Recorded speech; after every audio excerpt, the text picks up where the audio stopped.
Fundur settur í Borgarstjórn Reykjavíkur þriðjudaginn 7. október klukkan 12:02.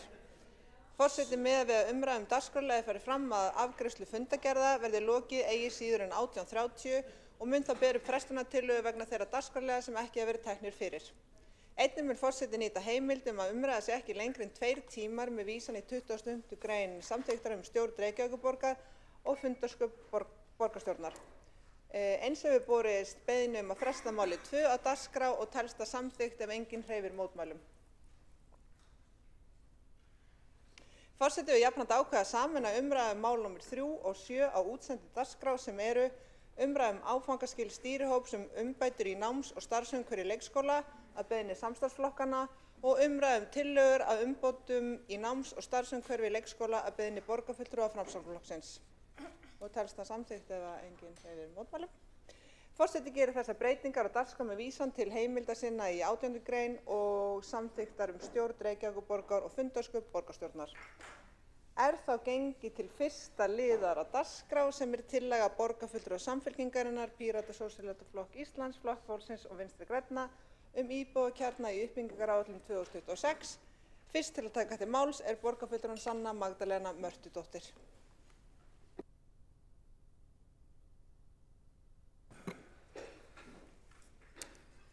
Forseti, borgarstjórn og öll sem kunna að vera fylgjast með hér í dag. Ég ætla að byrja á smá sögu sem við fyrstu sýn virðist kannski ekki tengjast tillögunni sem liggur hér fyrir, en það mun skýrast eftir því sem ég held áfram að tala og setur tóninn fyrir skilaboð dagsins. Daginn sá ég skjáskot úr könnun þar sem þátttakendur voru beðnir að gefa upp kynhneigð sína. Þið þekkið þetta, þarna verið að leita eftir upplýsingum félagslega stöðu. Fjölbreyttir valmöguleikar voru í boði, en ef enginn þeirra átti við, þá var hægt að haka í kassan annað. Þar þurftu gagnkynhneigðir að skrá sig. Þeir voru ekki settir fram sem hefðbundinn valkostur, heldur sem annað.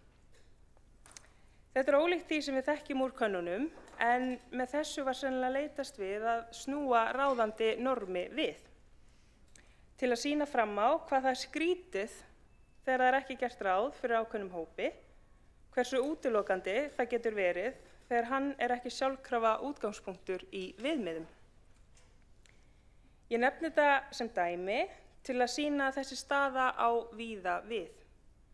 Þar sem manneskjur búa í kerfi sem ekki mótað út frá þeirra þörfum og tekur ekki alltaf mið af þeirra aðstæðum. Í einhverjum tilfellum getur kassinn sem á að lýsa aðstæðum heitið eitthvað á við ófjármögnuð uppbyggingaráætlun. Staðreyndin sú að fólk hefur þurft að bíða árum saman eftir húsnæði sem mætir þeirra þörfum. Sumir hafa þurft að búa hjá foreldrum eða ættingjum, langt umfram það sem eðlilegt getur talist, og þó að fjölskyldur geti verið magnaðar, þá á það ekki að vera herðum þeirra að sinna velferðar og stuðningsþjónustu vegna skorts á viðeigandi húsnæði. Það hefur afleiðingar að bjóða ekki upp á húsnæði, það dregur úr lífsgæðum, sjálfstæði og möguleikum til þátttöku í samfélaginu. Ég ætla að vitna í orð ungs manns, Hans Inga, sem var búinn að bíða í 5 ár eftir sjálfstæðu lífi þegar hann fékk úthlutaða íbúð. Þar sem hann sagði með leyfi forseta, loksins kom þetta. Þetta breytti miklu fyrir hann, þar sem hann nefndi sérstaklega í viðtali nýju íbúðina var frelsi og vinátta og greindi hann Ingi frá því að margir vinir hans væri einnig að fara að flytja inn í sama hús og þeir gætu setið saman, horft á fótbolta og farið út að gera eitthvað. Faðir hans sagði að þetta væri gleðidagur.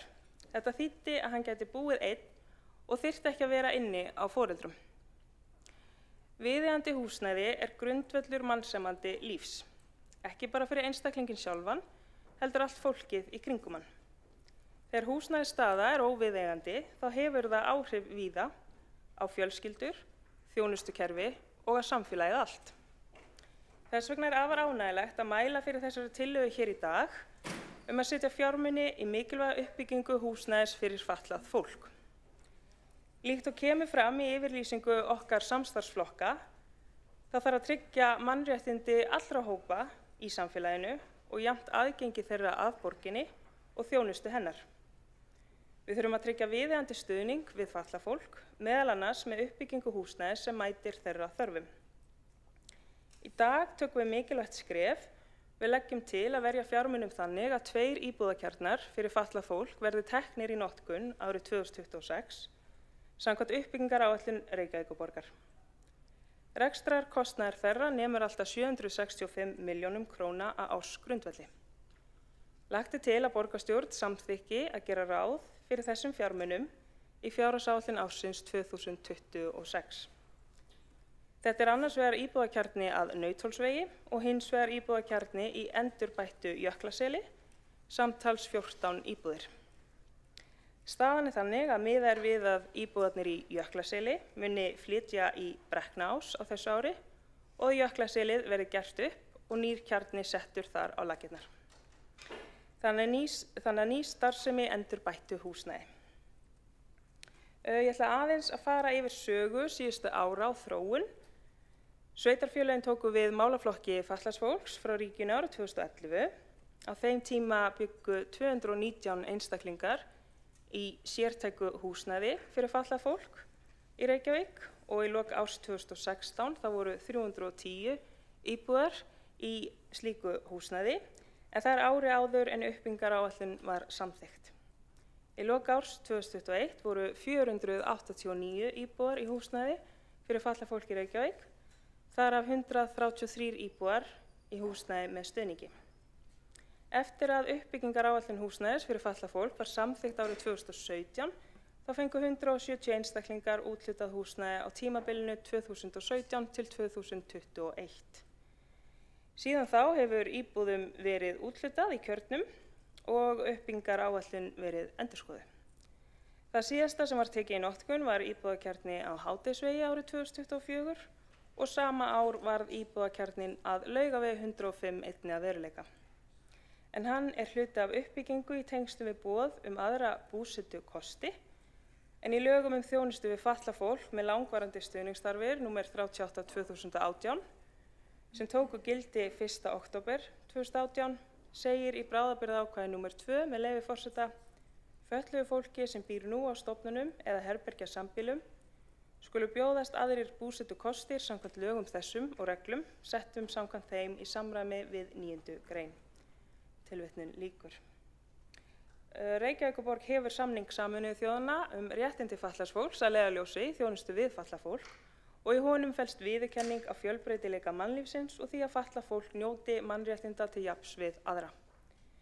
Við verðum að byggja upp húsnæði þar sem nýjustu tölur sýna okkur að á biðlista 171 einstaklingur með nýja umsókn en 55 manns með umsókn milliflytning.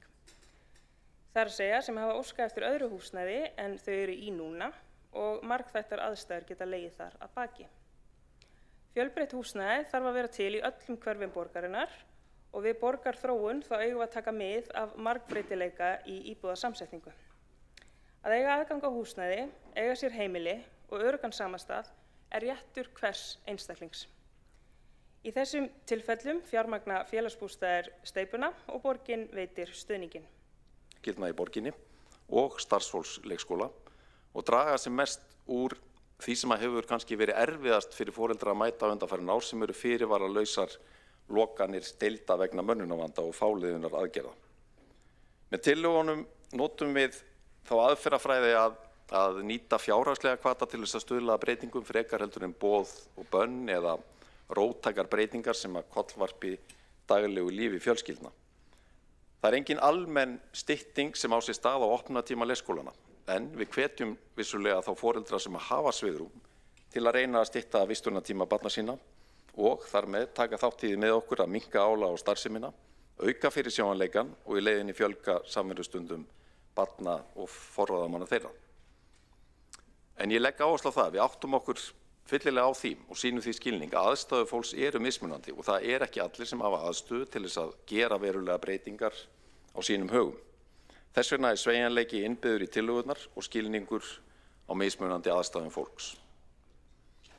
Varðandi gjaldskrána, þá hún einfölduð til muna og ég legg áherslu á að það eru löngu tímabærar breytingar og að mínu mati eru þar stigin mikilvæg skref í þá átt að auka sanngirni og tengingu við raunverulegar fjárhagsaðstæður barnafjölskyldna. Við tökum upp tekjutillit sem að sérstaklega ætlað að verja hag þeirra sem að lægstar hafa tekjurnar. Sá hópur getur fengið alltaf 80% afslátt af leikskólagjöldum og jafnræði skapað með það sem núna meðal tekjulára fjölskyldna óháð því hvort einstæða foreldra eða sambúðarfólk að ræða. Báðir hópar muni njóta þessa tekjutillits ef tillögurnar ná fram að ganga, þar sem hingað til hafa einungis einstæða foreldrar notið lægri gjalda. Við erum með þessum aðgerðum að verja kerfi sem mikilvægt í öfnunar- og jafnréttistæki. Við viljum ekki að það grotni niður vegna mönnunarvanda og óeðlilegs álags á starfsemina. Það kallar á samtal og samstarf foreldra og starfsfólks, borgarinnar og almennings. Við þurfum að finna þetta gullna jafnvægi milli þess að koma til móts við þarfir foreldra, mæta sjónarmiðum starfsfólks sem að sannarlega eru réttmætt, standa vörð velferð barna og gæta þess að vera ekki með boða bönn sem leggja óeðlilegar kvaðir á herðar barnafjölskyldna. Tillögurnar miða að því að ná betra jafnvægi en við höfum í dag, en við erum sannarlega að fara í samráð til að heyra sjónarmið sem flestra.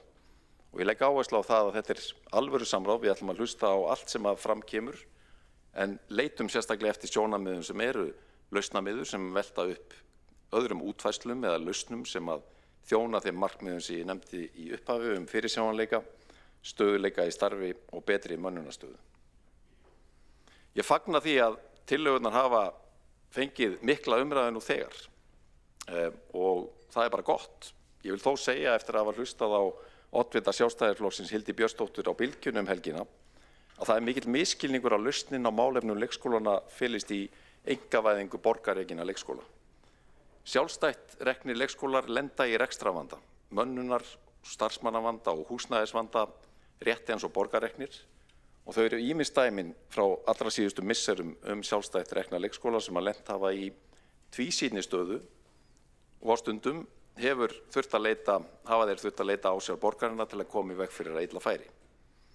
Með því ég alls ekki að fella dóm yfir viðkomandi skólum eða sjálfstætt reknum leikskólum almennt.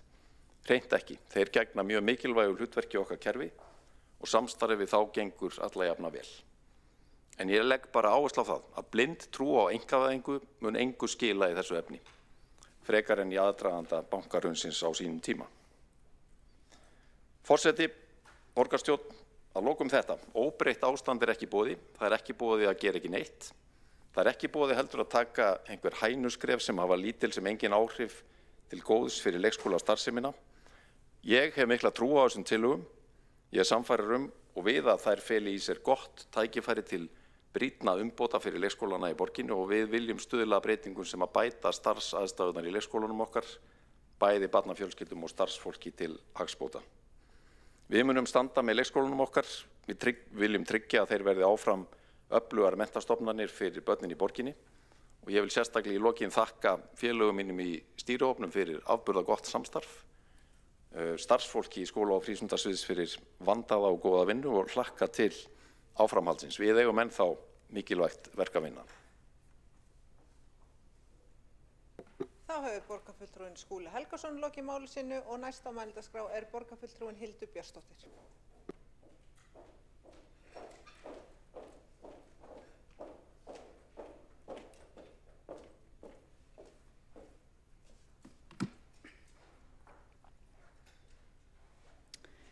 Forseti, ágæta borgarstjórn, við höfum hér til umfjöllunar svokallaða Reykjavíkurleið í leikskólamálum. Og í þessum tillögupakka sem liggur til grundvallar eru þetta margvíslegar aðgerðir. Og ég ætla að segja það strax að mér hugnast sumar, en aðrar hugnast mér mjög illa. Og ég mun reka það hér í máli mínu. Ég óttast auðvitað að þessi Reykjavíkurleið muni fyrst og fremst velta byrðunum á vinnandi foreldra og íþyngja fjölskyldum mjög. Ég ætla að byrja á að víkja máli mínu að gjaldskrárbreytingum.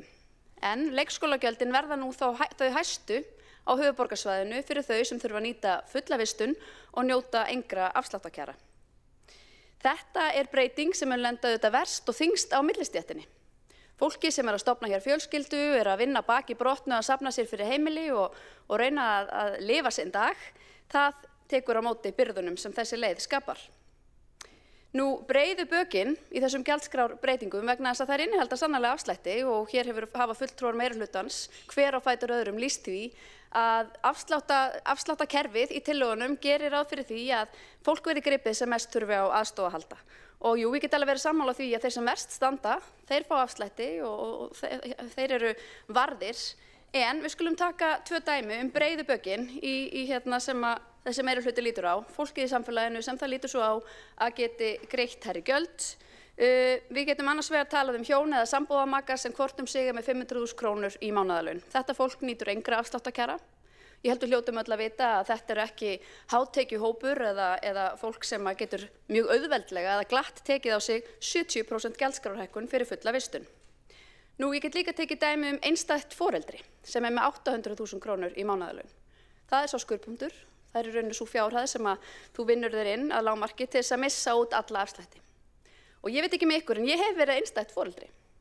Og ég var einstætt foreldri fyrir 13 árum síðan og var nýútskrifaður lögfræðingur með laun nokkuð sambærileg þessu viðmiði og ég hefði ekki getað tekið á mig 170% hækkun leikskólagjalda svo glatt. Eins og þessar tillögur gera ráð fyrir einstæða foreldra sem þurfa fulla vistun. Og það gjarnan hópurinn sem þarf einmitt fulla vistun, sem ekki með maka til þess að taka byrðarnar á móti viðkomandi. Fólk sem að berjast í bökku að klára sína vinnu og ljúka sínum vinnudegi og skutla og sækja börnum og lifir svolítið flókin veruleika. Tillögurnar gera líka ráð fyrir því að þeir foreldrar sem að skrá börnin sín aðeins til klukkan 2 á föstudögum njóti 25% afsláttar af leikskólagjöldum. Og það hafi komið fram líka frá forsvarsfólki stéttarfélaga að sá hópur í samfélaginu sem helst nýtur styttingar vinnuvikunar, það eru opinberir starfsmenn. Og þá skulum við hafa á hreinu að það er verðmætasköpun á almennum markaði sem til þess að hægt að hafa opinbera starfsmenn í vinnu og greiða þeirra laun. Og veruleikinn sá að opinberir starfsmenn njóta nú almennt betri kjara en starfsmenn í sambærilegum störfum á almennum markaði. Þeir hafa leitt launaþróun, njóta betri kjara líka í formi þess að hafa styttingu vinnuvikunar og eiga núna líka að njóta sérstakra fríðinda af leikskólagjöldum vegna þess að þeir geta unnið skemur. Þetta þykir mér mjög öfugsnúið og öfugur hvati og það í rauninni allt í þessum tillögum sem að leiði til þess að það verður að reyna að ýta fólki í skerta vistun. Það annað í þessum tillögum sem að snýra því að þeir foreldrar sem þurfa að nýta sér leikskólaþjónustu milli jóla og nýjárs, í dymbilviku og vetrarfríum þurfa að skrá börnin sín sérstaklega í leikskólan á þessum dögum og gott og vel, ekki nóg með það, heldur þarf að greiða 4.000 krónur fyrir hvern dag sem nýttur og skráning þarf að fara fram í september. Og ég veit ekki með ykkur, en ég hef ekki reynslu af því að geta skipulagt vinnuna mína í dymbilvikunni strax í september. Þannig að þarna þarf miklu meiri sveigjanleika. Þessar tillögur fela í sér margvíslega hvata til að draga úr vistunartíma leikskólabarna óháð aldri og ég undirstrika óháð aldri. Vegna þess að það geti alveg verið sjónarmið að 12 mánaða barn eigi kannski að hafa styttri vistun. En það ekkert í tillögunum sem að tekur mið af því að þarna megi horfa á aldur barna sérstaklega. Foreldrar á vinnumarkaði eiga þetta margir erfitt með slíkar breytingar, ekki síst í tilfellum þar sem að leikskólavist fæst ekki innan búsetuhverfis. Og nú eru mörg dæmi það til að mynda í Vesturbænum að fólk að keyra börnin sín í leikskóla utan hverfis. Sjálf keyri ég hálftíma að morgni og hálftíma síðdegis að skutla og sækja barni í leikskóla og það ekki í tillögunum sem bætir fólki þetta upp. Þannig að fólk þarf að vera enn lengur frá vinnu til þess að geta skutlað og sótt og til að geta mætt þessum skerta vistunartíma ætlaði ekki að falla í háu gjaldskrárflokkana. Ég óttast auðvitað eins og áður að þessi breyting muni koma verst niður á vinnandi mæðrum, fólki í vaktavinnu, fólki með lítinn sveigjanleika í sínu starfi og fólki með lítið bakland.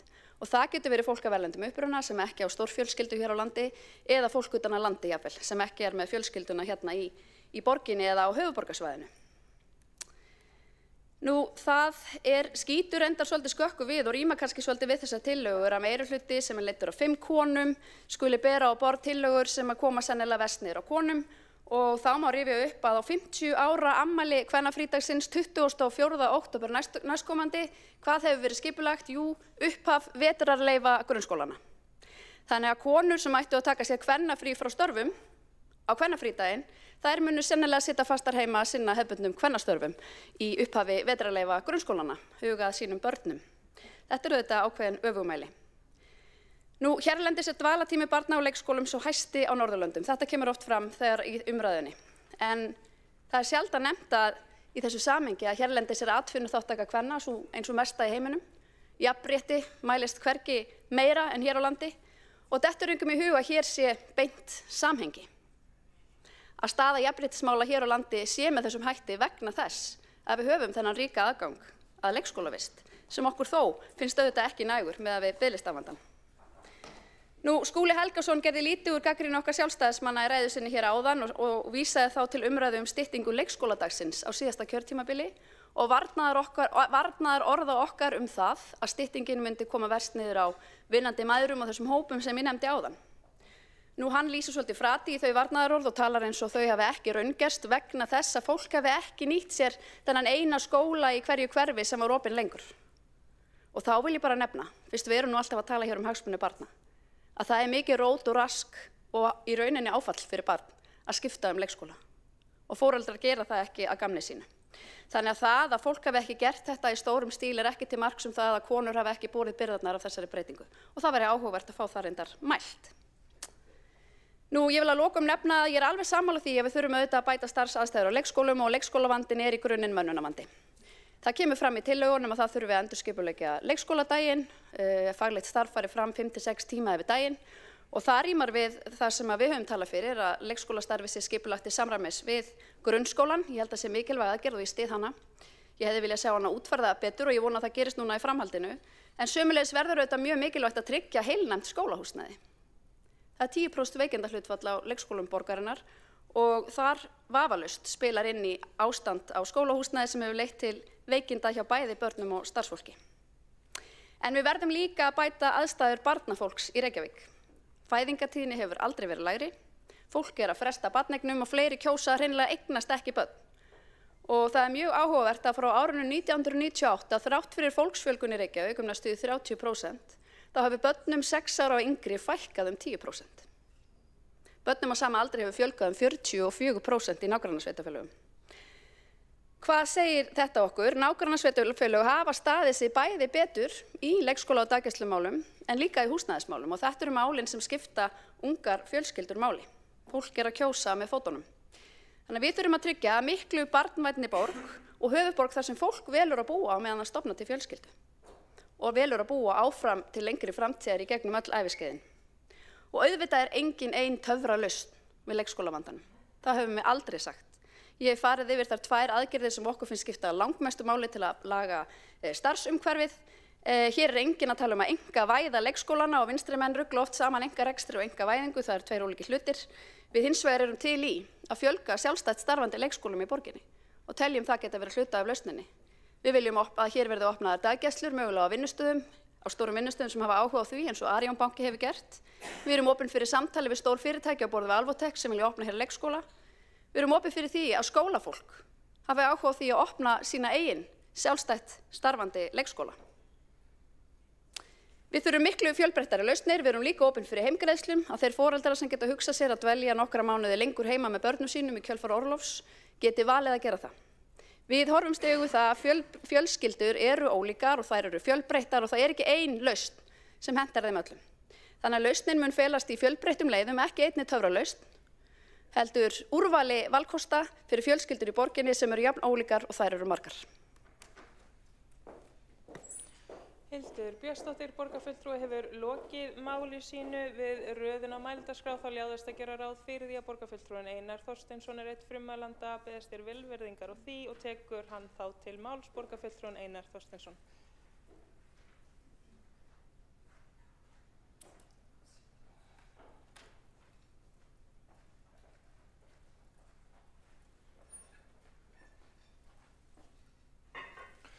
Forseti, ágæta borgarstjórn, þakka þér fyrir að minnast á þetta. Það var reyndar alveg unun að hlusta hér á borgarfulltrúa Hildi Björnsdóttur flytja sína ræðu og ég ætla að fara aðeins yfir þessar tillögur hér. Við vitum það að staða leikskólastigsins á undanförnum árum hefur verið afar erfið og sveitarfélögin öll hérna og sérstaklega á höfuðborgarsvæðinu hafa glímt við undirmönnun og biðlista eftir plássum fyrir börn og á sama tíma og borgina vantar leikskólastarfsfólk hefur vinnuvikan verið stytt og í fyrra var til dæmis innleidd samkvæmt kjarasamningnum 36 stunda vinnuvika hjá starfsfólki innan Eflingar og Samhengis sem meirihluti starfsmanna í leikskólanum okkar. En eftir stendur að meðal dvalartími barna í leikskólanum eru 40 klukkustundir á viku og það sjá það allir að þegar okkur vantar starfsfólk til þess að manna leikskólana og styttum síðan vinnuskylduna án þess að breyta dvalartímanum, þá aukum við ennþá meira á mönnunarvandann og þetta ekkert flókið og þetta hefði átt að vera fyrirséð. Mönnunarvandinn var ekki nýtt fyrirbæri þegar þessar ákvarðanir voru teknar. Og það hefur ýmislegt verið reynt. Hér í Reykjavík var ráðist í aðgerðir eins og Skúli Helgason borgarfulltrúi kom inn á áðan árið 2018-19 til þess að bæta starfsaðstæður kennara og efla mönnun og úthald í starfi. Aðgerðir sem kostuðu hátt í 4 milljarða að mig minnir. En vandinn enn við lýði samt sem áður. Hugsanlega hafa þessar aðgerðir skilað því að hann jókst ekki, en birtingamyndirnar eru mjög skýrar. Lækkandi hlutfall fagmenntaðra kennara, hátt veikindahlutfall, mikil starfsmannavelta og niðurstöðan svo að í borginni hefur þurft að grípa til svokallara fáliðunaraðgerða í flestum leikskólum borgarinnar árlega. Og mörg sveitarfélög í kringum okkur hafa farið ýmsar leiðir til þess að bregðast við undirmönnun, Kópavogur, Reyðarvaðir, Garðabær, Mosfellsbær, Hafnarfjörður, Akureyri og fleiri, öll með sínar útfærslur af aðgerðum til að bæta starfsaðstæður og halda deildum opnum. Og markmiðið í meginatriðum víðast hvar það sama, að innleiða fjárhagslega hvata fyrir foreldra til að stytta dvalartíma barna og samhliða því hafa sums staðar gjöldin verið hækkuð fyrir lengri dvalartíma en tekjulægri hópar fengið afslætti til þess að tryggja aðgerðirnar bitningi á efnaminni heimilum. Síðasta haust fyrir ári síðan settum við á laggirnar starfshóp embættismanna sem var falið að móta tillögur að bættu starfsumhverfi með heildstæðum hætti. Og þessi starfshópur hafði samráð við fulltrúa frá Háskólasamfélaginu, Kennarasambandið, Foreldraráðin og ekki síðast en síst, fulltrúa frá sveitarfélögum sem höfðu farið í svona prógram í sínum sveitarfélögum. Og þessari vinnu var ekki lokið þegar nýr meirihluti tók við taumunum hér í febrúar og í kjölfarið var skipaður pólitískur stýrihópur til að ljúka vinnunni. Og við erum að ræða tillögur hans hér í dag. Og ég vil segja að það í mínum huga alveg skýrt að við verðum að grípa til aðgerða af þessum meiði. En mér langar til þess að nefna nokkur atriði sem ég held að við verðum að laga. Af því að tillögurnar ekki gallalausar. Tekjuviðmiðin sem miðað við eru of lág. Þau eru byggð á tölum frá Hagstofunni skilst mér laun foreldra barna undir 7 ára og ég efast hreinlega það að þessar tölur gefi rétta mynd af fjárhag heimilanna. Tekjuviðmiðin og afslættirnir eru grundvölluð á þessum tölum og niðurstaðan hreinlega ekki ásættanleg. Samkvæmt tillögunum þarf einstætt foreldri í fullri vinnu sem kannski með lítið bakland og þarf þess vegna að kaupa sér hámarks dvalartíma. Þetta foreldri með árstekjur yfir 9,5 milljónum sem efri mörk tekjuviðmiðsins sem undir 800.000 krónum á mánuði. Þetta foreldri sem getur ekki stytt dvalartíman fær engan afslátt. Það fær ekki tekjuviðmiðsafsláttinn og það fær ekki 25% afsláttinn fyrir að hætta klukkan 2 á föstudögum. Þetta foreldri þarf að sætta sig við það að gjöldin fara úr 25.000 á mánuði í 67.000. Sjá það allir að þetta ekki breiðubökin sem við viljum skilja eftir með kostnaðinn. Sama foreldri fengi 40% afslátt í Kópavogi. Og þar eru reyndar tekjuviðmiðunum stilt þannig upp að foreldri með 883.000 á mánuði eða 10,6 milljónir í árslaun fengi 30% afslátt. Og svo það eru hjón eða fólk í sambúð hér samkvæmt þessum tillögum í Reykjavík mega þau ekki vera með meira en 11,5 milljón í árslaun samanlagt til að fá afsláttinn. Það eru 479.000 á mánuði. Það rétt yfir lágmarkslaunum samkvæmt launaflokki til dæmis, lægsta launaflokki Eflingar sem 450.000 á mánuði. Ég skil ekki alveg sko, á launafólk ekki að fá afslætti? Það bara þeir sem eru atvinnulausir eða öryrkjar eða styðjast við aðrar greiðslur sem að eiga meirihlutann ætlar að grípa? Sömu hjón eða sambúðarfólk í Kópavogi, og ég tek það Kópavog sem dæmi vegna þess að það svona verið stundum í umræðinni álitið að sé svona grimmasta leiðin. Þessi sömu hjón fengi 40% afslátt í Kópavogi og myndu borga 37.838 krónur á mánuði fyrir 40 tíma, en í Reykjavík myndu þau borga 46.774. Það tæpum 10 skall meira. Þetta fólki sko, sem rétt yfir lágmarkslaunum. Þetta ekki gjaldskrárbreytingarnar sem við vorum að tala hérna að við ætlum að halda aftur af vegna kjarasamninga fyrir örfáum misserum síðan.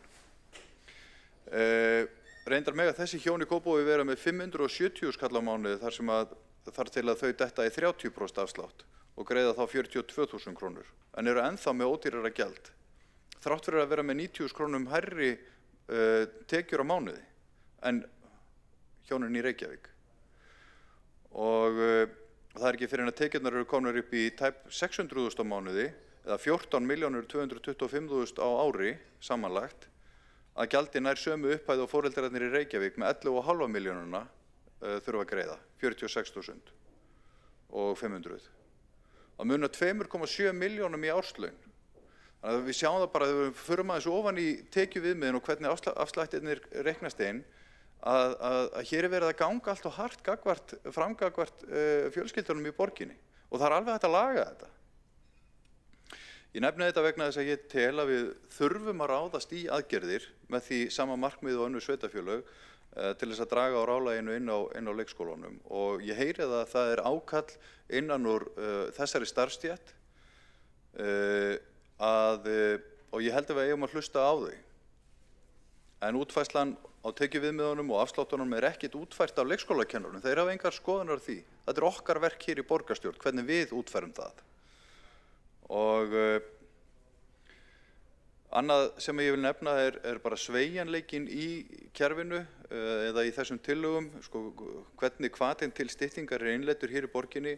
Hér telst styttingin einungis til afsláttar ef hann framkvæmd eftir 14 á föstudögum. Og ég held að það væri sanngjarnara að reyna að auka sveigjanleikann þannig að foreldrar gætu náð fram styttingu með því að skrá hana innan vikunar, þannig að hvert korter eða hálftími myndi telja. Og í því samhengi vil ég bara minna á það að við erum með þjónustustefnu í borginni og í henni segir við veitum aðgengilega þjónustu sem tekur mið af þörfum notenda hverju sinni og hún notendamiðuð sem þýðir að við höfum að hanna og skipuleggja þjónustuna út frá þörfum og sjónarhóli notenda. Ég sé ekki að útfærslan hér sé hönnuð með út frá sjónarhóli notenda þjónustunar. Auðvitað þetta blanda, við erum líka að reyna að gera kerfisbreytingar til þess að bæta stöðu kennaranna, en það hlýtur að vera hægt að finna leið þar sem að þessir hagsmunir fara saman. Og að því leyti finnst mér líka það að krefja foreldra að skrá frídagana í dymbilviku og jólunum strax í september. Mér finnst það ekki notendamiðuð nálgun á þjónustuna. Það hlýtur að vera hægt að gera þetta eins og í nágrannasveitarfélögunum þar sem að þessi dagar eru skráðir með 6-8 vikna fyrirvara. September bara dálítið bratt. Þannig að mér finnst þetta mikilvægt verkefni og ég þakka þeim sem komu að þessari vinnu. Það hægt að sníða vankantana af þessu og vona getum við í Framsókn stutt þetta mál þegar það kemur tilbaka úr samræðinu.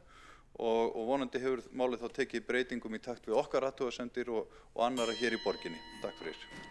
Einar Þorsteinsson, borgarfulltrúi hefur lokið máli sínu, einn borgarfulltrúi hefur óskað eftir að veita andsvar. Alexandra Brím. Forseti, já, ég tek nú bara fyrsta lagi undir það að augljóslega munum við, þetta núna að fara í bara samráðsferli og við munum að sjálfsögðu taka tillit til þeirra athugasemda og umsagna sem að koma fram. Og það getur alveg verið að það þurfi eitthvað að hnika til þessum tekjuviðmiðum. Það ekki kannski stóra atriðið hvað mig varðar. En auðvitað höfum það í huga að það eru tvö tekjumarkmið, þannig að það er kannski ekki brjálæðislega margir sem að fara í 80% afsláttinu. Það eru örugglega töluvert fleiri sem að ná 40%-unum. Mér finnst það líka áhugaverður viðsnúningur hjá borgarfulltrúanum Einari Þorsteinsinni miðað við bókun Framsóknarflokksins í borgarráði á fimmtudaginn. Bara svona svo það komið fram, en ég veit ekki betur en að þessar tillögur hafi verið unnar í góðri sátt og að fulltrúi Framsóknar í stýrihópnum hafi verið alveg tiltölulega sáttur við niðurstöðuna. En eins og ég segi, mér finnst það svona skringilega harkalegur viðsnúningur miðað við það að það liggur alveg fyrir að við erum að fara að fá umsagnir og breyta þessu svo í samhengi við það sem að aðilum finnst og bara hvað kemur út úr því ferli. Alexandra Briem, borgarfulltrúi, hefur lokið að veita ansvar, svara það ansvari borgarfulltrúin Einar Þorsteinsson. Forseti, við í borgarráði samþykktum það að hleypa þessu máli í samráðið. Við höfum unnið að þessu markmiði að ná fram bættum starfsaðstæðum í leikskólunum með þessari aðferð. Útfærslan, ég satt ekki í þessum stýrihópi og útfærslan nákvæmlega hvernig hún birtist, hún hefur svona, skilningur á henni hefur verið að þroskast og maður fer að bera þetta saman önnur sveitarfélög og nákvæmlega hvernig þessi tekjuviðmið snerta borgarbúa og hvernig afslættirnir koma inn og þegar maður búinn að krönsa það, fyrir ekki slettuna, að þá sér maður bara ýmsa galla á þessu. Ég hefði haldið að það hefði verið hægt að stilla þessu strax upp aðeins betur, mæta foreldrunum aðeins betur. Það mín skoðun. Ég hins vegar sammála markmiðinu og vegferðinni og við verðum að hafa þroska til þess að geta tekið tillögurnar okkur og rýndar til gagns og það það sem að ég að gera hér. Benda á augljósa galla og ég held að tölurnar frá Hagstofunni sem að þessi tekjuviðmið byggja á séu bara rangar og við þurfum að bæta þessar tillögur. Borgarfulltrúin Einar Þorsteinsson hefur lokið að svara ansvari. Forseti minnir borgarfulltrúa að verða tímamörk sem gefin eru til ansvars og veitir það ansvar öðru sinni Alexandra Briem, borgarfulltrúi. Forseti, já, eins og ég segi, það að mögulega breyta eitthvað sem tekjuviðmiðum er alveg mjög augljóslega eitt af því sem gæti gerst í kjölfar umsagnarferlis og athugasemda.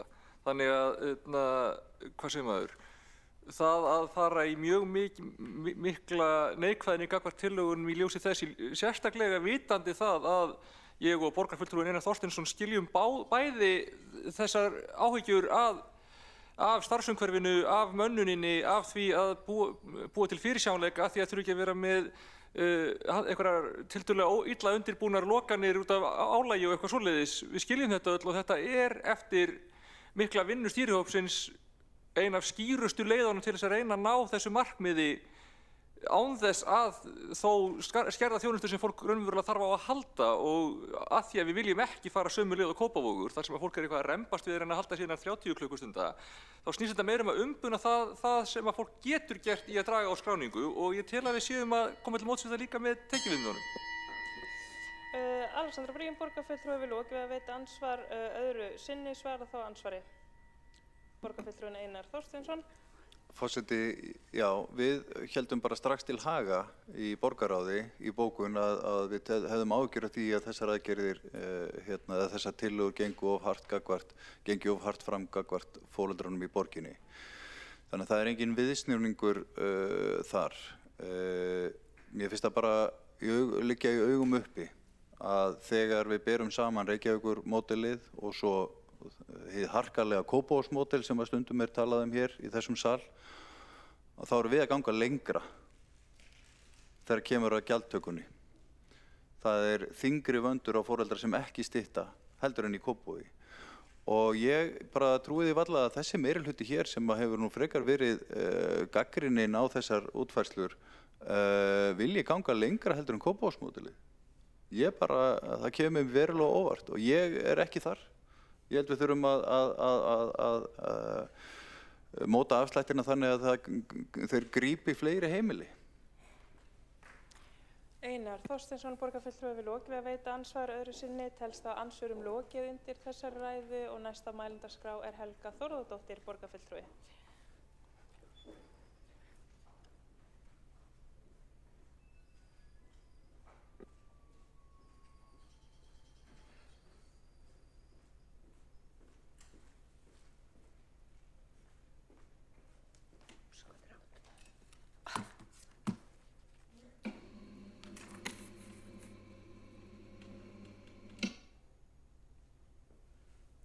Forseti og ágætu borgarfulltrúar. Það er kærkomið tækifæri að fá að ræða tillögur spretthóp sem að falið það gríðarlega flókna og mikilvæga verkefni að skoða leiðir til að bæta mönnun og starfsaðstæður starfsfólks í leikskólum. Með það fyrir augum að draga verulegur þörf fyrir fáliðuna aðgerðir og auka þar með fyrirsjáanleika í lífi barnafjölskyldna. Ég siti þessum stýrihópi sem vel að merkja er þverpólitískur. Ég get fullyrt að við öll sem erum í hópnum gerðum okkur strax grein fyrir því að þetta verkefni væri risaverkefni sem væri ekki hrist fram úr erminni.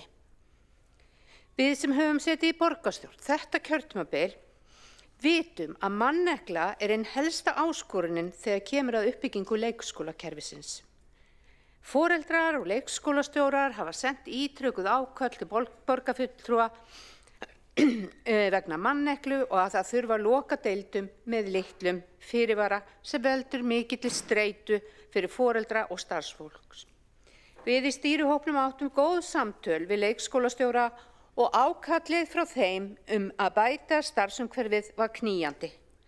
Leikskólastjórar bentu okkur á að þeir væru að missa hæft fólk til nærliggjandi sveitarfélaga, álagið væri of mikið, fólk glýpir hratt og þetta ástand skapaði aukin veikindi starfsfólks.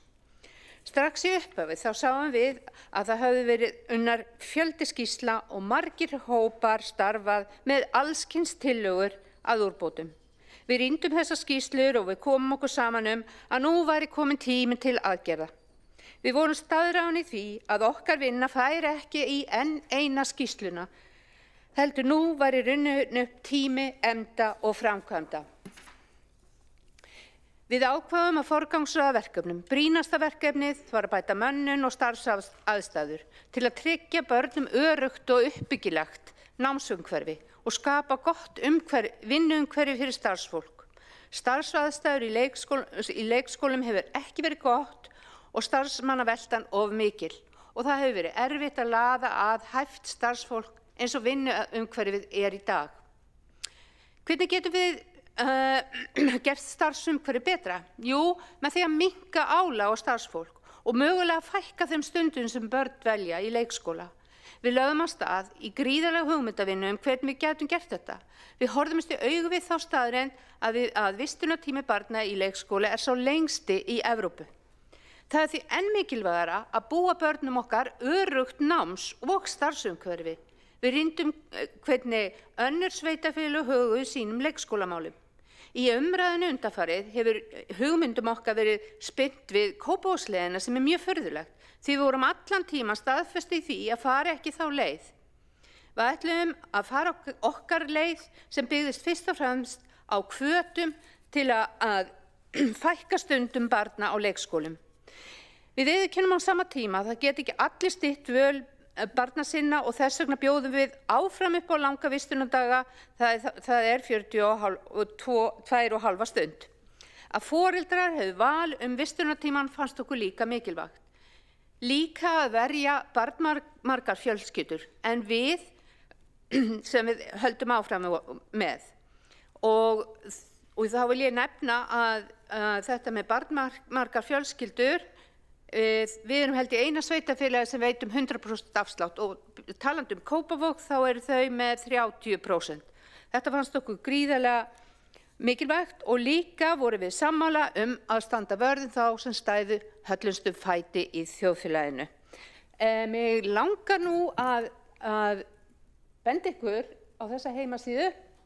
Ég veit að þið sjáu ekki tölunar en hún heitir, ég vil endilega hvetja ykkur til að fara inn á hana, umbætur í náms- og starfsumhverfi leikskóla, en það er nefnilega regla, það má ekki birta vefsíður og fletta þeim hér í borgarstjórn í beinni útsendingu, en þarna getið þið skoðað dæmi og þessi vefsíða er fyrir fólk til að fá upplýsingar og eins og ýmis gagnrýni hefur komið hér fram, en þó vil ég ítreka, þetta eru tillögur og við munum örugglega skoða tekjuviðmið og bara við þökkum þær ábendingar og þessi síða þarna mun birtast reiknivél þar sem fólk getur mátað sig inn í leið og samráðsgáttin hefst. Þannig ég vil hvetja ykkur og þarna getur fólk sent inn spurningar og fengið svör. Þannig að ég vil bara benda á það góða sem sviðið að gera. Mér fannst þetta frábært þegar ég uppgötaði þetta og þið getur bara líka sent inn spurningar, ef þið hafið spurningar. Já, og þessi samráð hefst 15. október.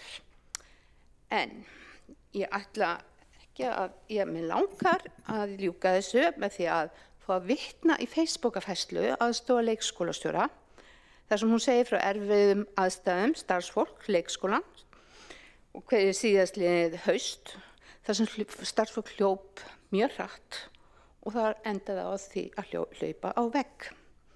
Líka þeirri erfiðu tilfinningu að finna að þau gætu ekki tryggt öryggi barnanna og urðu því að senda skilaboð á foreldrahópina og þau beðin að sækja börnin. Ég vil taka fram áður en ég vitna í færsluna, þá fékk ég leyfi viðkomandi, ég les ekki alla færsluna, til að lesa hluta af færslunni hér í þessum sal og hefst þá lesturinn með leyfi forseta. Nú hefur verið kynnt svokölluð Reykjavíkurleið. Vissulega heyrast gagnrýnisraddir enda ekkert yfir hafið gagnrýni, en ég verð að segja, bæði sölu íbúða þar sem að bílastæði fylgja ekki íbúðum og þetta margt annað sem að hefur áhrif á sölurhraða íbúða eins og lántökuskilyrði fyrir fyrstu kaupendur og vaxtastig og fleira. En við vitum það hins vegar að á þeim þéttingarreitum þar sem að við höfum séð mjög fá bílastæði fylgja íbúðunum, þar að hægjast á sölunni og það hefur skapað mikil pólitísk umræða þetta mál. Og því fullt tilefni til þess að endurskoða bílastæðastefnu borgarinnar.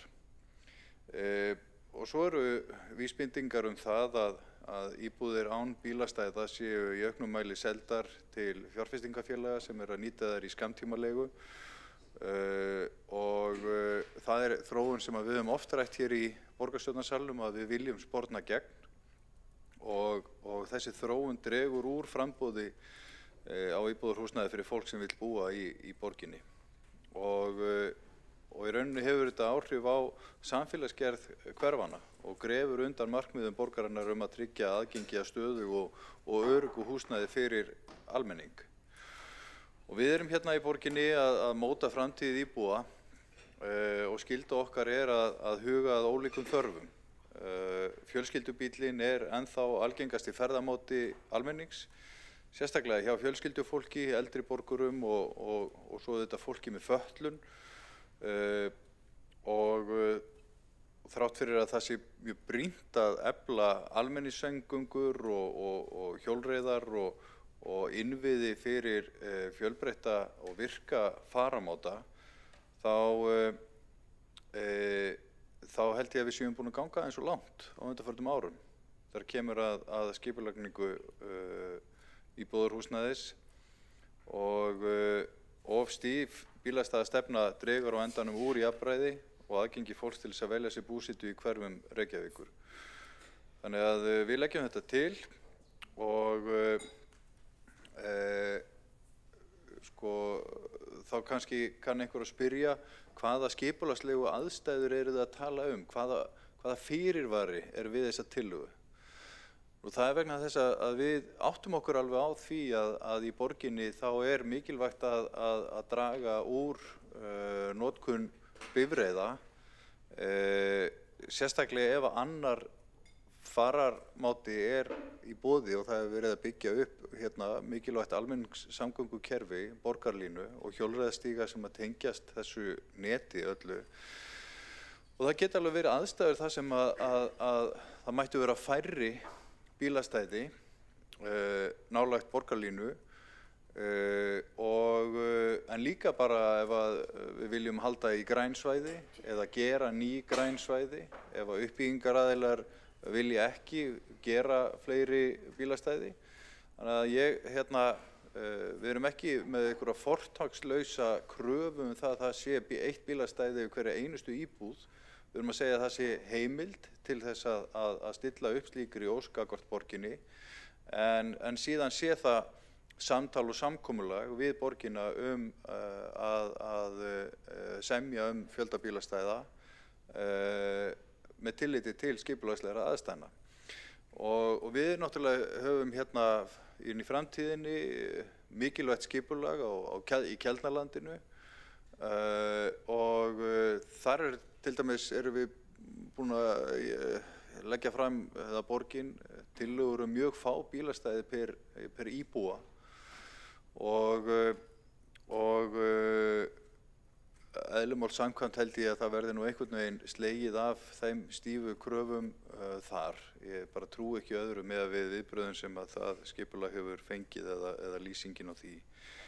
Og þannig að við erum svona að stimulera borgarstjórn með þessari tillögu, teljum rétt að fá umræðu bílastæðastefnuna.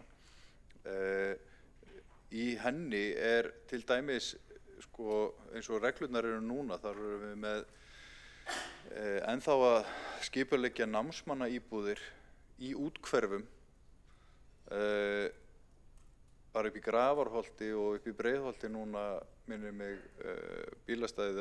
námsmannaíbúðir og þar er hámarkið 0,2 bílastæði. Ég tók á móti undirskriftarlista í fyrra frá námsmönnum og íbúum í Grafarholtinu þar sem að þau voru að óska eftir því að fá aðgang að malarplani sem hafði verið tímabundið bílastæði meðan uppbyggingunni stóð þar í kring. Og borgin hafnaði því minnir mig. Var talið umferðaröryggismál. Við sýnum engan sveigjanleika og það er vont. Og þarna bara gert ráð fyrir því að námsmenn eigi ekki bíl. Ég skil það að námsmannaíbúðir hérna vestur í bæ, nálægt háskólanum eða háskólunum, þær geti verið með eitthvað færri bílastæðum heldur en einu per íbúð. En af hverju erum við að skipuleggja námsmannaíbúðir í úthverfunum þar sem liggur fyrir að þau þurfa að nota bíl og oft bara barnafólk? Ég meina þetta gengur ekkert upp. Þannig að við viljum meiri skynsemi í þessar reglur og þannig að hann taki bara mið af raunveruleika íbúana sem við erum að þjóna og nú þegar búið að skipuleggja stór svæði í borginni þar sem eru þessar stífu bílastæðareglur og við teljum fullt tilefni til þess að milda það og leggjum því til að það fari þessar reglur verði endurskoðaðar. Og ég vona að meirihlutin taki þessari tillögu vel og vonast eftir líflegum umræðum þetta. Borgarfulltrúi Einar Þorsteinsson hefur lokið máli sínu. Næstur tekur til máls borgarfulltrúi Birkir Ingibjartsson.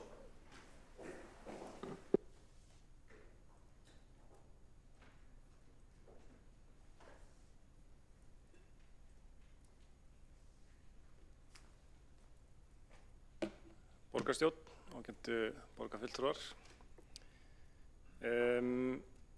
Bílastæði, við elskum að tala bílastæði.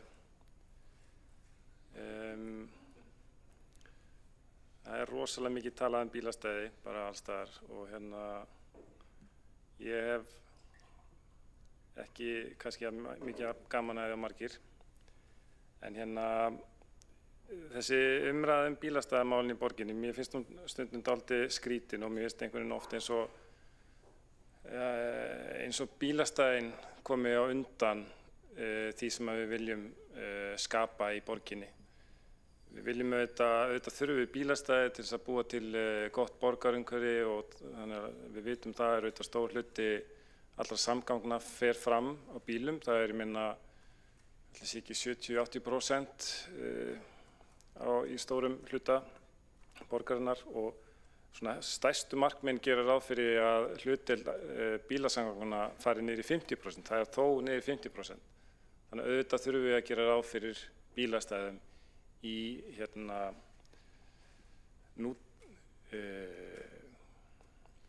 núverandi borgarumhverfi og líka framtíðar borgarumhverfi. En mér finnst að við verðum að passa okkur að setja ekki einhvern bílastæðin sem þessi bílastæðin sem koma fyrst heldur að sé það sjálf hverfin, svo umgjörð sem við viljum skapa fyrir líflegt borgarlíf, að það sé grunnurinn og svo finnum við út úr bílastæðunum sem tæknilegt atriði í mótun byggðarinnar. En að því sögðu að þá vil ég líka bara segja að það hefur verið partur af samstarfssáttmála þessara meirihluta að taka þessi mál til skoðunar. Þannig að það bara eðlilegt að það sé gert og ég held að það sé líka bara hollt og gott að allar svona stefnur séu teknar til umræðu. Þannig að ég alls ekki mótfallinn því að þetta sé tekið til skoðunar. En ég ekki sammála því að það sé eitthvað ófremdar ástand í þessum málum og ég bara fór aðeins í gegnum nokkra reiti, deiliskipulagsreiti hérna í borginni og sérstaklega þéttingareiti til að skoða bara hver staðan í þessu hlutfalli bílastæði per íbúð. Við byrjum með Kirkjusandi. Þar í deiliskipulaginu áætluð 1200 bílastæði. Samtals gætu verið 300 íbúðir þar. Það hlutfallið 4 bílastæði per íbúð. Við kíkjum hérna í Vogabyggð, svæði 2 þar. 775 íbúðir, 1029 bílastæði. Hlutfallið 1,3. Ártúnshöfði við Krossamýratorg, þar sem nú gert ráð fyrir beintengingu við borgarlínu og bara risa skiptustöð, 1570 íbúðir fullbyggt, 1820 bílastæði. Það hlutfallið 1,1 og vissulega ekki bílastæði per íbúð innan reitsins, en það stórir atvinnukjarnar á því svæði sem að geta tekið þessa, sem að búa til þetta aukna svigrúm. Hlíðarendi, bara einn reitur þar. Hlíðareitur C, bara sem dæmi hérna. 140 íbúðir, 167 stæði. Hlutfall 1,2. En ok, ég fann einn reit sem að var ekki alveg svona hagfelldur í þessum samanburði og það Heklureiturinn. Og þar við að tala 436 íbúðir í heildarskipulagi reitsins, 375 bílastæði. Þá við komin niður í 0,85 bílastæði cirka per íbúð. Og þá einmitt komum við aftur inn í þessa spurningu, hvað þessar skipulagslegu aðstæður þar sem við getum tekið til skoðunar að það sé kannski minna en eitt bílastæði per íbúð. Heklureitur talsvert miðsvæðis, hann liggur við Laugaveg sem ein aðal lína borgarlínunar, stutt frá Hlemmi, stutt niður í Borgartún, bara mjög valið að þar séu færri bílastæði en íbúðir per íbúð, allavega bara eins og borgarfulltrúi Einar Þorsteinsson lagði upp og í tillögu Framsóknarflokksins að það sé hægt að skoða skipulagslegt samhengi til lækkunar. Þannig að eins og ég segi, bara gott og vel, tökum þessa umræðu, en það ekki eins og að þessi svæði sem hafa verið skipulagð undanfarið, ég ekki að segja að þetta sé tæmandi listi, það auðvitað fleiri reitir og aðrar aðstæður víða, en ég bara ekki sammála því að þetta sé einhverju ófremdar ástandi. Við höfum bara verið að vinna með þetta þokkalega með skynsömum hætti, talandi skynsemina, bara við erum að vinna þetta með skynsömum hætti. Þetta í uppbyggingu og bara nálgast ádálítið svona tæknilegum basis. Ef við skoðum líka bara sjálfa reglunar, að þá bæði innan svæðis 1, þá viðmiðin talað viðmið 0,75 bílastæði per íbúð, en hámarkið 1 bílastæði per íbúð. Viðmiðin þarna til staðar, það ekki eins og við séum eitthvað rosalega langt fjarrið í núverandi reglum. Auðvitað kemur inn í þetta samnýting og og fleira sem hefur verið notað til lækkunar, en það þá einmitt alltaf partur af þessu skipulagslega samhengi sem að ég get ekki skilið til á öðruvísi en að sé það sem ég að gera. Svo þegar við komin í svæði 2 sem þessi ytri svæði samkvæmt reglunum, þá erum við að tala að viðmiðin séu 1 bílastæði per íbúð en að hámark 1,5. Aftur, eins og ég segi, ég bara til núverandi bíla- og hjólastæðareglur þokkalega skynsamar og bara til rétt að við notum þær áfram eins og það virka. Það gríðarlega mikilvægt plagg inn í alla skipulagsstefnu í borginni að það sé samræmd stefna sem að leggur út hvernig unnið með þetta. En auðvitað tökum umræðuna en eins og ég segi, þetta bara að virka þokkalega. Svo vildi ég kannski aðeins koma inn á þetta með keldur. Ég held að eins og ég upplifi umræðuna þar, eða mér finnst kannski mikilvægt að horfa á í því samhengi, að þar að tala heilan borgarhluta. Og þar ég velti alveg fyrir mér hvort að þessar reglur sem að gilda fyrir reiti og svona kannski minni hverfishluta eigi gildi með hvort það séu nákvæmlega sömu reglur sem að virki bara fyrir heilan borgarhluta. Allavega þegar maður einhvern veginn ætlar að fara upp að við að horfa á heildina og til loka. Þannig að mögulega eru bara aðeins öðruvísi viðmið sem maður þarf að horfa í þar. Þannig að ég held að það sé bara eðlilegt að taka þetta skoðunar líka. En mér finnst líka mikilvægt í því samhengi eins og ég hef skilið þá aðalega sem að vinna með hverfið, að þá þetta einmitt loka kannski markmið en á uppbyggingartímanum að þá væri hlutdeildin kannski uppalega væru fyrstu 200 íbúðunar þá kannski eru 200-300 bílastæði og svo þynnist út þessi bílastæðaþörf eftir því sem að hverfist byggist upp en líka eftir því sem að almenningssamgöngur og borgarlínan og þjónusta innan hverfisins eflist. Þannig að keldur eru mjög spennandi hverfi og þar finnst mér einmitt mikilvægt að við tölum þau miklu umhverfisgæði og þau tækifæri sem eru þar til þess að búa til gott borgarumhverfi en við festust ekki þar í að tala bílastæði af því að ótrúlega sagt en þá margt skemmtilega í lífinu en bílastæði. Takk fyrir.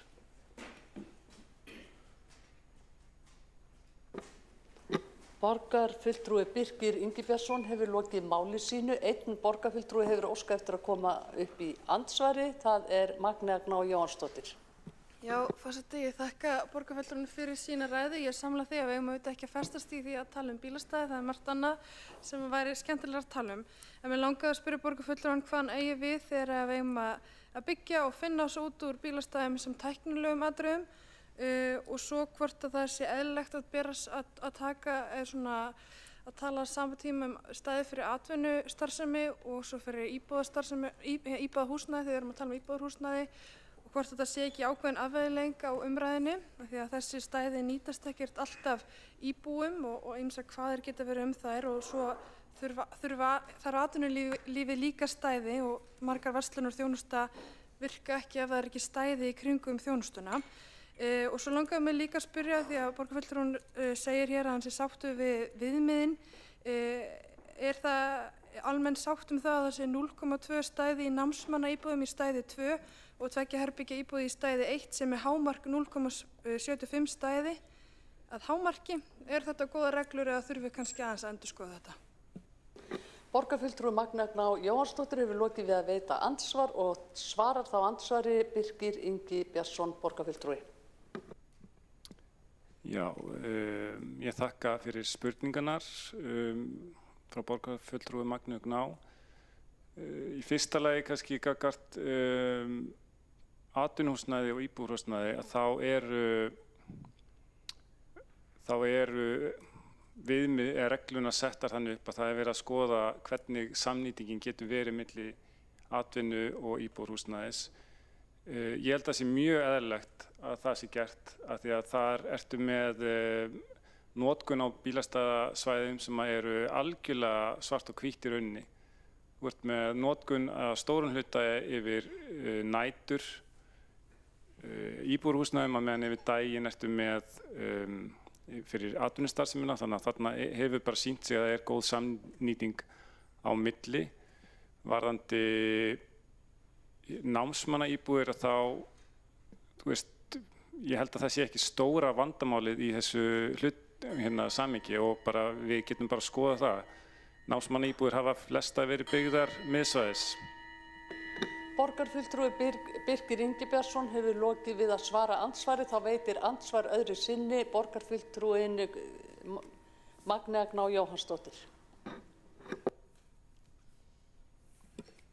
Forseti, ég þakka borgarfulltrúanum fyrir sitt svar. Ég get alveg tekið undir einhverju leyti að það sé eðlilegt að horfa á bílastæði samnýtingu á milli atvinnulífs og heimila, en það má samt ekki afvegulega umræðina í þá átt að öll stæðir sem að nýtast fyrir atvinnulíf geta nýtt fyrir heimili. Það auðvitað einhver samlegir áhrif þarna á milli en ekki alfarið. En við erum samt að sjá hvað var að námsmannaíbúðir að við erum að byggja upp í Úlfarsárdal og eins og borgarfulltrúin Einar Þorsteinsson kom inn á, þá hafa stúdentar þar verið verulega óánægðir með þann fjölda bílastæða sem þar eða kannski andstæðu fjölda því það eru rosalega fá bílastæði. Og við erum að tala svæði eins og svæði 1 sem nær borgina yfir rosa stórt svæði borgarinnar þar sem hámarki 0,75 stæði fyrir 2 herbergja íbúð. Og ég spyr bara, það eðlilegt og finnst borgarfulltrúnum ekki eðlilegt að endurskoða þetta?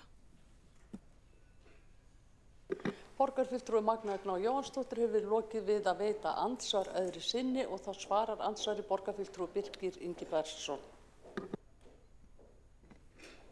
Já, eins og ég sagði áðan í ræðu minni að þá er ég ekkert mótfallinn því að þessar reglur séu teknar til skoðunar. Ég mótmæli því að þær séu allt sé bara einhvern veginn í rúst hérna í bílastæðamálum. Eins og ég fór ágætlega yfir að þá bara fjöldi reita þar sem að fjöldi bílastæða per íbúð bara vel yfir 1 bílastæði per íbúð. Og getur vel verið að það séu dæmi hér og þar sem þetta einhvern veginn kannski ekki að virka, en þú veist þá bara tökum við það á þeim basis en ekki einhvern veginn eins og það sé allt bara í mólum hérna. Bara tökum við þetta til skoðunar og það eitthvað sem að núverandi samstarfsflokkar hafa sagst ætla að gera og bara sú vinna framundan.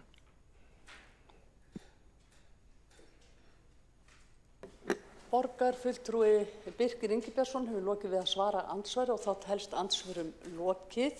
Næstur tekur til máls borgarfulltrúi beraði sakir.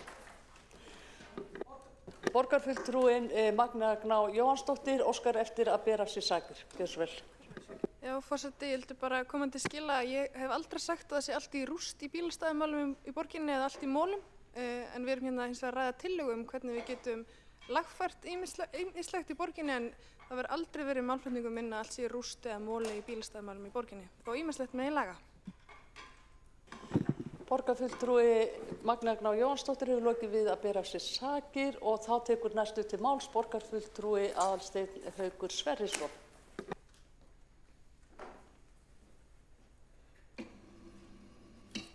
Forseti, ágætu borgarfulltrúar og kæru Reykvíkingar.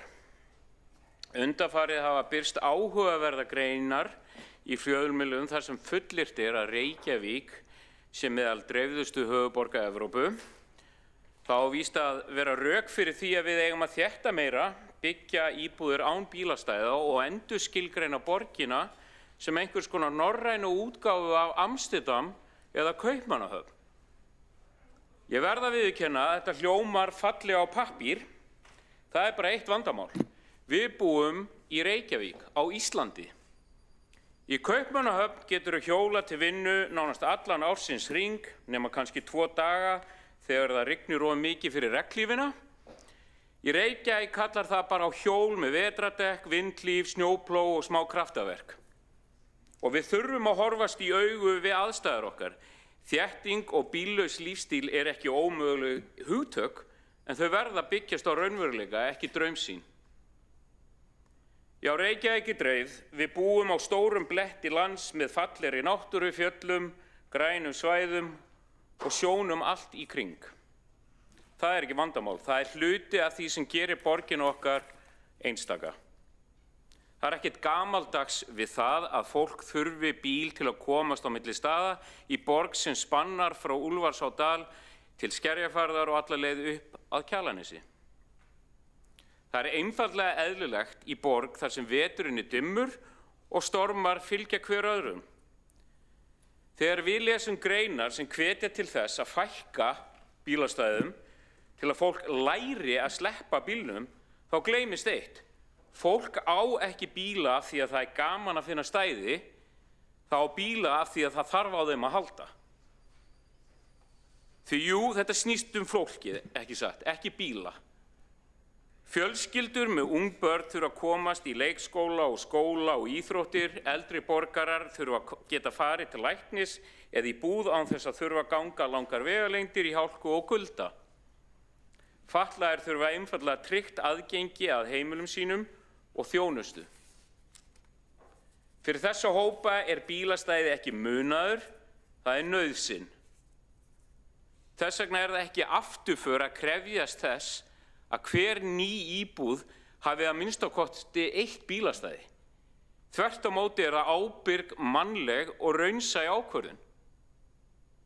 Við getum öll verið sammála að við viljum umhverfisvænni ferðavenjur til framtíðar, en þar til almenningssamgöngur verða raunverulegur valkostur með tíðni, tímaáætlunum og aðgengi sem hentar fólki, þá verðum við að standa vörð lífsgæði borgarbúa eins og þau eru í dag.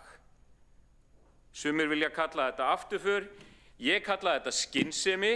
Það er ekkert byltingakennt við að segja ef þú byggir íbúð, þá þarftu að gera ráð fyrir að íbúin komist heim.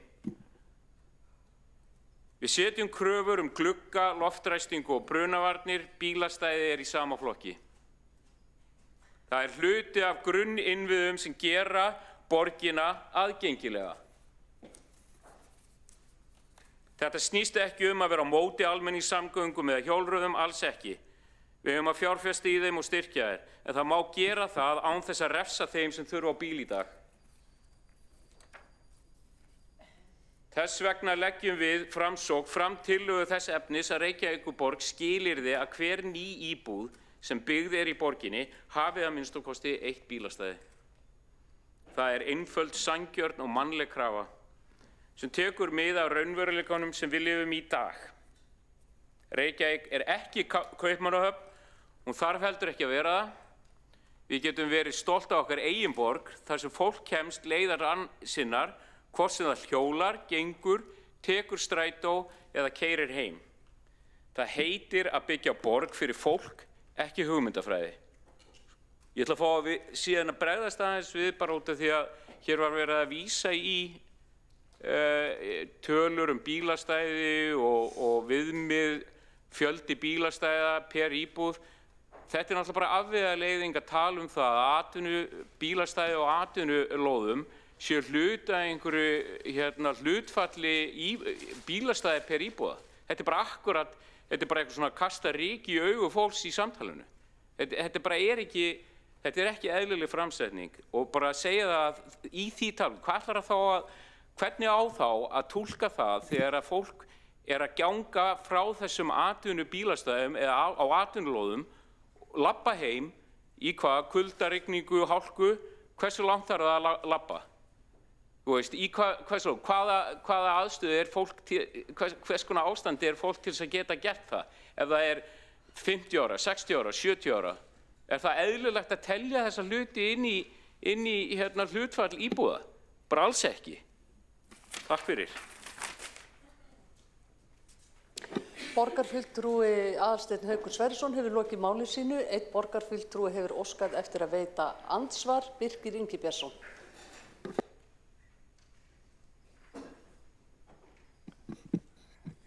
Já, ég vil byrja að þakka borgarfulltrúa Aðalsteini fyrir innblásna ræðu.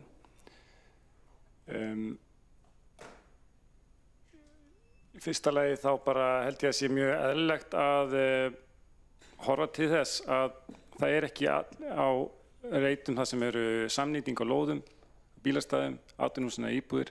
Það er ekki eins og allir komi heim á sama tíma og allir mæti í vinnuna á sama tíma. Það er alltaf einhver samnýting. Og ef við erum að byggja bílastæði fyrir alla atvinnufermetra og alla íbúðafermetra, þá erum við að byggja dálítið mikið af bílastæðum og ég held að það sé ekki skynsamlegt.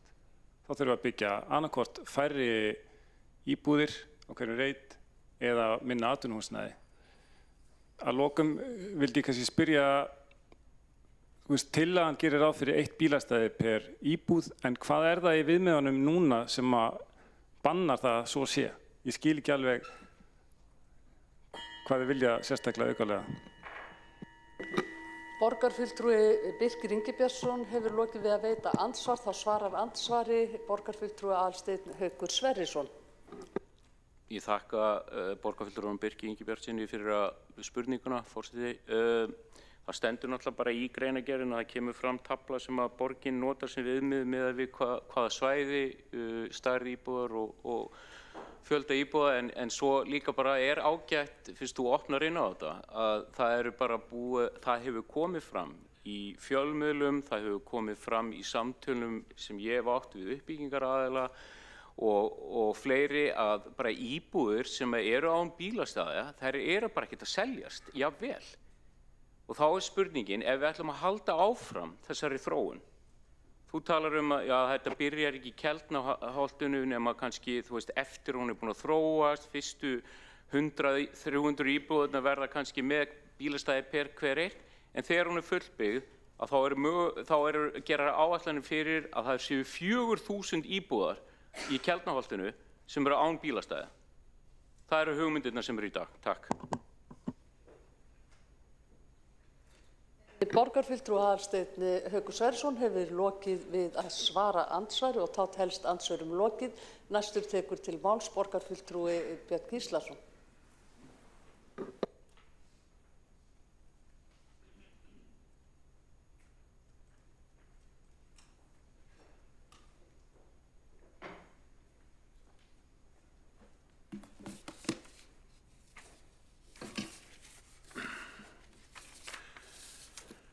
Já, forseti, ágæta borgarstjórn. Það má segja að þetta sé þörf umræða, þetta er fínasta umræða og góð umræða og tillaga sem að Framsóknarflokkurinn er hér með og það er búið að ræða ýmislegt og búið að fara vel í gegnum þetta í rauninni allt saman sem ég ætlaði að segja hér, en það eins og sagt er að þá held ég að það sé bara þannig að við komumst ekki hjá því að hafa minna en 1 bílastæði á hverja íbúð. Ef við erum að tala átt okkur líka á því á hvaða stað við búum, breiddargráðan hérna okkur er mjög, eins og við vitum, norðlæg og hér er bara nánast hálft árið svona frekar leiðinlegt veður oft og ýmislegt sem við þurfum að taka tillit til í þessu og þess er þetta held ég alveg augljóst að það eru margir sem að vilja nota ökutækin og síðan hvað varðar skipulagið, þá er það nú þannig hjá okkur að ég held að atvinnustarfsemi er að mestu hluta eða stærstum hluta vestanmegin í borginni en ekki austamegin, þannig að þeir sem búa í austurhluta borgarinnar þurfa þá að sækja mikið atvinnu í vesturhlutan, enda er þar, ég sá það yfir 80% þeirra sem búa í austurhluta borgarinnar vilja komast leiðar sinnar í bíl. Og þetta er bara staðan. Þannig að þó svo að borgarlínan komi síðar náttúrulega einhvern tímann en kannski minnkar þá eitthvað prósentan. En ég held að þetta verði nú samt staðan þegar svona alls konar veður í gangi. Nú mér finnst nú líka vert að sjá þetta til þess eins og með Gufunessið. Það nú skipulagið þannig að það átti nú að koma held í strætisvagn og það var byggt sérstaklega fyrir fólk sem hafði áhuga á því að búa í bíllausum lífstíl og ég held að hver einasti íbúi þar sé búin að fá sér bíl. Þannig að við erum svona ekki alveg að gera, við erum bara ekki tilbúin í svo margt og ég held að þetta sé nú þannig að við sem sagt verðum að gera ráð fyrir því og Aðalsteinn Haukur Grettsson borgarfulltrúi kom inn á það að verktakar hafa engan áhuga á því að byggja orðið Já, svona alltaf því sagðan það. Þeir vilja sjá eitt stæði allan íbúð og þeir sem að byggja í höfðanum hafa verulega miklar áhyggjur af þessu. Nú skal ég nefna hér meira. Það er ég tók eftir því að sum sveitarfélög hér í nágrenni okkar eru farin að auglýsa lóðir þar sem er gert ráð fyrir fleiri en einu bílastæði á hverri íbúð. Og það er nú held ég hugsanlega kannski frekar ætlast til þess að þessi eldra fólk sem er að flytja þar inn eða þeir sem er að minnka við sig þá. Og mér þótti þetta athyglisvert, en þetta segja verktakamargir og þeir sem eru í uppbyggingu að sé mjög vinsælt og allt þetta seljist mjög hratt. Þannig að það sé sagt. Ég held að við þurfum ekki að hafa áhyggjur að við höfum ekki land hér til þess að byggja á. Við erum með, þetta er reyndar erum við mjög þétt byggt hér í Reykjavík. Ef við tökum Kjalarnesi frá, þá er þétting byggðar mjög stíf hér. En þegar Kjalarnesi bætist við þá er vítt til veggja og hátt til lofts. Nú, ég held að mér líst bara vel á þessa tillögu Framsóknar og ég held að við styðjum hana. Sjálfstæðisflokkurinn styður þessa tillögu og ég sé ekkert meira það mikið að segja. Þetta er búið að koma mjög mikið fram hérna, sérstaklega hjá þeim Framsóknarmönnum sem hér hafa stigið upp og farið vel í gegnum þetta. Ég loki máli mínu. Takk.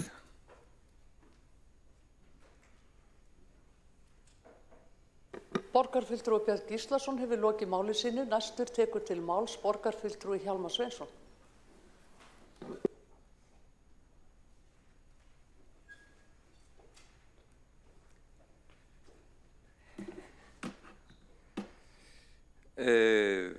Borgarstjórn og forseti. Bara aðeins svona kannski bregðast að einhverju leyti við því sem er fram komið. Ég hefur reyndar ekki miklu við að bæta frábæra ræðu Birkis Ingibjartssonar sem er bæði verkfræðingur og arkitekt og svona hefur nokkuð djúpa sýn inn í þessi mál. En fyrsta lagi að því að það mátti skilja það á málflutningi borgarfulltrúans Björns Gíslasonar að það væri fyrst og fremst byggt í nágrannasveitarfélögum Reykjavíkur af því að þeir skaffuðu svo mörg bílastæði, en það er akkúrat öfugt og ef að borgarfulltrúan hefði verið á fundi Húsnæðis- og mannvirkjastofnunar fyrir 2 vikum að þá hefði hann frétt að það er mest byggt í Reykjavík af sveitarfélögunum raunar miklu meira en í öllum hinum sveitarfélögunum samanlagt þrátt fyrir bílastæðireglur borgarinnar. Þannig að þessi kenning það að það séu allir að flýja héðan hún stenst ekki nánari skoðun. Og svo var líka haldið fram að eins og það var einhver hneisa að menn dreymdu það að Reykjavík gæti verið eitthvað örlítið líkari borgum eins og Kaupmannahöfn eða Amsterdam. En er það einhver hneisa og ég vil minna það sem ég oft minnst á áður hér í þessum sal að Reykjavík var framundir 1970, 1980 einmitt að vissu leyti líkari þessum borgum heldur en þeirri Reykjavík sem við búum í dag vegna þess. Hún var tiltölulega þétt og það var tiltölulega mikið af þjónustu í göngufæri. Þetta var áður en að einkabíllinn í rauninni lagði undir sig borgina gjörsamlega og byggðin dreifðist út allt. Og svo það þetta þannig, við bara lítum kringum okkur hér í borginni að þá það ennþá þannig í miðborginni að það eru svæði það sem að brunnu hús eða voru rifin gömul timburhús og þeim var síðar breytt í bílastæði. Reyndar hefur mjög mikið áunnist að því að öll Austurhöfnin Hafnartorg og allt það svæði, það hefur byggst upp. Líka svæði hérna við Lækjargötu, þar sem gamli Iðnaðarbankinn þar voru bílastæði þar sem stóðu tómir bílar, helming sólarhringsins og þar allt fullt af fólki í íbúðum, hótelherbergjum og svo framvegis veitingahúsum og kaffihúsum þar sem áður voru tómir bílar og það ekki miklu skemmtilegra og betra fyrir efnahag borgarinnar. Ég nokkuð viss það. Allavega nú munu vera, og þetta ekki alveg nákvæmt tala, 180.000 bílastæði í Reykjavík og það með því allra mesta sem að þekkist. Það eru mjög fáar borgir ef nokkur með jafn mörg bílastæði og það auðvelt að reikna þá hvað þetta eru mörg bílastæði á íbúa. Og svo það líka þannig að bílastæði á vissan hátt dauð svæði. Það enginn þar, þau eru negatív svæði að því leyti að það vill enginn búa við hliðina á stóru bílastæði. Það vilja allir hafa þau einhvers staðar annar staðar. Svo það líka þannig að bílar eru tómir, það enginn í bílunum 95% tímans. Þannig að bílar hafa margt til síns ágætis en þeim fylgja líka miklir ókostir. Og svo má nefna það út af öllu þessum svæðum í Reykjavík sem að fara undir umferðarmannvirki og þar með tali bílastæði að 48% borgarlandsins að undanteknum stóru útivistarsvæðunum inn í borginni fara undir umferðarmannvirki. Og það allt og mikið. Það með því allra mesta sem að þekkist og mætti einna helst líka við helstu bílaborgir í heimi eins og Houston og Phoenix. Og svo það líka, við vitum það sem að förum oft á fundi, á íbúafundi út í hverfunum. Hver eru helstu kvörtunarefni? Of mikið pláss fyrir bíla, umferð, of mikil hávaði, of mikil mengun. Þannig að við höfum skapað okkur borg síðastliðin 50 ár þar sem að bíllinn í algjörum forgangi alltaf. Og það hefur verið að reyna að koma einhverjum böndum á þetta með skipulagsstefnu undanfarin 15 ár sirka bát. Það verða að teljast mjög svona hógværar aðgerðir. En Birkir Ingibertsson fór ágætlega yfir þær reglur sem eru í gildi og sýndi fram á það að það býsna rífleg bílastæða, reglurnar eru býsna ríflegar og kannski að lokum að þá vil ég líka taka undir það sem að kom fram hjá honum áðan og það í Keldnalandið, ég myndi líka nefna Skerjafjörðinn og Veðurstofuhæðina að undanfarin ár hefur verið unnið að deiliskipulagi og rammaskipulagi fyrir ný íbúðasvæði það sem eru aðeins aðrar áherslur lagðar heldur en hefur verið síðastliðin 50-70 ár, nefnilega þar sem að svæðin eru gönguvænni, það sem að og vistvænni og þar að leiðandi gangandi vegfarendur og börn og svo framvegis búa við meira öryggi. Og ég fagna því að það sé gert, slíka tilraunir séu gerðar, ég alveg viss að þær eiga eftir að reynast vel og svo ætla ég að segja lokum að það ekki búið að ákveða neitt endanlega annað en það að þessi svæði eiga að vera vistvæn og mannvæn svæði. Ég held að það sé bara frábært en ég legg til að þessi tillaga hún verði send til umsagnar og umfjöllunar hjá umhverfis- og skipulagssviði. Borgarfulltrúi Hjálmar Sveinsson hefur lokið máli sinni. 2 borgarfulltrúar hafa óskað eftir að veita andsvar. Fyrstur borgarfulltrúi Björn Gíslason. Já, forseti, ágæta borgarstjórn, ég ætlaði að leiðrétta hérna aðeins mál Hjálmar Sveinssonar borgarfulltrúa. Hann sagði ég talaði það að í nágrannasveitarfélögum væri meira byggt, það var nú ekki. Ég nefndi það að þar væri verið að bjóða fjölbýlishús eða lóðir þar sem væri boðið upp á að það væri 2 bílastæðir sem fylgdu íbúð, hver íbúð og ætti þá sérstaklega við það húsnæði sem fyrir svona eldri kynslóðina, ef maður getur orðað það svo, já 50 pluss. En það nú fyrst og fremst þetta sem ég vildi nefna, en svo náttúrulega eins og ég nefndi, þetta náttúrulega skipulagsstefna sem hefur verið, samanber eins og ég nefndi í Guðnesi, þar sem að fólk átt að búa bíllausum lífstíl en var þvingað til þess að kaupa bíla. Það var líka sem vildi svona nefna. Borgarfulltrúi Björn Gíslason hefur lokið við að veita andsvar. Þá svarar andsvari borgarfulltrúi Hjálmar Sveinsson. Já, mér fannst það nú líka nokkuð augljóslega í orðum borgarfulltrúans að straumurinn lægi til nágranna sveitarfélaga út af bílastæðireglum í Reykjavík, en svo sem sagt ekki og það er ágætt að borgarfulltrúin viti það. Og í samtöfu Gufunesi sem kemur alltaf upp aftur og aftur, þá er það þannig að íbúðir sem voru byggðar á svokölluðu vistþorpi, þær voru aldrei auglýstar sem sérstaklega vistvænar íbúðir, heldur voru þetta íbúðir sem voru byggðar sem hagkvæmar íbúðir fyrir ungt fólk og fyrstu kaupendur. Það var verktakinn sjálfur sem að fór að auglýsa þetta sem sérstaklega vistvænar íbúðir.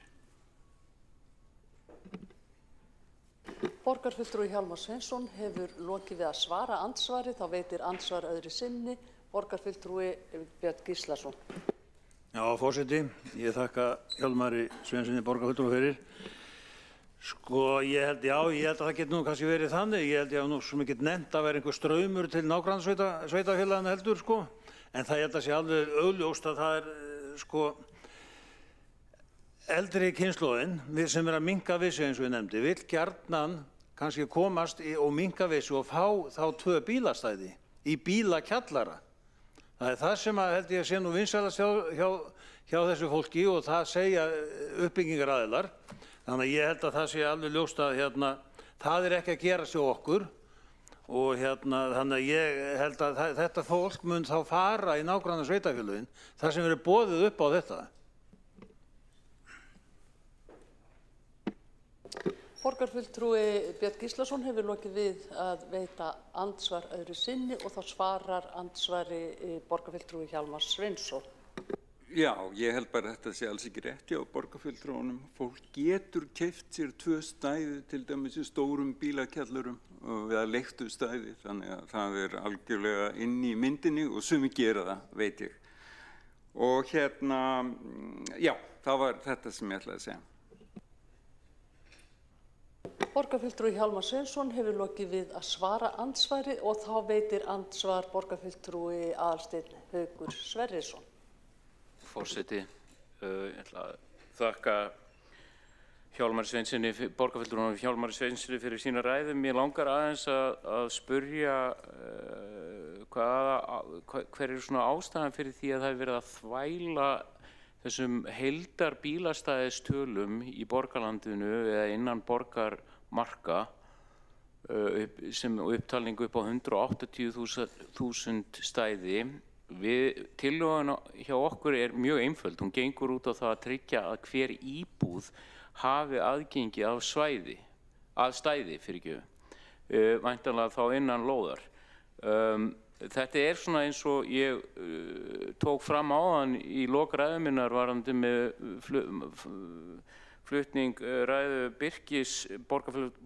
borgarfulltrúans Birkis Ingibjargssonar að þarna er verið svona eins og að verið að reyna að afvegaleiða umræðuna. Þetta snýst ákveðna forsendur sem borgin er að gefa sér upp varðandi með deiliskipulagsbreytingar og skipulag á íbúðarreitum þar sem að farið er eftir ákveðnum formerkjum fjölda stæða eftir því hversu íbúðin er. Við viljum tryggja að það fylgi bara 1 stæði per íbúð. Takk. Borgarfulltrúi Aðalsteinn Haukur Sverrisson hefur lokið við að veita andsvar og svarar þá andsvari borgarfulltrúi Hjálmar Sveinsson. Já, ég held að það sé nú nokkuð augljóst að það kemur málinu við hvað eru mörg bílastæði fyrir í borginni. Ég meina, það er frekar augljóst er það ekki og það vill svo til að hér er mjög mikið af bílastæðum. Þannig að þetta er erfitt að halda því fram að hér sé alvarlegur skortur á bílastæðum í þessari borg. Og ég ætla að nefna líka annað að þetta hefur komið fram hérna nótu tækifærið að eftir því sem ég hef best veit að þá til dæmis í Ártúnshóðanum þá er einmitt gengið best að selja íbúðir sem eru ekki með bílastæðum. Það er vegna þess að þær eru kannski 7-8 milljón krónum ódýrari heldur en íbúðir með bílastæðum í kjallara. Borgarfulltrúi Hjálmar Sveinsson hefur lokið við að svara andsvari. Þá veitir andsvar öðru sinni borgarfulltrúi Aðalsteinn Haukur Sverrisson. Forseti, ég þakka Hjálmari Sveinsyni fyrir svarið. Eftir sem stendur, við erum ekki að tala þá stæði sem eru endilega með gott og greitt aðgengi fyrir íbúa, ef við erum að tala að samnýta stæði sem eru á atvinnulóðum. Við vitum ekkert hversu langt það er í íbúðina. Jú, þau eru til staðar, en ég meina hvaða aðgengi hefur fólk úr þessum atvinnustæðum til heimilisins síns. Þetta allt mjög svona loðið og mikil óvissa í kringum þetta. Málið það að það bara mjög sterkar heimildir og rök fyrir því að íbúðir eru ekki að seljast jafnvel sem eru án stæða. Það bara búið að vera í fréttum, í samtölum, ef þú talar við uppbyggingarálag, þannig að þetta bara röng stefna eins og staðan í dag. Við erum ekki með almenningssamgöngukerfi sem að veita þetta tækifæri til þess að fara að selja íbúðir án bílastæða eins og staðan í dag. Borgarfulltrúi Aðalsteinn Haukur Sverrisson hefur lokið við að veita andsvar. Þá svarar andsvari borgarfulltrúi Hjálmar Sveinsson. Já, ég get ekki annað en endurtekið það sem að ég hef heyrt, að það gangi í sumum tilvikum nokkuð vel að selja og þá oft litlar íbúðir án bílastæða. Þannig að ég ekki viss að þetta standist að öllu leyti, þetta sem að fullyrt en eins og sé, við erum að leggja það til að þessi tillaga verður send til umfjöllunar hjá okkar sérfræðingum og umhverfis- og skipulagssviði og ég held að það sem bara ágætis afgreiðsla. Borgarfulltrúi Hjálmar Sveinsson hefur lokið við að svara andsvari og þá telst andsvörum lokið. Næstur tekur til máls borgarfulltrúi Friðjón R. Friðjónsson.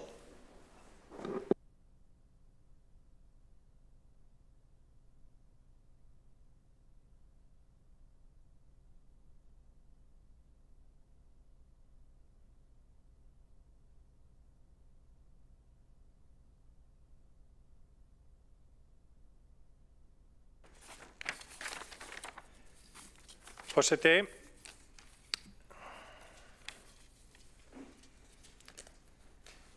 þessi tillaga framsóknarmanna eða framsóknarfólks alveg reynd ágæt. Mér finnst svolítið þessi umræða að vera svolítið ýmist í ökla eða eyra vegna þess að tillagan sjálf frekar hófsöm. Hún miðar að því að við útgáfu byggingarleyfa skuli að jafnaði vera heimilt að hafa eitt bílastæði við hverja íbúð í nýbyggingum, nema sérstakar skipulagslegar ástæður kalla annað. Mér finnst þetta bara að vera frekar hófsöm tillaga og ég skil ekki af hverju ekki hægt að samþykkja hana, en ég skil það alveg að þetta of stór og erfið pilla fyrir meirihlutann að gleypa í ljósi þess hvernig að hegða sér á undanförnum árum og rúmum áratug.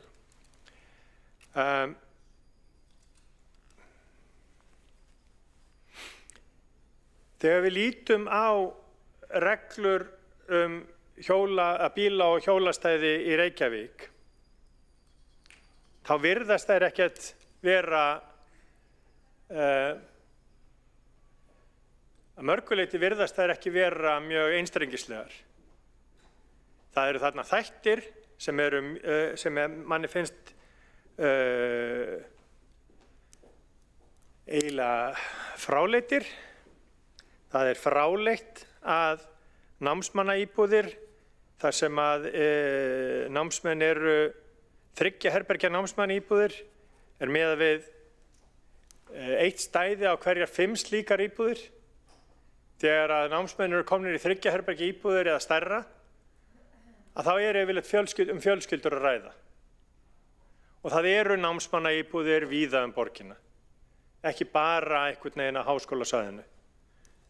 En það eru háskólasvæðin líka víða borgina. Svo það líka ákveðin furða að hvernig það ákveðið í reglunum að gestastæði séu bara 1 af hverja 10 íbúðir. Þannig að ég skil alveg að það sé ekki gestkæmt hjá ykkur í meirihlutanum, en það óþarfi að þröngva því upp á okkur.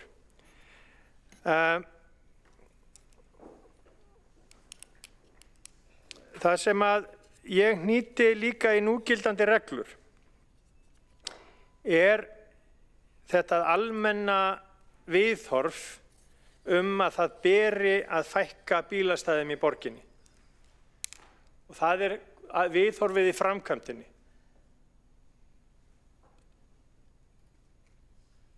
Mér finnst sem við gætum sýnt meiri hófsemd.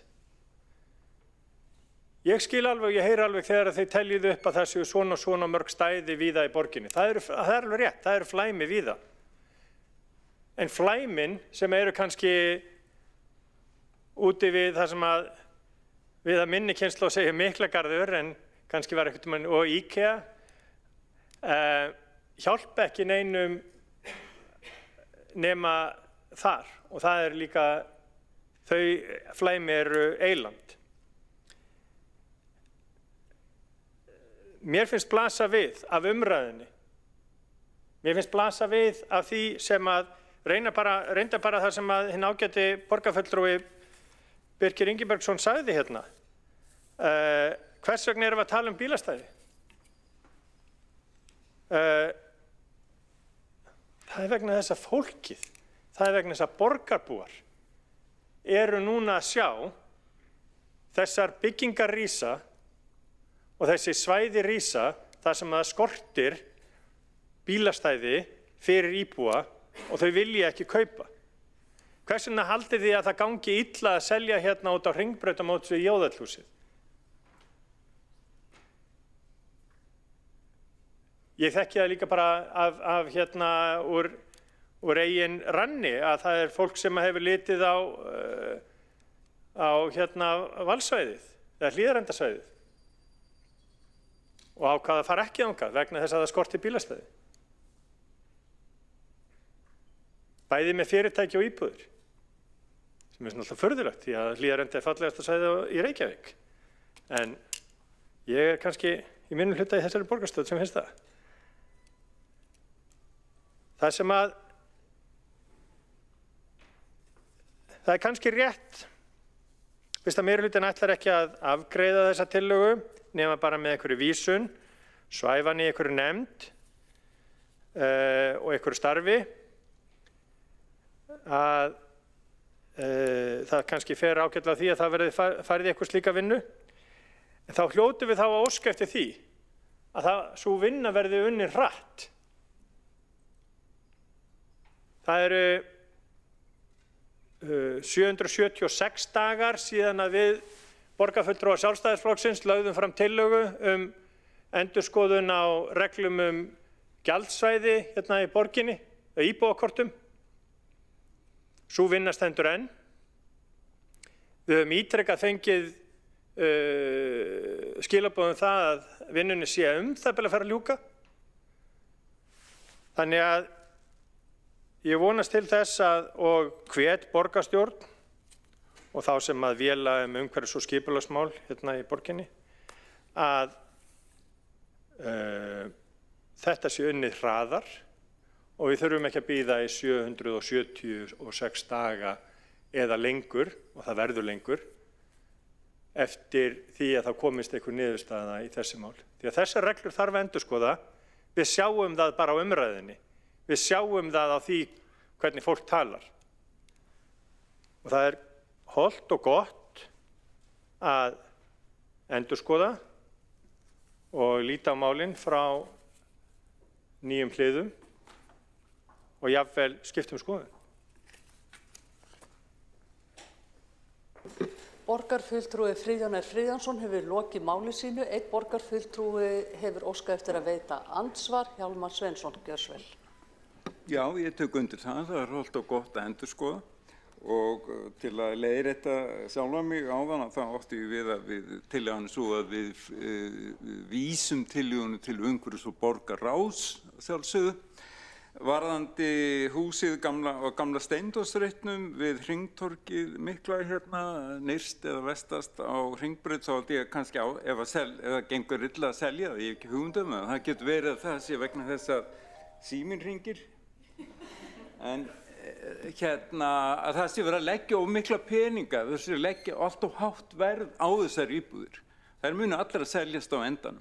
Ég held að það sé kannski svona, geti líka verið nærtæk skýring á þessari svokölluðu sölutregðu, en að öðru leyti að þá býst ég ekki við að neinn hafa áhuga á því að Reykjavík verður sérstaklega auglýst sem borg bílastæðanna. Hjálmar Sveinsson hefur lokið við að veita andsvar. Forseti áminni borgarfulltrúa um að hafa slökkt á símónum á meðan á fundi stendur. En þá svarar andsvari, hver var það? Friðjón R. Friðjónsson. Forseti, ég held að við borgarfulltrúinn Hjálmar Sveinsson séum alveg sammála um það að það er ekkert sérstaklega eftirsóknarvert að borgin Reykjavík verði auglýst sérstaklega sem bílaborg eða bílastæðaborg. Það er margt annað í borginni sem er eftirsóknarverðara og skemmtilegra að auglýsa. En ef við tölum aðeins húsið þarna á Steindórsreitnum gamla, þá það einmitt. Það er ekki vegna þess að íbúarnir eða sem sagt byggjendurnir eru að leggja svona mikið á.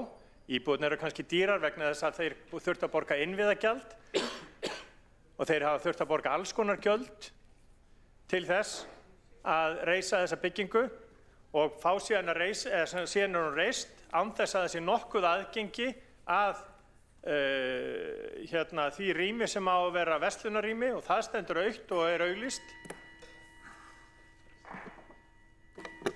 Borgarfulltrúi Friðjón R. Friðjónsson hefur lokið við að svara andsvari og óskar borgarfulltrúi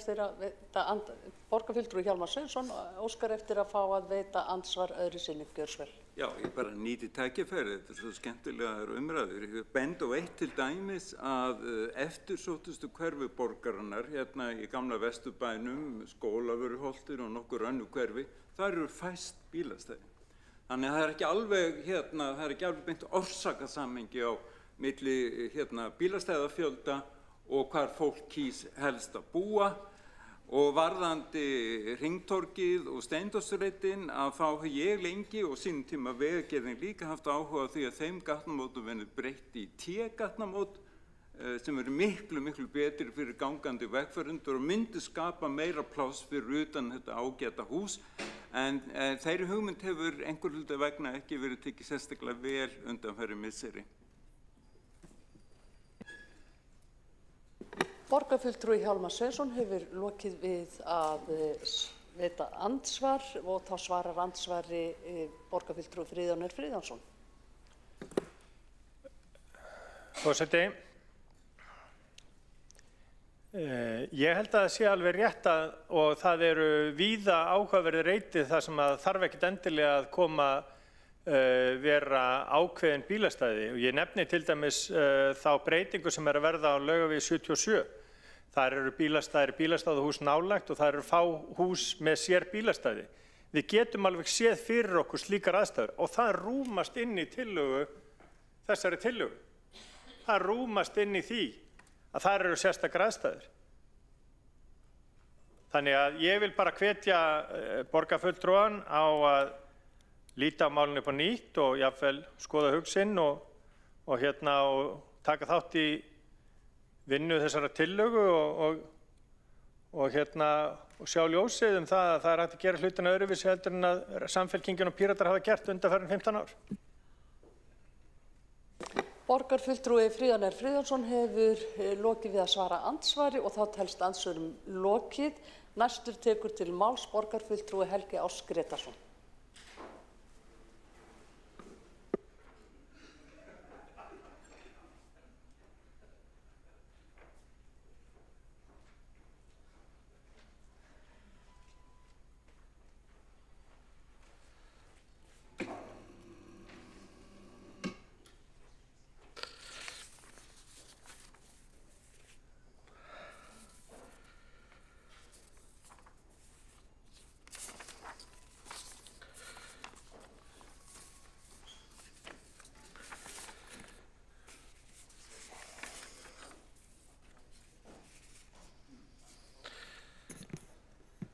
Forseti, ágæta borgarstjórn. Við erum að ræða hér tillögu borgarfulltrúa Framsóknarflokksins að bílastæði fylgi hverri íbúð. Það þá verið að vísa í íbúð. Ef að texti tillögunnar sjálfrar skoðaður, þá leiðir tillagan til þess að breyta í bílastæðareglum og hjólastæðareglum í Reykjavík þannig að til framtíðar litið skuli jafnan vera heimilt að hafa eitt bílastæði með hverri íbúð. Og færð hafa verið rök fyrir því að ein ástæðan fyrir þessari tillögu eru áhyggjur sem uppi eru á húsnæðismarkaði að íbúðir án bílastæða, án aðgangs að bílastæði seljist ekki. Þetta hefur verið deilt hér og borgarfulltrúinn Hjálmar Sveinsson hefur af þessu takmarkaðar áhyggjur og segir að þær munu seljast að lokum. Ég ætla bara í þessu samhengi að rifja upp að í aðdraganda alþingiskosninga í fyrra þá lofaði Samfylkingin því að hún ætlaði að breyta reglum húsnæðismarkaðinn meðal annars varðandi Airbnb íbúðir. Ég hef ekki séð neina afurð ennþá hjá núverandi ríkisstjórn í þeim efnum, en það kemur fram í greinargerð með tillögu Framsóknarflokksins hér í dag að mikið af íbúðum í borginni eru í eigu í raun og veru stofnana eða sterkra fjárfesta sem eru að leigja þá íbúðir fyrst og fremst til skammrar dvalar. Afleiðingin af þessu sú að venjulegt fólk, venjulegir íbúar, eiga erfiðar vik að fá aðgang að húsnæði til eigin nota. Ég set þetta samhengi hérna fram vegna þess að ég veit að vinir mínir í Samfylkingunni hafa mikla trú á sérfræðingum sem vinna á opinberum stofnunum. Og einn slíkur, hagfræðingur að nafni Jónas Atli Gunnarsson, hann vinnur hjá Húsnæðis- og Mannvirkjastofnun. Og hann skrifaði grein sem birtist í Morgunblaðinu 17. september 2025 sem bar yfirskriftina Hlustum á markaðinn. Hlustum á markaðinn. Þar hann að rekja erfiðleika sem eru búin að standa yfir í langan tíma. Hann talar að það taki sem sagt 14 til 16 mánuðum lengur að selja nýbyggingar, nýjar íbúðir í nýbyggingum en íbúðir sem eru í eldri húsum. Og í greininni með leyfi forseta segir svo: Erfitt að segja hvaða eiginleikar valda lítilli sölu á nýjum íbúðum, en skortur á bílastæðum, slæm birtuskilyrði og ótti við byggingagalla gætu þar haft áhrif. Og svo heldur hann áfram, og það sem ég vil lesa þá upp hér með leyfi forseta: Bæði á höfuðborgarsvæðinu og í nágrenni þess seljast nýjar íbúðir mun verr en notaðar. Það sem að Framsóknarflokkurinn að setja hér fram í dag, sem mjög jákvætt, að segja að ein ástæðan fyrir þessum yfirstandandi erfiðleikum skortur á bílastæðum. Og við eigum að breyta stefnunni í því að hjálpa markaðnum. Þannig erum við að hlusta á hann. Ég held að tillagan sé þannig sveigjanleg og á mörgan hátt eðlileg að það væri bara full ástæða fyrir borgarstjórn að samþykkja hana vegna þess að kollegi minn, borgarfulltrúinn Friðjón Friðjónsson, hann sannspár margt án efa og hann spáir því að þessi ágæta tillaga í dag, ef að núverandi meirihluti haldi áfram völdum, að hún muni deyja drottni sínum í umhverfis- og skipulagsráði og umhverfisskipulagssviði, eins og sú tillaga sem búin að vera eitthvað í 777 daga kort. Það er annað atriði sem ég vildi minnast á, bara svo að réttri sögu sé haldið til haga, en þess að ég gat ekki skilið annað en að borgarfulltrúi Hjálmar Sveinsson héldi því fram að það hefði ekki komið frá borgaryfirvöldum að nýja hverfið í Gufunesi ætti að vera bíllaust, heldur hefði það komið frá verktökunum eða fjárfestunum. Ég skildi málflutning Hjálmar Sveinsson þannig, en málflutningur borgarfulltrúans Björns Gíslasonar var hann að nota þetta sem dæmi. Það sem er mjög mikið af bílum í Gufunesi. Og í þessu ljósi þá prentaði ég út frétt. Og þessi frétt, hún er frá Reykjavíkurborg. Dagsett 7. maí 2020.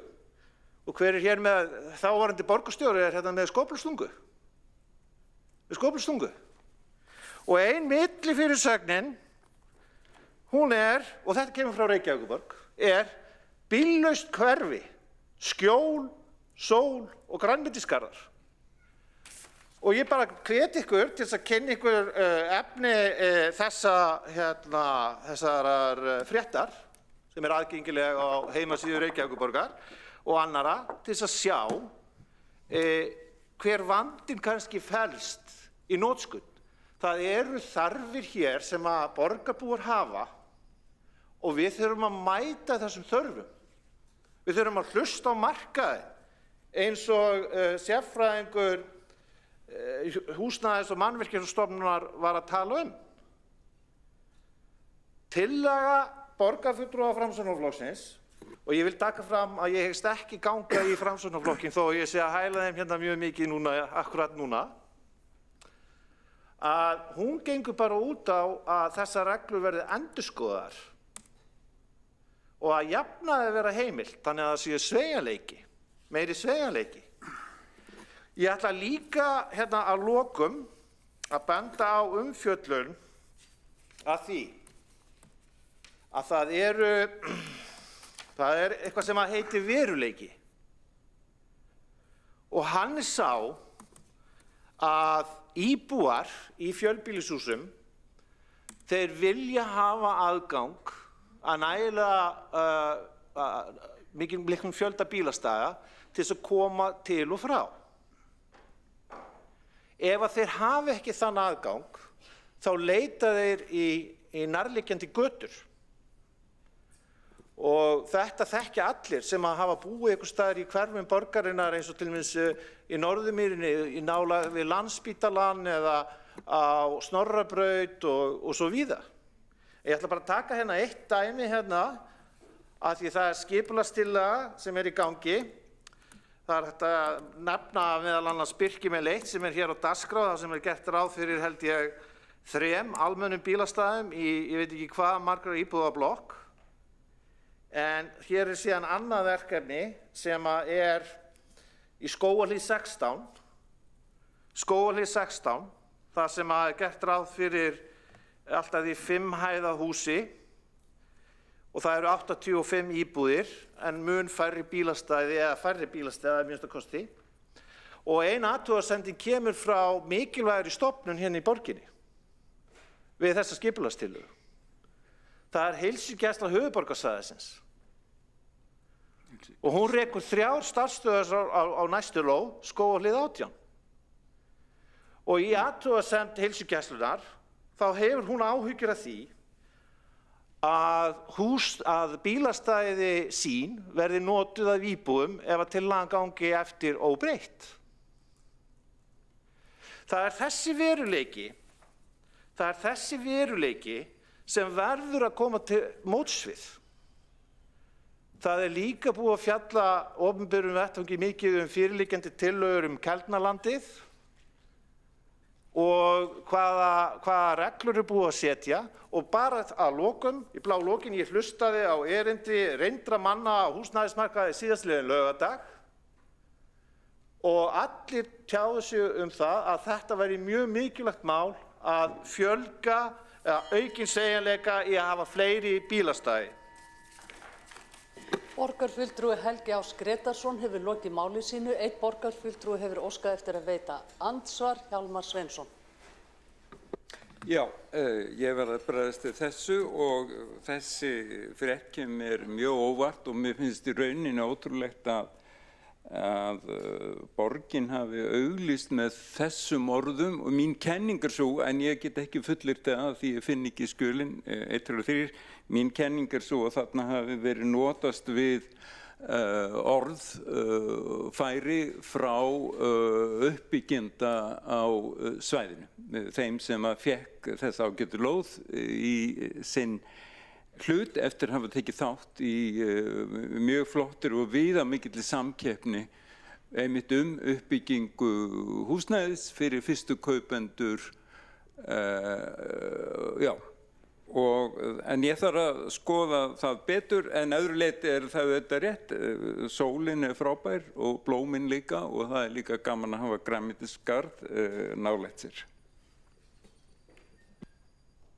Borgarfulltrúi Hjálmar Sveinsson hefur lokið við að veita andsvar. Þá svarar andsvari borgarfulltrúin Helgi Ás Gretarsson. Forseti, ágæta borgarstjórn. Kjarni málsins sá að það leyti sem að uppbyggingu í Gufunesi hófst, þá fór að bera á orðnotkun að lauta því að þetta yrði bíllaust hverfi.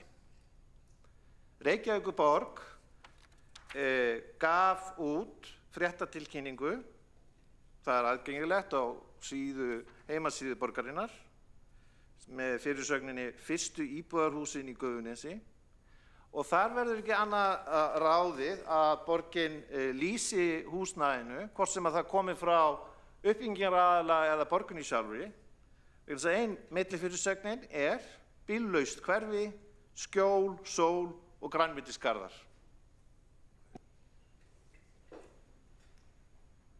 Borgarfulltrúi Helgi Ás Gretarsson hefur lokið við að svara andsvari. Óskar borgarfulltrúin eftir að veita andsvar öðru sinni? Nei, þá telst andsvörum lokið og næst tekur til máls borgarfulltrúi Alexandra Briem.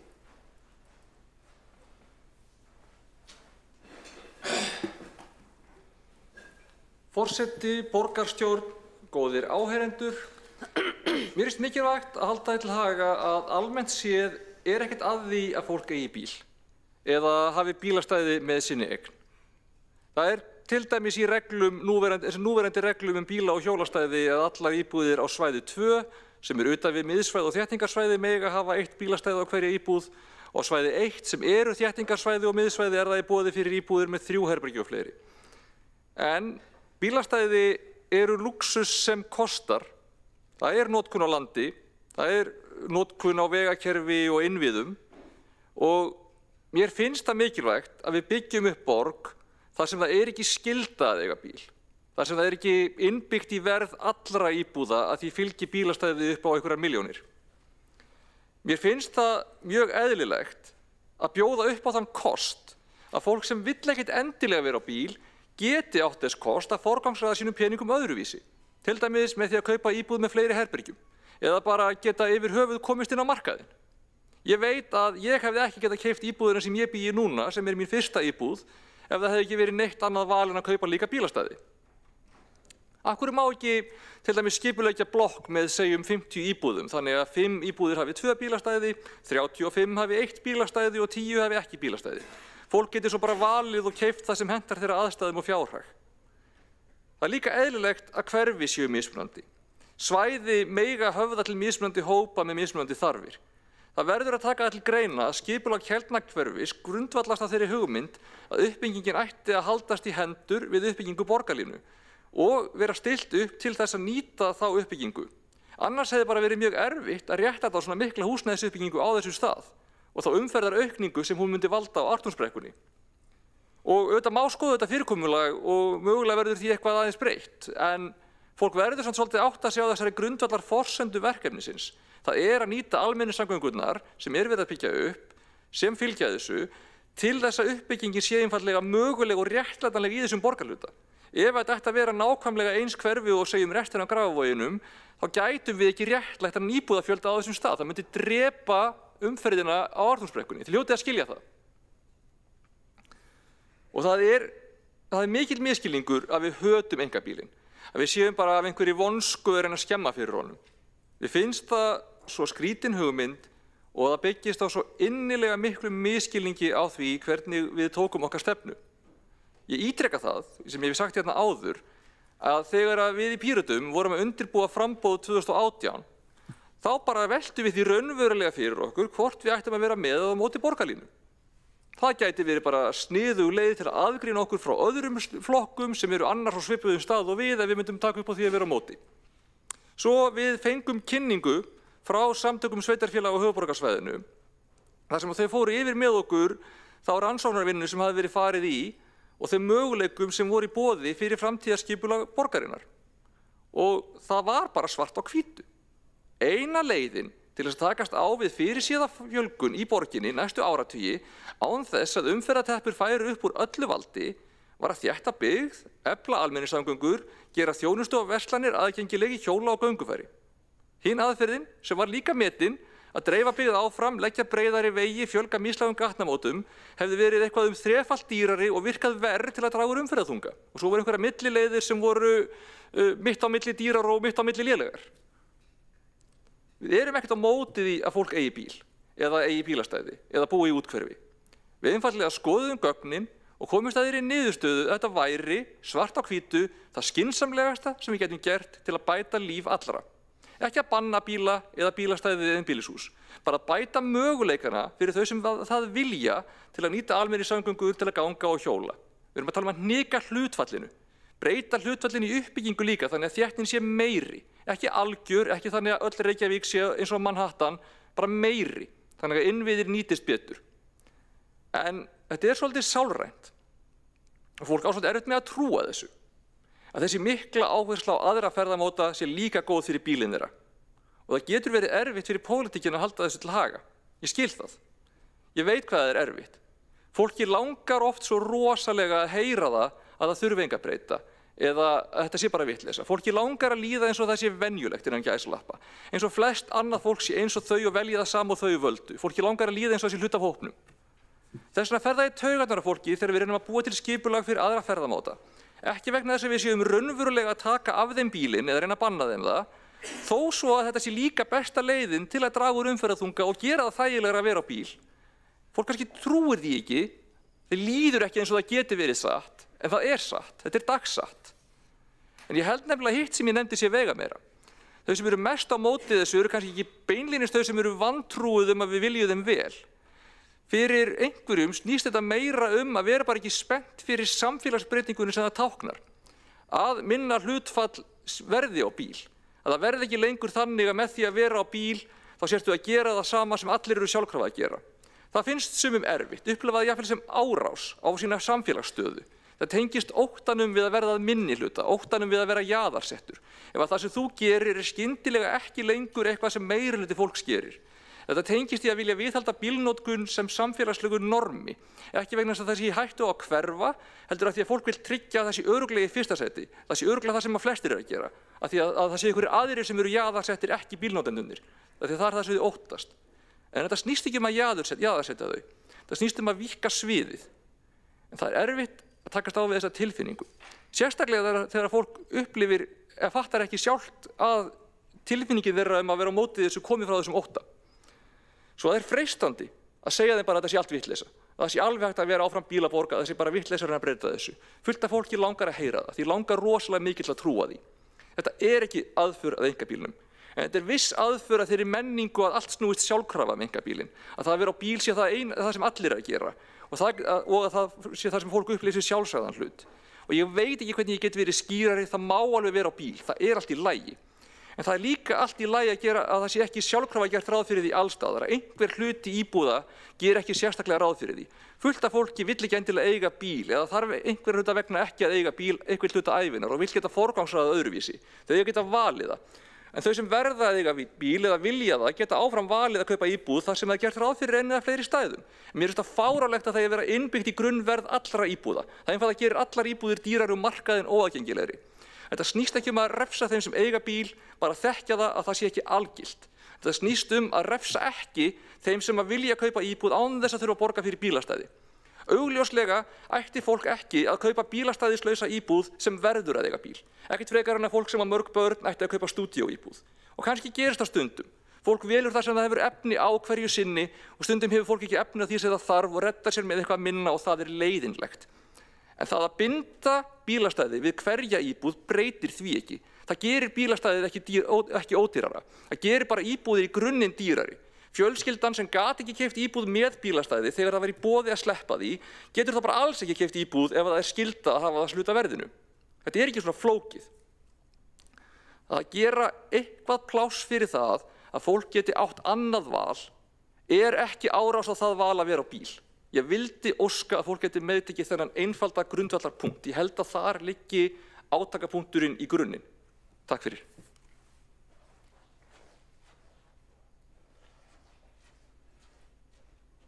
Borgarfulltrúi Alexandra Brím hefur lokið máli sínu og þá tekur næst til máls borgarfulltrúi Birkir Ingi Björnsson.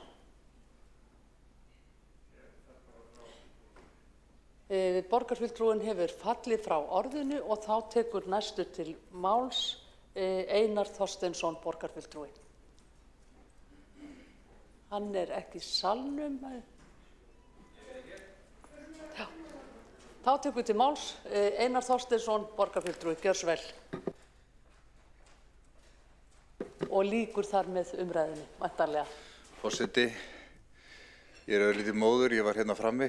Það var til þess að ná tilhlaupi hérna í ræðupúltið. Mér langar að þakka fyrir umræðina. Hún er búin að vera í grunninn mjög góð og hérna, ég veit ekki hvort að borgarfulltrúar almennt átti sig á því almennilega hvað bílastæðareglurnar hafa mikil áhrif á það hvernig við afgreiðum mál. Á því stigi þegar uppbyggingaraðilar að koma til borgarinnar með fyrirspurnir uppbyggingu. Þar uppbyggingaraðilum strax stillt upp dálítið við vegg. Þetta eru okkar viðmiðið og það er ekkert hægt að fara út fyrir það. Þannig að síðan koma inn tekníkarnar og áformin og þá er einhvern veginn búið að ramma þetta dálítið af. Þannig að það sem við erum að leggja til er bara aðeins meiri sveigjanleiki. Ég upplifði það líka og hef gert sem formaður borgarráðs fyrrverandi og borgarstjóri að fyrirtækin í borginni eru kannski að breyta húsunum sínum og stækka við starfsemina, fjölga starfsfólki eða fjölga viðskiptavinum og þá eru þessar reglur líka mjög íþyngjandi í sumum tilvikum og við höfum séð mörg dæmi það að mikilvæg fyrirtæki hérna í borginni hafa ekki fengið þá afgreiðslu mála sem að þau óska og þá er alltaf svarið að þetta eru reglurnar og ef við breytum þeim þá erum við að gera, eða semst ef við leifum, mætum óskum ykkar þá erum við að gera undantekningu frá reglunum og þá koma allir með sömu fyrirspurn. Og ég held að við séum svona kannski flest þannig gerð að við viljum bara mæta væntingum íbúa og fyrirtækjanna í borginni og skapa samkomulag og sátt umhverfið þannig að allir fái þrifist sem best og við erum í grunninn ekki að leggja neitt róttækt til. Hnika þessu aðeins til, gera það kleift að semja aðeins fleiri bílastæði heldur en rúmast fyrir innan reglana núna en áttum okkur alveg á því að framtíðarsýnin markmið borgarinnar sem að kannski grundvallast dálítið í aðalskipulaginu okkar að efla almenningssamgöngur og virka fararmáta, skapa svigrúm fyrir það og pláss í borgarlandinu fyrir sjálfbæra ferðamáta. Þetta er auðvitað sýnin sem ég held að við deilum öll en við erum komin aðeins svo langt með þessar reglur og þetta er mjög íþyngjandi. Þannig að ég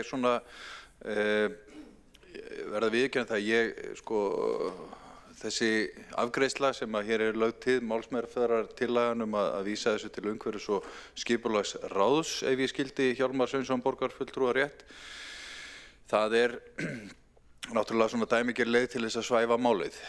Og ég veit það alveg að inn í meirihlutanum eru ólíkar raddir.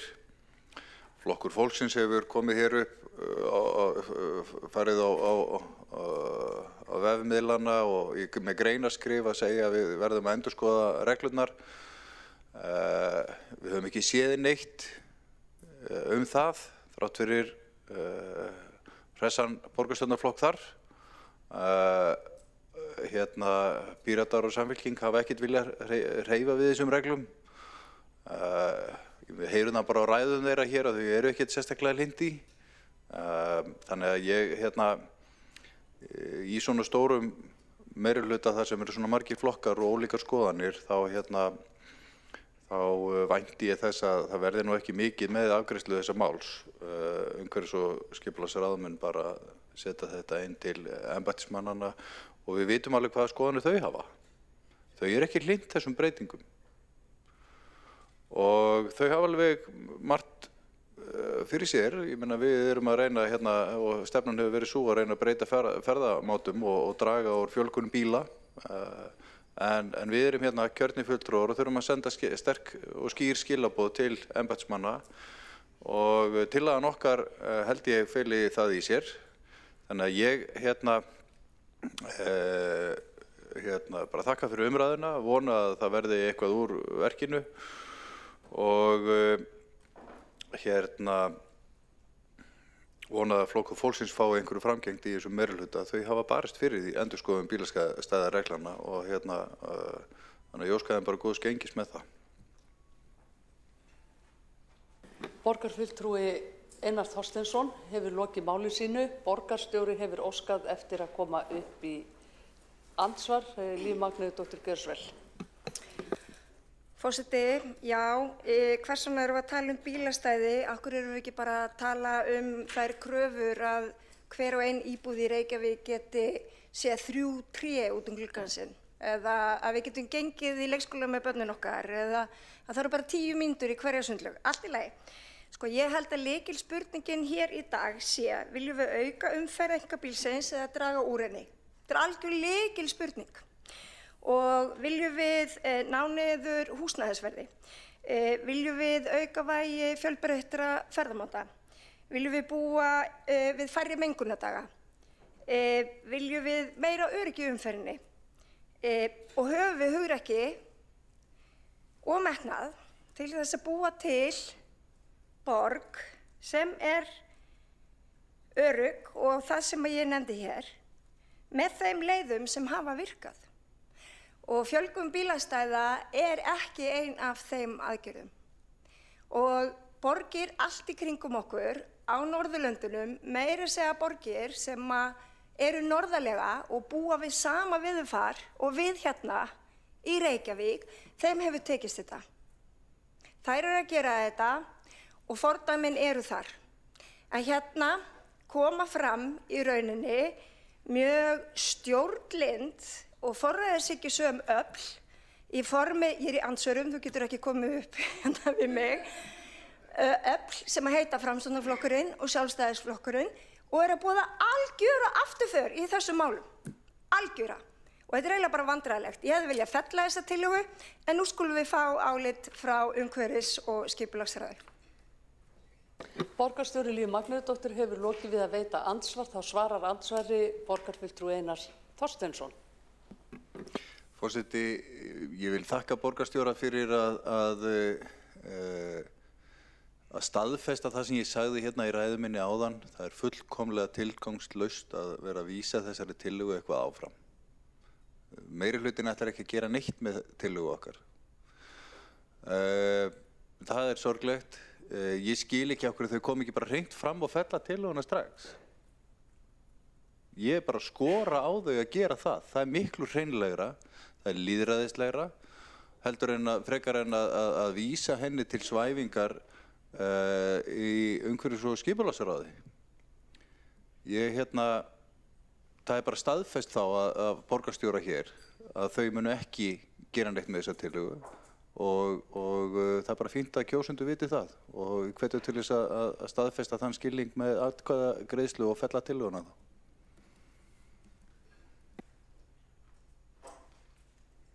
Borgarfulltrúi Einar Þorsteinsson hefur lokið við að svara andsvari, þá veitir andsvar öðru sinni borgarstjóri Líf Magnúðardóttir.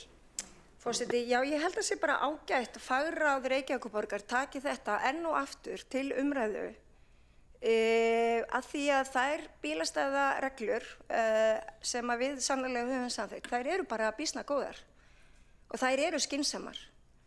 Og það farið fram á alls konar rýningu og samgöngumat og fleira sem bara nokkuð skothelt. Og hérna myndi ég gjarna vilja sletta á ensku study shows en íslenska okkar tungumál hér þannig að ég mun ekki gera það. Borgarstjóri Líf Magnúðardóttir hefur lokið við að veita andsvar öðru sinni og þá svarar andsvari borgarfulltrúi Einar Þorsteinsson. Forseti, mér langar að grípa hérna niður í grein sem að borgarfulltrúi Einar Sveinbjörn Guðmundsson skrifar 18. ágúst á þessu ári. Bílastæðamál í Reykjavík hafa lengi verið umdeild og ekki ástæðulausu. Þéttara byggð og aukinn bílafjöldi ásamt því nýju húsnæði á þéttingarreitum fylgja ekki stæði á öllum íbúðum. Það hefur skapað aðstæður þar sem framboð á stæðum nær ekki að mæta eftirspurn. Og greinin heitir Bílastæðavandi í Reykjavík, tími til aðgerða. Ég spyr flokk fólksins sem að reyndar ekki hér að taka þátt í umræðinni, hvaða aðgerðir til hvaða aðgerða á að grípa. Þá allavega ekki að grípa þessa tillögu hér og koma henni í einhverja vinnslu. Borgarfulltrúi Einar Þorsteinsson hefur lokið við að svara andsvari og þá telst andsvörum lokið, ekki hafa fleiri hvatt sér hljóðs undir þessum lið og óskar borgarfulltrúin eftir að taka til máls. Gjörsvel, borgarfulltrúi Einar Þorsteinsson tekur næstu til máls.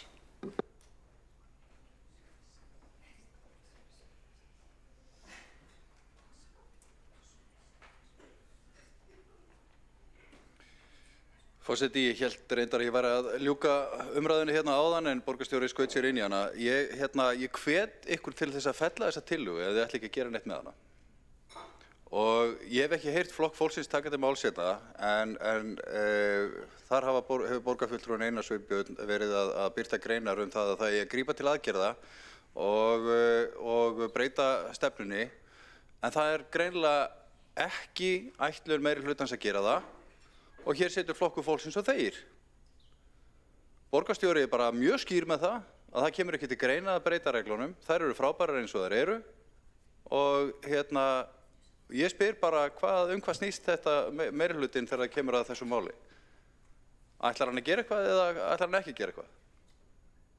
Ég veist þetta bara alveg kostulegu uppákoma. Við leggjum þetta til hófsama tillögu það að endurskoða reglunar, fela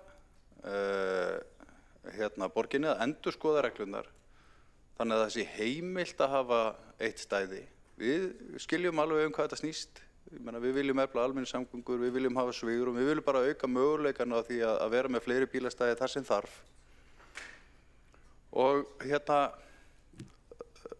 ég bara kunni í grunninn ágætlega að meta það að tillögunni yrði vísað. Og þá hefðum við kannski tækifæri til þess að koma okkur sjónarmiðum í umhverfis- og skipulagsráði og málið fengi þar umfjöllun en síðan kemur borgarstjóri hér inn á lokametrunum eftir að ég hef lokið umræðinni og segir þetta kemur ekki til greina.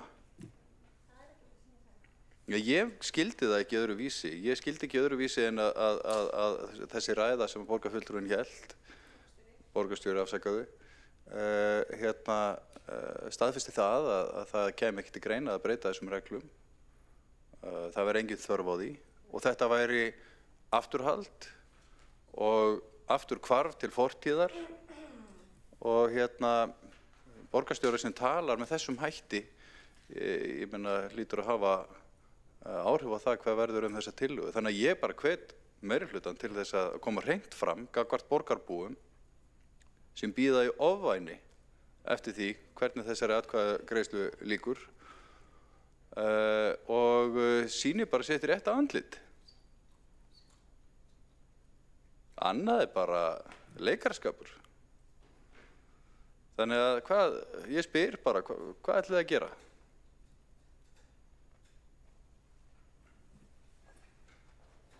Borgarfulltrúi Einar Þorsteinsson hefur lokið máli sínu.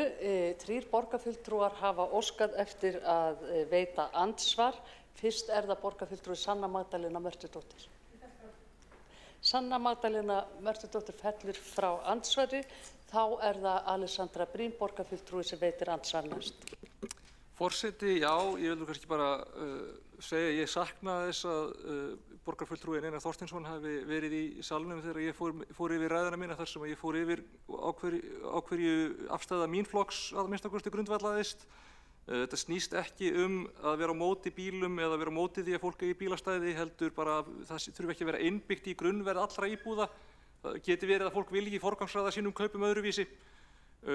Þannig að það að gera það skyldu í rauninni að hafa bílastæði með hver íbúð gerir bílastæðin ekkert ódýrari, það gerir bara íbúðirnar dýrari. Ég sjálf hef eins og borgarfulltrúanum fullkunnugt ekkert sérstakan áhuga á því að fara í tillögunni eins og hún lögð fram. Það hins vegar ekkert útilokað að við gætum viljað eitthvað hnýka mörkunum á svæði 1 og 2 eða einhverjum mörkum innan svæðis 1 eða svæðis 2 eða eitthvað svoleiðis. Það má alveg skoða þetta aðeins. Kannski er þetta of ýkt, ég ekkert 100% á móti því, þess vegna finnst mér sanngjarnara að vísa þessu umhverfis- og skipulagsráð og taka kannski aðeins samtalið heldur en að hafna því á einu bretti. Ef borgarfulltrúan varðar ekki það, þá það svo sem lítið mál fyrir mig að fella þetta, en ég held að þetta veri mildara svona. Borgarfulltrúin Alessandra Brím hefur lokið við að veita andsvar. Þá svarar andsvari borgarfulltrúi Einar Þorsteinsson. Forseti, ég þakka Alexandru Brím borgarfulltrúa fyrir andsvarið. Ég hlustaði á ræðuna, ég var frammi og heyrði hana einmitt lýsa þessu. Ég þykist vita að hún sé ekki mikill stuðningsmaður þess að hreyfa stefnuna í grundvallaratriðum. Ég þekki þær skoðanir. Það sem ég bara að fiska eftir það hvort að það eigi að gera einhverjar raunverulega breytingar í anda þeirra tillögu sem við erum með hér til afgreiðslu, sem að víkka bílastæðastefnuna út þannig að það sé heimilt að vera með 1 bílastæði per íbúð og mér heyrist að svo sé ekki og þá bara réttara að meirihlutinn felli tillöguna. Þetta engin pólitískur leikur, þetta bara við erum bara að kalla fram skoðanaskipti þessi mál og tillagan eins og hún hófsöm og nýtur greinilega ekki mikil stuðnings hér meðal meirihlutans og þá bara réttar að fella hana heldur en að vísa henni til svæfingar. Borgarfulltrúi Einar Þorsteinsson hefur lokið við að svara andsvari og þá veitir næst andsvar borgarfulltrúin Helgi Ás Grétarsson.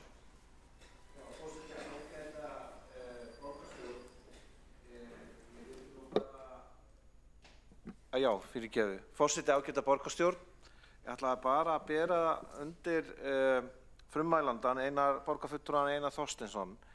Í síðasta mánuði birti HMS tölur sem sagt þessar nýbyggingar eða sölutíman og fá svona, það kemur fram líka í greinagerðinni að þetta kunni hafa áhrif á það sem það taki miklu lengri tíma að selja íbúðir í nýbyggingum.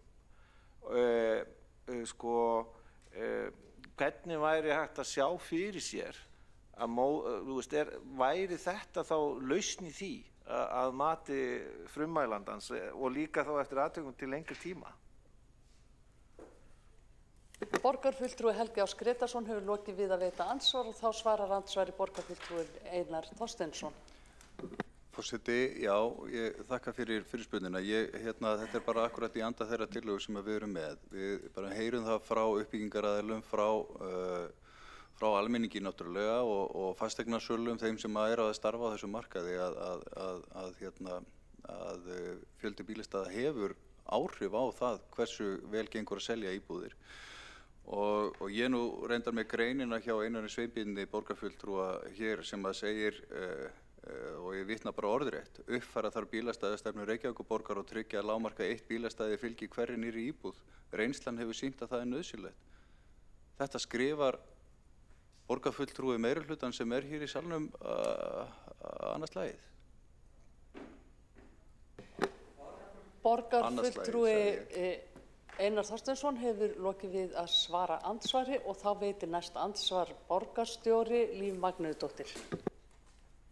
Forseti, já, skoðanaskipti vissulega. Einar Þorsteinsson borgarfulltrúi sagði að hann geti lesið sér til gagns hérna áðan í ræðu við fyrirlið, en ég held að hann geti ekki hlustað sér til gagns. Vegna þess að ég greindi rétt og satt frá því að ég væri bara tilbúin til þess að fella þessa tillögu að svo stöddu. Auðvitað má alltaf endurskoða stefnu Reykjavíkurborgar í öllum málum, út og suður, endalaust.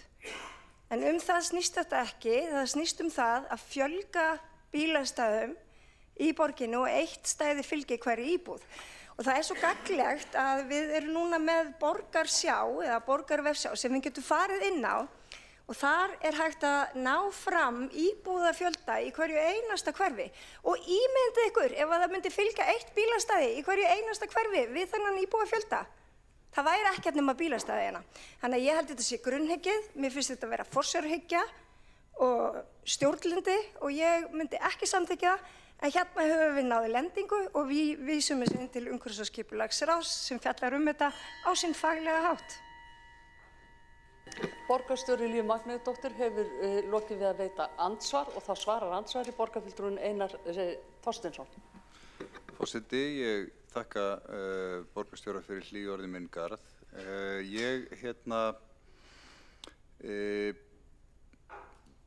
Þessi umræða hér er til þess að einmitt að laða fram þessar skoðanir innan meirihlutans og það hefur hér afhjúpast með skýrum hætti að það er fullkomlega tilgangslaust að senda þessa tillögu í einhverja vinnslu.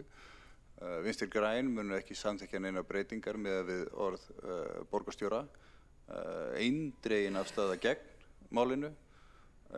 Hér eru við með grein sem ég var að lesa upp hérna áðan, þar sem varaborgarfulltrúi Flokks fólksins einfaldlega segir að það verði að tryggja það að lágmarki 1 bílastæði fylgi hverri nýrri íbúð og margt annað sem snertir bílastæðamálin. Þannig að það er hérna, ég vil bara að við erum á opinberum vettvangi hér í borgarstjórnarsalnum, íbúar eru að hlusta og þeir vita þá það að meirihlutinn ætlar ekki að gera neinar breytingar á þessu. Borgarfulltrúi Einar Þorsteinsson hefur lokið við að svara andsvari og þá veitir andsvar öðru sinni borgarstjóri Líf Magnúsdóttir. Já, forseti. Einar Sveinbjörnsson varaborgarfulltrúi, hann er alveg hreint ágætur og hann hefur ýmsar skoðanir.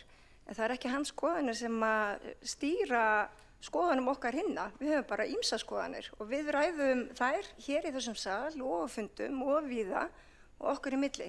Þannig að mér finnst frekar ódýrt af Einari Þorsteinsinni, borgarfulltrúa, að vera endalaust að vísa í grein varaborgarfulltrúan sem er ekki hér í salnum. Þannig að við skulum halda okkur við efnið.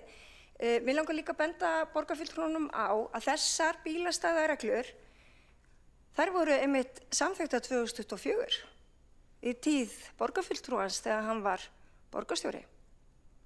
Gaman að segja frá því. Höldum okkur við efnið. Borgarstjóri Líf Magnúsdóttir hefur lokið við að veita andsvar og þá svarar andsvari borgarfulltrúinn Einar Þorsteinsson. Forseti, mér langar fyrst að minna borgarstjóran á því á það að borgarfulltrúinn heitir Einar Sveinbjörn Guðmundsson, það er ágætt að þekkja nöfnin á samherjum sínum í meirihlutanum. Reglurnar þeim var breytt 2024 á þá leið að við í Framsókn kröfðumst þess að rýmkað yrði á svæði 2, einmitt vegna þess að það var brýnt að reyna að gera breytingar á þessari bílastæðastefnu. Lengra komumst við ekki en leggjum hér fram skýrt hvað við viljum í þessum efnum og ég bara hvet meirihlutann til þess að koma hreint fram gagnvart íbúum og fella tillöguna af því að það eina sem þau ná saman er það að vísinni til svæfingar. Það er niðurstaðan, það er hinn pólitíska málamiðlun hér að vísa tillögunni eitthvað áfram en svo mun ekki neitt gerast. Borgarfulltrúi Einar Þorsteinsson hefur lokið við að svara andsvari og þá telst andsvörum lokið. 2 borgarfulltrúar hafa óskað eftir að koma upp undir liðnum fundarsköp. Fyrst er það... Nei, borgarfulltrúin getur ekki komið í andsvar. En borgarfulltrúin Sabína Leskop... Hún bað andsvör, sko. Hún bað andsvör, Birkir bað andsvör, Sanna féll frá andsvörum, Birkir alltaf... Já, nei, Birkir er hér... Heyrðu, býðum nú aðeins að við forseti stýrir hér fundinum. Helga Þórðardóttir, gjör svo vel. Ég fórsti heimilar að þú heitir andsvar. Gjör svo vel. Takk, forseti. Og því ég vil greinilega fer svona lítið fyrir mér. Ég sést í spjaldi hjá mér en ég var nú ekki eins og tekka á því hvort ég væri á andsvarslistanum. Mér fannst sjálfsagt að koma eins fljótt og svara borgarfulltrúanum Einari Þorsteinsinni þar sem hann beinir nú mörgum spurningum og mikinn áhuga að vita mínar skoðanir. Ég vil bara segja það fyrst. Hér er mörgum sinnum vísað í orð Einars Sveinbjörns Guðmundssonar, varaborgarfulltrúa. Þar vil ég segja, ég er ekki að ritskoða það sem hann skrifar og hins vegar þá er fólk með alls konar skoðanir en ég hins vegar get alveg sagt það að í okkar vilja yfirlýsingu að þá ræddi ég það að ég vildi gjarnan endurskoða þessar bílastæðareglur og það er í vilja yfirlýsingunni. Já. Borgarfulltrúi Helga Þórðardóttir hefur lokið við að veita andsvar og þá telst andsvörum lokið. Einn borgarfulltrúi hefur óskað eftir að fá að koma upp undir liðnum fundarsköp. Óskar borgarfulltrúin eftir að svara. Borgarfulltrúi Einar Þorsteinsson óskar eftir að fá að svara andsvari. Gjör svo vel. Forseti, ég þakka fyrir andsvarið frá Helga Þórðardóttur borgarfulltrúa. Nú ger ég ráð fyrir því að Flokkur fólksins átti sig á því að þau eru að setja fram hér kröfu í opinberum vettvangi að tryggja það að lágmarki 1 bílastæði fylgi hverri nýrri íbúð. Ég gerir ráð fyrir því að það sé skoðun flokksins.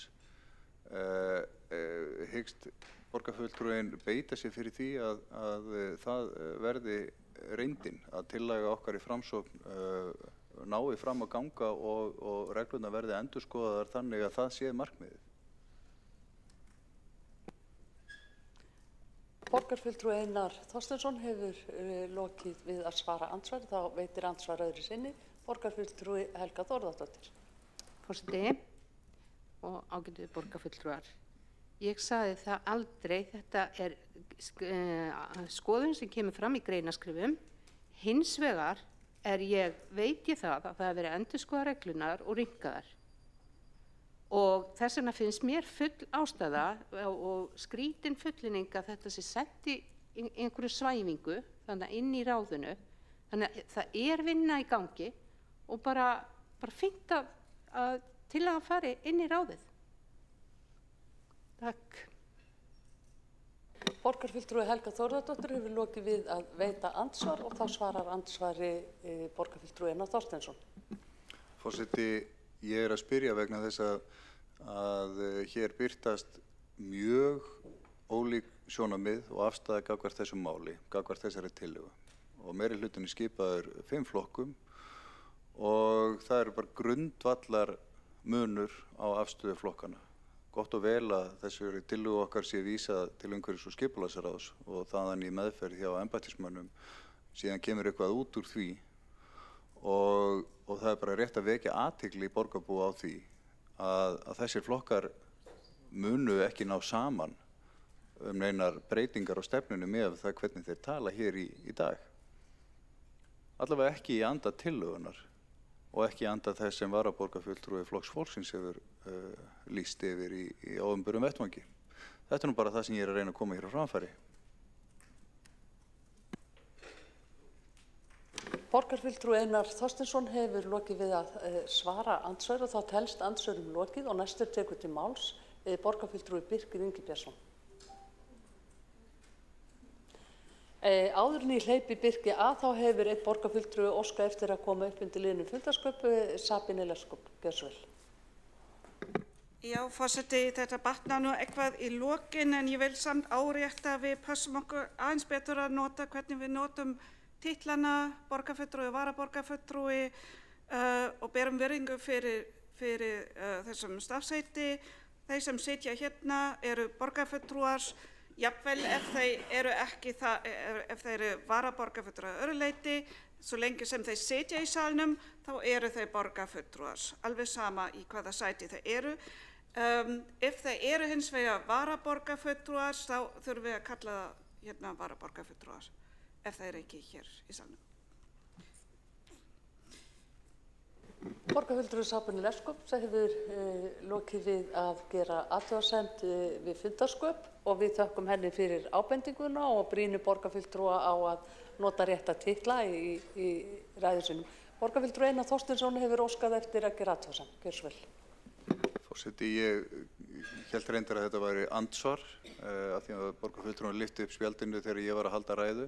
En mér þykir ekki rétt að taka laga niður til varaborgarfulltrúa. Þeir eru frjálsir sinna skoðanar, þeir eru kjörnir hér og gegna veigamiklu hlutverki í starfi borgarstjórnar, fyrsti varaborgarfulltrúi, birta hér greinar opinberu vettvangi og fylgja eftir stefnumótun innan meirihlutans, þannig að mér þykir algjör óþarfi að vera að tala niður til þeirra. Ef mér hefur orðið það á að kalla hann borgarfulltrúa, þá biðst ég afsökunar á því.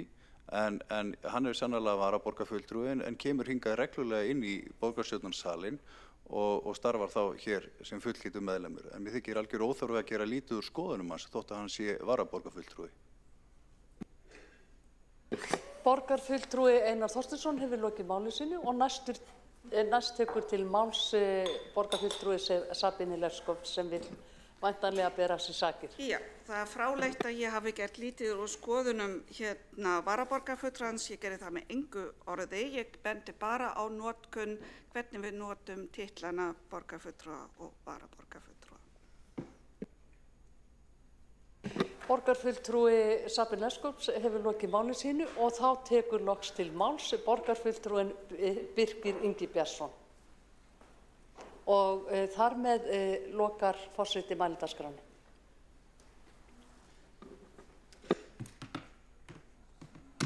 Ágæta borgarstjórn, hérna dálítið hressileg umræða hérna í lokin. Sko, mér langaði kannski bara aðeins að koma upp hérna og bregðast við í lokin því að það sé ekki vilji til þess að endurskoða þessar stefnu. Ég held að það sé bara, henni var hnikað til lítillega fyrir ári síðan en í grunninn er hún 6 ára gömul þessi stefna. Ég held að það sé bara allt í góðu að taka hana til skoðunar og það er partur af því sem er talað í samstarfsáttmála samstarfsflokkana. Þannig að ég finnst bara eðlilegt að þessari tillögu sé vísað inn í þá vinnu sem til stendur. Mín gagnrýni kannski á þá tillögu sem er lögð hérna fram af hendi Framsóknarflokksins er það að mín túlkun á reglunum eins og þeir eru í dag eru á þann veg það sé heimilt eins og er nefnt í tillögunni heimilt að hafa eitt bílastæði með hverri íbúð í nýbyggingum. Það er heimilt. Það er hámarks viðmið eitt bílastæði per íbúð og mér finnst, þannig að mín gagnrýni er kannski snýra því að mér finnst þessi tillaga kannski í rauninni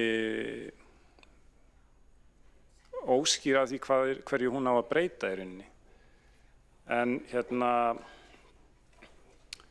fyrir utan það að svo fylgir í kjölfarið nema sérstakar skipulagslegar aðstæður, kalli og annað og það eru það sem þessar reglur fjalla í heild sinni. Það er bara verið að taka til skoðunar í hverju sinni hvað aðstæður eru, hvaða skipulagslegu aðstæður séu til staðar á tilteknum reit. Þannig að þessari tillögu bara verður vísað inn til umhverfis- og skipulagsráðs sem eðlilegt. Að því sögðu vil ég kannski líka bara segja, mér held að við þurfum að þessar reglur séu mjög mikilvægar og skipta máli sem vinnutæki fyrir fyrir borgina að setja fram samræmd viðmið hvernig bílastæðamálum háttað á hverju sinni og þannig að ég kannski ítreka það. Ég held að séu virkilega verðmætt verkfæri sem við eigum og við erum að passa okkur að gera ekki lítið úr því en bara tölum hvaða viðmið að gilda. Það bara eðlilegt og bara ég var til dæmis að skoða þetta með námsmannaíbúðir. Þetta náttúrulega ekki bara dregið upp úr engu þessar tölur til dæmis. Mér þótti til dæmis áhugavert með námsmannaíbúðir að námsmannaíbúðin á Vísindagörðunum í Vatnsmýrinni. Það sem samþykkt löngu áður en þessi viðmið eru samþykkt að það eru 0,16 bílastæði per íbúð í Vatnsmýrinni. Þannig að ég held að það sé ástæðan fyrir því að séu fá bílastæði per námsmannaíbúðir í þessum reglum þetta bara að almennt hafa bílastæði per námsmannaíbúðir verið fáar. Þannig að tökum bara umræðin þetta innan umhverfis- og skipulagsráðs en notum þetta, pössum upp á þetta verðmæta verkfæri. Takk fyrir. Birkir Ingibjartsson, borgarfulltrúi, hefur lokið máli sínu. 2 borgarfulltrúar hafa óskað eftir að veita andsvar eða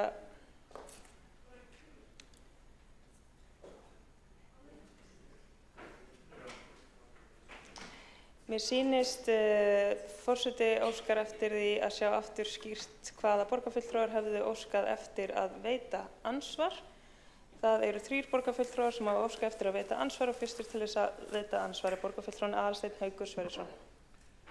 Forseti, ég vildi bara halda því til haga miðað við það sem ég heyrði frá borgarfulltrúanum Birki Ingibjartssyni, þá væri það hans skilningur að það væri svigrúm til þess að vera með alltaf 1 stæði per íbúð. Þú veist, það alveg kýrskýrt. Ef það skoðað gögnin sem við skiluðum inn, kröfur fjölda bíla og hjólastæða fyrir íbúðarhúsnæði, að í fjölbýli, sérbýli, 1 herbyggi, 2 herbyggi og svæði 1 og 2, að þá eru viðmið allt að 0,75. Hámark 1 stæði í 2 herbyggja íbúð á svæði 2. Svæði 1 hins vegar ekki með hámark 1. Það hámark 0,75. Ef við förum í námsmannaíbúðir, að þá hámarkið heildar 0,5 á svæði 2 fyrir 1 til 2 herbyggja íbúð. Bara til þess að halda þessu til haga. Takk. Aðalsteinn Haukur Sverrisson, borgarfulltrúi, hefur lokið við að veita ansvar og svarar þá ansvari? Nei, þá veitir ansvar borgarfulltrúi Friðjón R. Friðjónsson. Forseti,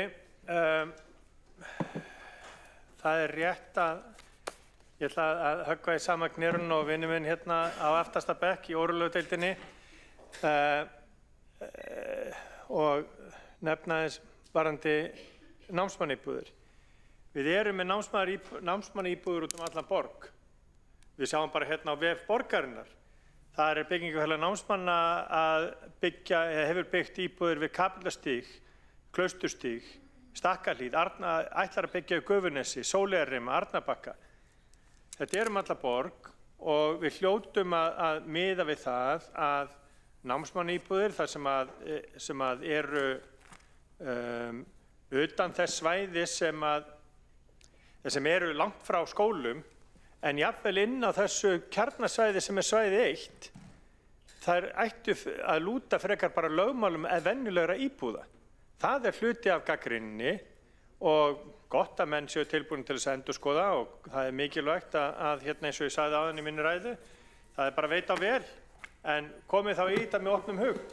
Friðjón R. Friðjónsson, borgarfulltrúi, hefur lokið við að veita andsvar. Þá veitir andsvar borgarfulltrúinn Einar Þorsteinsson. Já, forseti, ég hélt reyndar ég ætti að koma hefði tækifæri til þess að loka umræðinni en ég nýti þá bara ansvarsrétt minn hér. Sko, reglurnar eru bara skýrar, viðmiðin eru skýr fyrir eins herbergja eða tveggja herbergja íbúð á svæði 1 er bara 0,75. Þú getur verið með 10 svoleiðis íbúðir í fjölbýlishúsi og viðmiðið er 0,25, þannig að þú ert ekkert með bílastæði á hverja íbúð. Þannig er það líka á svæði 2 fyrir minnstu íbúðunar. Þannig að allt tala það að reglurnar séu bara í anda tillögunar sem við erum að flytja, það er bara algjör fyrirsláttur.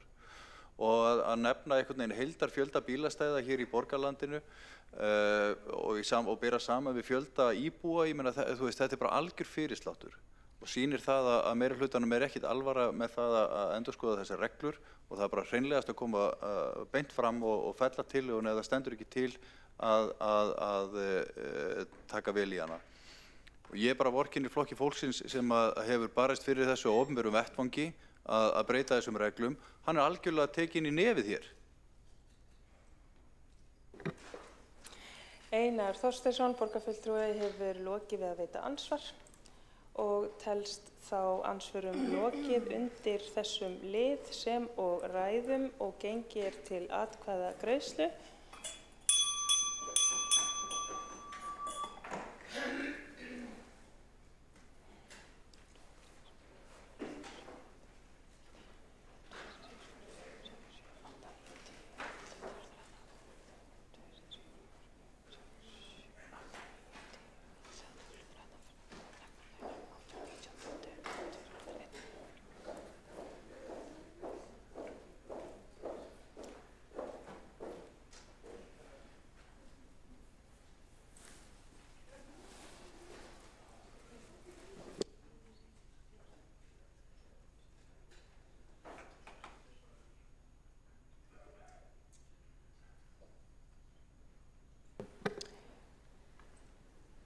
Borist hefur málsmeðferðartillaga þar sem lagt er til að tillögunni verði vísað til meðferðar umhverfis- og skipulagsráðs. Óskar borgarstjórn eftir tíma til að ákveða atkvæðagreiðslu. Þau sem að samþykkja að vísa tillögunni til umhverfis- og skipulagsráðs vinsamlegast gefið þess merki. Þau sem að móti kunna vera. Þá er það samþykkt með 13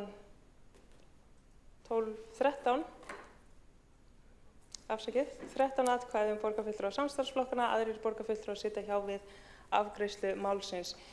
Í ljósi þess að klukkan er orðin 18 mínútur yfir 18 þá leggur forseti til að þeim dagskrárliðum sem á eftir að ræða og taka fyrir fram að fundargerðum verði frestað og telst það samþykkt ef enginn hreyfir við andmæli. Þá leggur forseti til að greidd verði atkvæði frestun þeirra mála sem eftir eru á dagskrá að fundargerðum undan skildum.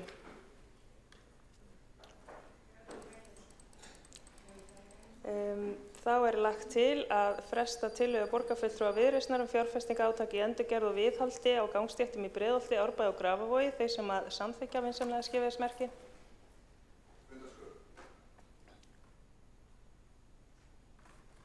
Forseti gerir hlé á atkvæðagreiðslu. Óskar borgarfulltrúinn Einar Þorsteinsson eftir að gera stutta athugasemd við fundarsköp. Forseti, ég er nú ekki að flytja þessa tillögu en við lendum ítrekað í því hér að tillögum Viðreisnar er frestað vegna þess að við förum eitthvað fram úr tímanum. Klukkan er ekki nema 20 mínútur yfir 6. Af hverju er ekki gert bara fundarhlé og við ákveðum hvernig við förum inn í þessu umræðu hér og tökum hana, klárum hana. Getum samið það að það komi einn upp frá hverjum en afgreiðum tillöguna. Mér finnst þetta ekki góð fundarstjórn að fresta ítrekað tillögum frá minnstaflokknum í minnihlutanum. Einar Þorsteinsson, borgarfulltrúi, hefur lokið við að gera stutta athugasemd. er borgarfulltrúi Marta Guðjónsdóttir að óska eftir því að gera stutta athugasemd við fundarsköp borgarstjórnar. Fundarsköp forseta gerir þá stutta athugasemd borgarfulltrúi Marta Guðjónsdóttir. Forseti, ágætu borgarfulltrúar, ég tek undir með borgarfulltrúanum Einari Þorsteinssyni að mér finnst þetta ekki ganga upp lengur að hér eru flokkar sem að koma ekki að málum á dagskrá borgarstjórnar og fundi slitið áður en að hægt að koma því við. Við getum vel lengt fundin sem nemur því að taka fyrir þær tillögur sem fyrir liggja og ég óska eftir því að það verði tekið til endurskoðunar. Við lendum í þessu fund eftir fund að tillögum frestað. Hér erum við borgarfulltrúar Sjálfstæðisflokksins með fleiri tillögur sem verið að fresta í 3. sinn. Þetta er gjörsamlega óásættanlegt.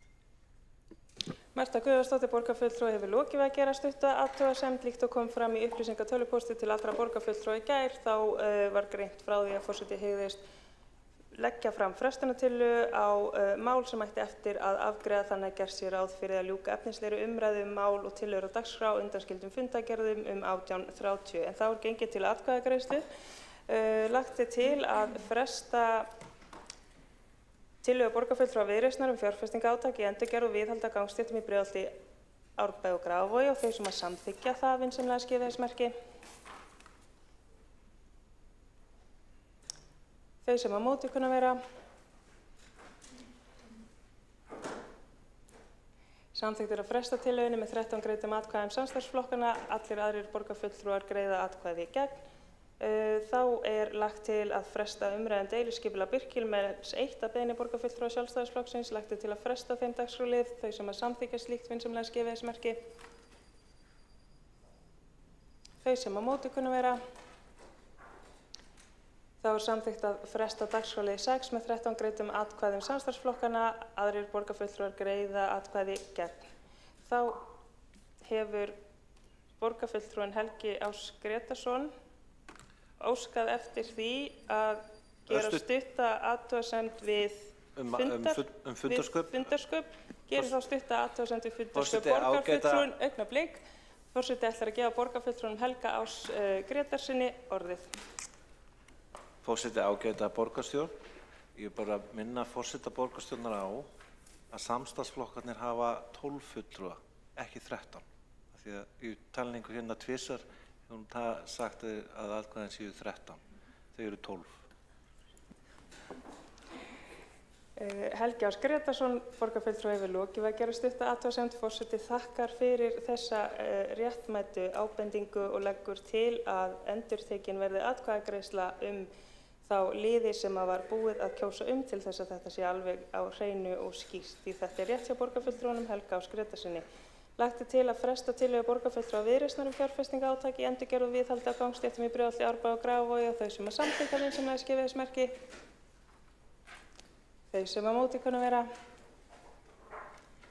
Samþykkt er að fresta liðnum með 12 atkvæðum samstarfsflokkanna og 11 borgarfulltrúar Sjálfstæðisflokks, Framsóknar og Viðreisnar greiða atkvæði gegn. Það var lagt til að fresta umræðan deiliskipulag Birkimels 1 sem var að beiðni borgarfulltrúa Sjálfstæðisflokksins og þau sem samþykkja slíkt vinsamlega skilyrðismerki. Þau sem á móti kunna vera. Það eru 12 borgarfulltrúar samstarfsflokkanna sem samþykkja frestun og 11 borgarfulltrúar Sjálfstæðisflokks, Framsóknar og Viðreisnar greiða atkvæði gegn. Það var lagt til að fresta 7. lið á útsendri dagskrá. Það var lagt til að fresta 8. lið á útsendri dagskrá sem er tillaga borgarfulltrúa Sjálfstæðisflokksins að staðið verði við samkomulag við Víking, þau sem samþykkja vinsamlega skilyrðismerki. Þau sem á móti kunna vera. Þá eru 12 borgarfulltrúar samstarfsflokkanna sem samþykkja að fresta og það eru 10 borgarfulltrúar Sjálfstæðisflokks, Framsóknar og Viðreisnar sem að greiða atkvæði gegn. 1 borgarfulltrúi Framsóknar situr hjá við afgreiðslu málsins. Forseti ætlar að endurtaka atkvæðagreiðsluna og biður borgarfulltrúum að fylgjast vel með. Lagt er til að fresta 8. lið á útsendri dagskrá sem er tillaga borgarfulltrúa Sjálfstæðisflokksins að staðið verði við samkomulag við Víking. Þau sem samþykkja að fresta tillögunni vinsamlega skilyrðismerki. Þau sem á móti kunna vera. Samþykkt er að fresta tillögunni með 12 atkvæðum samstarfsflokkanna, atkvæði gegn 11 atkvæðum borgarfulltrúa Sjálfstæðisflokks, Framsóknar og Viðreisnar. Það var lagt til að fresta 9. lið sem umræða stöðu húsnæðismála, skóla- og frístundasviðs og velferðarsviðs að beiðni borgarfulltrúa Sjálfstæðisflokksins. Þau sem samþykkja að fresta þeim dagskrárlið vinsamlega skeyði þess merki. Þau sem á móti kunna vera. Samþykkt að fresta þeim dagskrárlið með 12 greiddum atkvæðum samstarfsflokkanna. Borgarfulltrúar Sjálfstæðisflokksins, Framsóknar og Viðreisnar greiða atkvæði gegn. Þá lagt til að fresta 10. lið á útsendri dagskrá sem tillaga borgarfulltrúa Sjálfstæðisflokksins hverfislögreglustöð í Breiðholti. Þau sem samþykkja að fresta vinsamlega skeyði þess merki. Þau sem á móti kunna vera. Þá samþykkt að fresta þeim dagskrárlið með 12 atkvæðum samstarfsflokkana og 11 borgarfulltrúar Sjálfstæðisflokks, Framsóknar og Viðreisnar eru á móti. Þá gengið til næsta liður á útsendri dagskrá sem 11. dagskrárliður. Þar undir fundargerð borgarráðs frá 18. september og þar undir þarf sérstaklega að samþykkja 2 liði. Það 7. liður samningur við stofnun stjórnsýslufræða og stjórnmála 2026. 17. liður heimild til að hefja verkefnið Framþróun og fjölbreytni á Reykjavík.is. Þar undir einnig fundargerð borgarráðs frá 25. september og þar undir eru sérstaklega 2 liðir sem þarf að greiða atkvæði 13. liður brunavarna áætlun fyrir höfuðborgarsvæðið og undir fundargerð borgarráðs frá 2. október 7. liður viðauki við fjárhagsáætlun. Forseti minnir borgarfulltrúa á að taka skýrt fram undir hvaða fundargerð og hvaða dagskrárliðir ættir þegar beðið orðið undir fundargerðum. Það tekur til máls borgarfulltrúinn Friðjón R. Friðjónsson.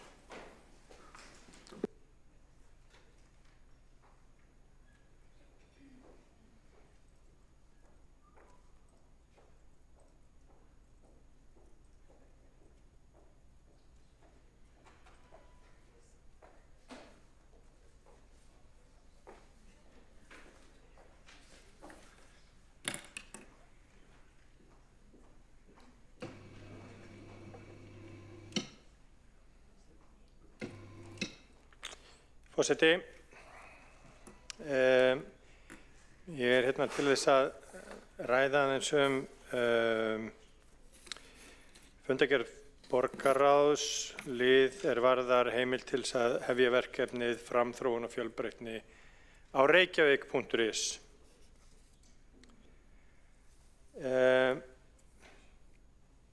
Ég verð að gera athugasemdir við formið, byrja á því. Mér finnst það furða að í afgreiðslubréfinu fylgi ekki bókun fulltrúa Sjálfstæðisflokksins í ráðinu. Sök sér að það gerðist að fundargerðin vitlaus og það var ranglega merkt að við borgarfulltrúar Sjálfstæðisflokksins höfum samþykkt verkefnið. Eins og stundum vill verða að þá var fólk á hraðferð þarna í lok fundar og yfirsástað. Ég gerði athugasemd við formann ráðsins og ritara 18. september síðastliðinn en því hefur ekki verið lagað, það hefur ekki verið lagað. Þetta núna inn í afgreiðslubréfinu og kemur hingað inn að andmæli okkar sjálfstæðismanna við þetta verkefni, það hvergi skjalfest. Borgarfulltrúar Sjálfstæðisflokksins, bæði borgarfulltrúar og borgarráðsfulltrúar, lýstu sig andsnúna ríflega 20 milljónum króna sé eitt í stafræna verkefni Framþróun og fjölbreytni sem snýst í grunnatriðum að gera upplýsingavef borgarinnar meira smart. Það ekki forgangsverkefni í þjónustu við borgarina að geta birt myndir og myndbönd sem sýna innan gæsalappa lifandi og fjölbreytt mannlífsefni á vefnum. Mér finnst það verra að þessar andmæla sé ekki getið, hvorki afgreiðslubréfi né neinum gögnum málsins. Í ofanálag, svona til þess að býta höfuðið af skömminni, að þá í fundargerðavef Reykjavíkur, þá fundurinn ekki á réttum degi. Hann fór ekki fram þriðjudaginn 9. september, þessi fundur þar sem þetta var afgreitt í stafrænaráðinu. Þannig ég fari algjörlega ofan í smáatriðin.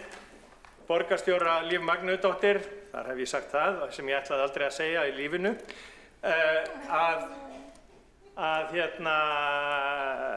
henni til ánægju þegar maður fer svona í formið. Þetta þarf að leiðrétta, en það er líka bara málið að það er algjör furða að við séum að fara að eyða 20 milljónum króna í það að birta myndir og fjölbreyttara mannlífsefni á vef borgarinnar. Algjör furða í ljósi þess allra þeirra sparnaðaraðgerða og verkefna sem verið að gera. Og guð minn góður, ég meina þessi meirihluti tók við og rak fólk úr nefndum og lagði niður nefndir til þess að spara, en setur síðan peningana í þetta. Friðjón Friðjónsson borgarfulltrúi við lokið máli sínu og veitir ansvar borgarstjóri. Forseti, já, ég held að þetta sé alveg hárrétt hjá Friðjón Friðjónssoni borgarfulltrúa að formið er ekki rétt. Ég legg því til að við frestum málinu, vísum því aftur inn í borgarráð og tökum það aftur fyrir þar. Og ég vona að við getum samþykkt þá málsmeðferðartillögu hér samhljóða. Þakka borgarfulltrúnum kærlega bara fyrir að vekja athygli okkar á þessum misbresti. Borgarstjóri hefur lokið að veita ansvar og þá veitir ansvar borgarfulltrúin, þá næst á mælendaskrá borgarfulltrúin Alexandra Briem.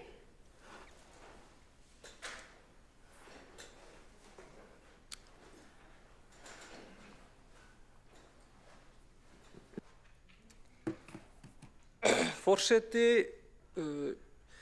og borgarstjórn, ég hugsa að ég nefnilega sá þessi skilaboð og ég er ekki alveg viss, en það getur verið, ég ætlaði að senda skilaboð og biðja að þetta yrði skoðað og lagfært, en það er möguleiki að ég hafi lokað tölvunum minni svo hratt að það hafi farið í outboxið og aldrei farið. Ég þarf að skoða þetta aðeins betur á tölvunum minni, en það getur verið að þetta skrifist á einhverja fljótfærni á mér og ef svo er þá bara biðst ég forláts og tek bara endilega undir það að við vísum þessu tilbaka og förum betur yfir þetta. Auðvitað á bara rétt að vera rétt og það er alveg rétt sem borgarfulltrúinn sagði að Sjálfstæðisflokkurinn kaus gegn þessu í ráðinu og bókaði bara ágætlega það. Efnislega ætla ég að vera pínu ósammála. Ég held að þetta sé besta mál. Við upphaflega settum við þetta í annan forganga því að jú, það er alveg rétt að það eru aðrir hlutir sem liggur meira á. En það er aðeins öðruvísi með fjárfestingarkostnað heldur en rekstrarkostnað að því leyti að það er nú rekstrarkostnaðurinn fyrir þessu er nú þegar inn í því sem fer í reykjavík.is og þetta er ekki það mikill fjárfestingarkostnaður og oft er líka ágætt að hafa minni fjárfestingarverkefni bara til að nýta mannauðinn sem við erum með rúllandi eða þannig og eftir að hafa heyrt frá sem sagt upplýsingaskrifstofunni að þeim finnst það frekar mikilvægt að geta með betri hætti komið upplýsingum á framfæri og tjáð betur það sem er í gangi í borginni, þá fannst mér það bara í rauninni sanngjarnt, en við skulum kannski ekki hafa fleiri orð en það hér. Ég gerir ráð fyrir þetta að koma hingað aftur og þá getum við, ef að svo ber undir, átt dýpra samtal þetta, en í ljósi þessara leiðu mistaka þá skulum bara endilega vísa þessu tilbaka og taka þetta fyrir aftur í borgarráði. Alexandra Briem borgarfulltrúi við lokið máli sínu og næsta mælendaskrá borgarfulltrúi Magna Gná Jóhannsdóttir.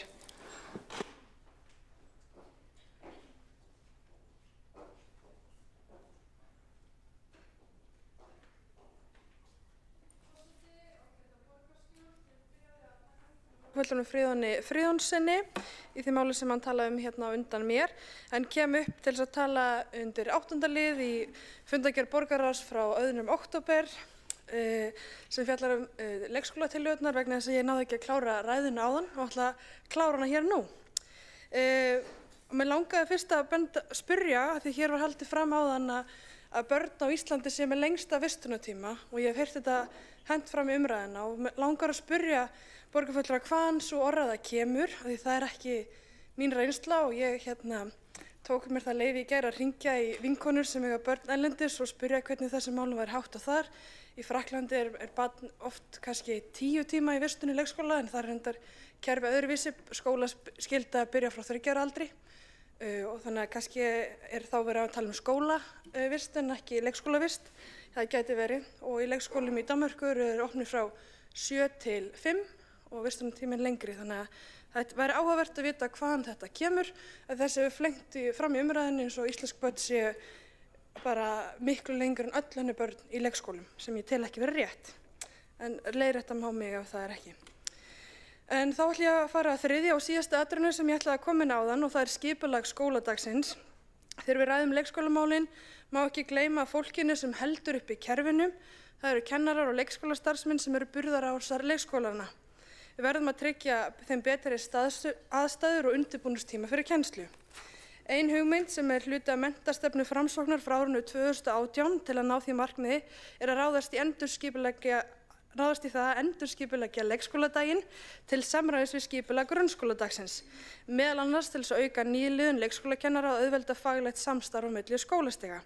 Þannig gæti kennslu verið sinnt hlutadags og frístundastarfi hinn hlutan. Kennarar gætu þá nýtt hlutadagsinn til undirbúnings eða tekið styttingu vinnuvikunar á þeim tíma sem kennsla fer ekki fram. Það þarf að í minnstu kosti að meta kosta og galla slíkrar endurskilgreiningar á leikskólanum á námstíma annars vegar og dagkennslu hins vegar, þar sem leikskólahlutin gæti verið gjaldfrjáls en greittur fyrir daggæslu. Annað sem mætti horfa til er að börn myndu byrja 5 ára í grunnskóla. Ég sakna þess að slíkar hugmyndir hafa ekki verið útfærðar betur í þeim tillögum sem að stýrihópurinn vísaði til samráðs. Og ég vil líka eins og borgarfulltrúin Þórdís Lóa Þórhallsdóttir komin áðan hvetja flokkana í þessum sal sem eiga fulltrúi ríkisstjórn til þess að lengja fæðingarorlofið og koma betur til móts þannig við foreldra sem á að lögfesta leikskólastigið. Að lokum vil ég segja að ég fagna þessari umræðu og við séum að ræða framtíð leikskólastigsins og minni á að það er ekkert kerfi stærra en fólki sem heldur því uppi. Við hljótum að geta lagfært þessa vankanta. Við verðum að hanna leikskólakerfi sem þjónar fjölskyldum og þar sem starfsaðstæður eru góðar. Það þarf sanngjarna gjaldskrá, raunhæf tekiviðmið og sveigjanleika sem endurspeglar fjölbreyttan raunveruleika fólks. Ég mun ekki styðja kerfi sem eykur álögur á ungt fólk og dregur úr sveigjanleika. Magna Gná Jóhannsdóttir, borgarfulltrúi, hefur lokið máli sínu. Forseti minnir á að skýrst tekið fram ásakið. Veitir það ansvar borgarstjóri?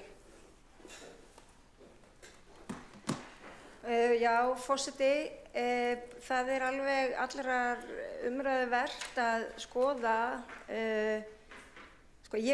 Persónulega er ég á móti því að færa 5 ára börn upp í grunnskóla.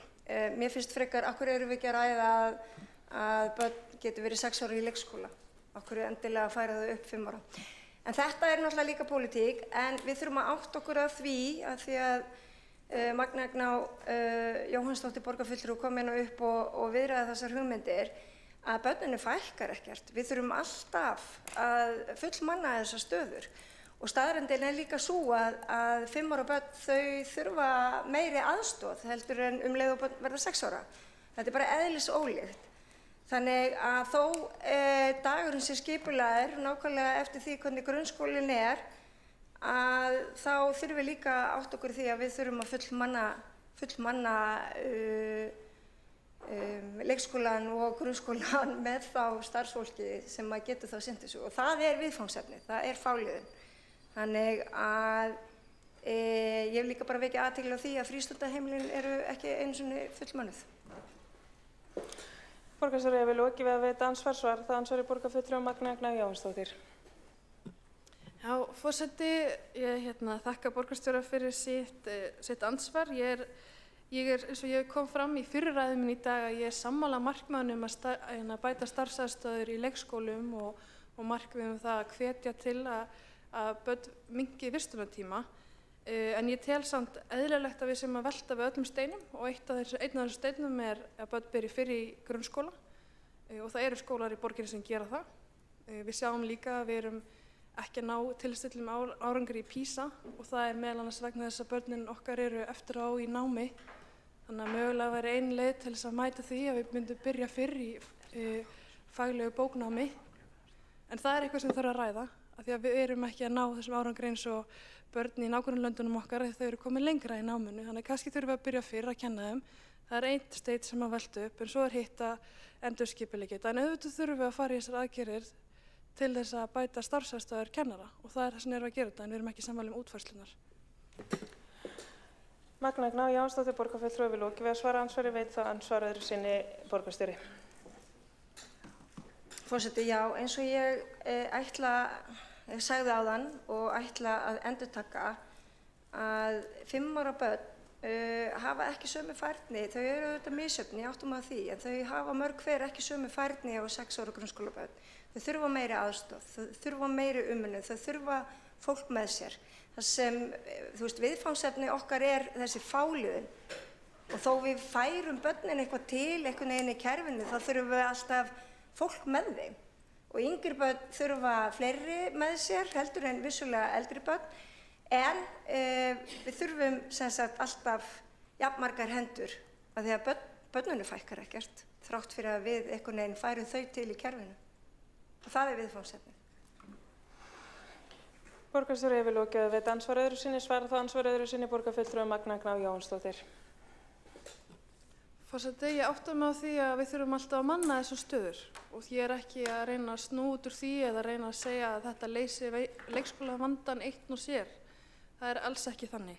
En það er samt þannig að börn eins og í Frakklandi, sem ég nefndi áðan, byrja 3 ára í skóla í skyldubundnu námi og það eru hér skólar sem byrja 5 ára. Mér finnst alltaf í lagi að við veltum upp þessum steinum og það leysir ekki mönnunarvanda í leikskólum, ég átta mig á því og það er það sem þessi tillögur eru að hluta til að gera, en við erum líka að reyna að breyta hérna leikskólakerfinu og horfa á hvernig við viljum haga skólakerfinu okkur og það er menntapólitískt viðfangsefni sem við getum bara verið vel ósammála um. Magna Gná Jónsdóttir, borgarfulltrúi, hefur lokið við að svara andsvari öðru sinni, telst að andsvörum lokið undir þessar ræðu og næstur á mælendaskrá borgarfulltrúin Helgi Áss Grétarsson.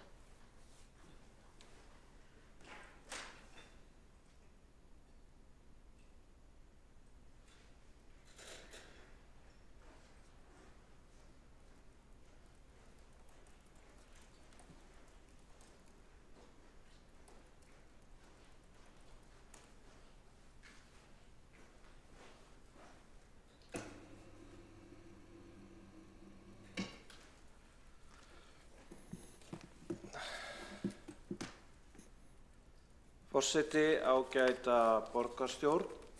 Ég kem upp hérna undir 7. lið fundargerðar borgarráðs frá 2. október síðastliðnum. Það sem hefur vakið athygli mína eftir að hafa verið hér kjörinn fulltrúi, það er í raun og veru kannski að mörgu leyti takmarkaður áhugi kjörinna fulltrúa á ég veit ekki hvort að það sé sanngjarnt, en allavega hefur mér virst sem að það séu töluverðar brotalamir við umsýslu framkvæmda, sérstaklega á skóla og frístundasviði, en eftir atvikum einnig á öðrum sviðum. Ég hef töluverðar áhyggjur af þessu þegar ég skoða tölurnar, af því að þetta kostar skattgreiðendur hérna svo mikið.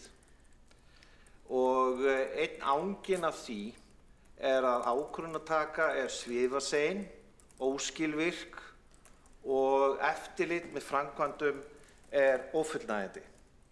Þetta sést hvergi betur en í gagninu sem er undir þessum lið, sérstaklega vegna fjárfestingarheimilda yfir grunnskólum annars vegar og svo leikskólum hins vegar.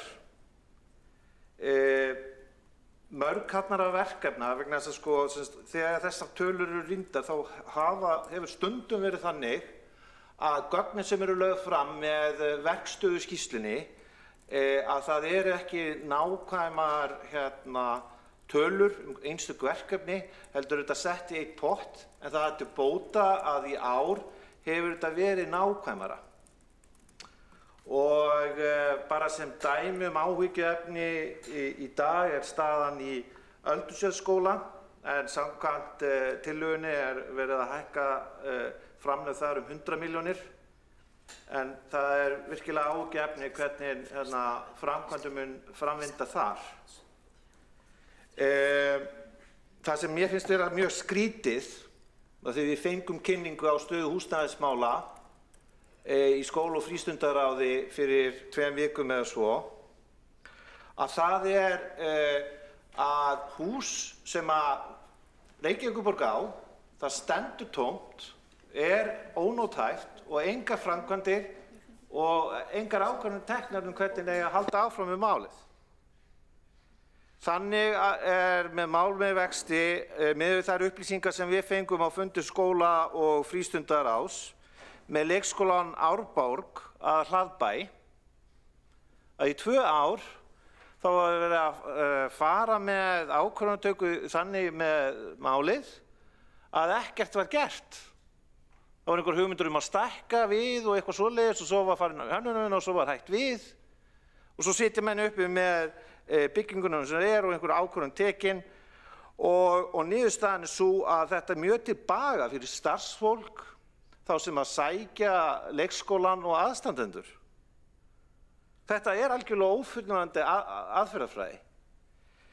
Þetta ekki eini leikskólinn sem að svona haga til, það líka Hagaborg í Vesturbænum. Það mikil sorgarsaga náttúrulega Brákaborg sem við margoft talað og svo Grandaborg. Og svo vil ég minnast á eitt hérna í blálokin. Ég sótti fund 1. júlí síðastliðinn sem að starfandi leikskólastjóri Ægisborgar boðaði í Vesturbænum. Og á þeim fundi, Forseti verður að minna borgarfulltrúa á að hér til umræðu viðauki við fjárhagsáætlun Reykjavíkurborgar, þannig að forseti minni borgarfulltrúa á að halda sig við. Já, þar undir þeim lið hér, forseti, Ægisborg gert ráð fyrir hérna 50 milljónum.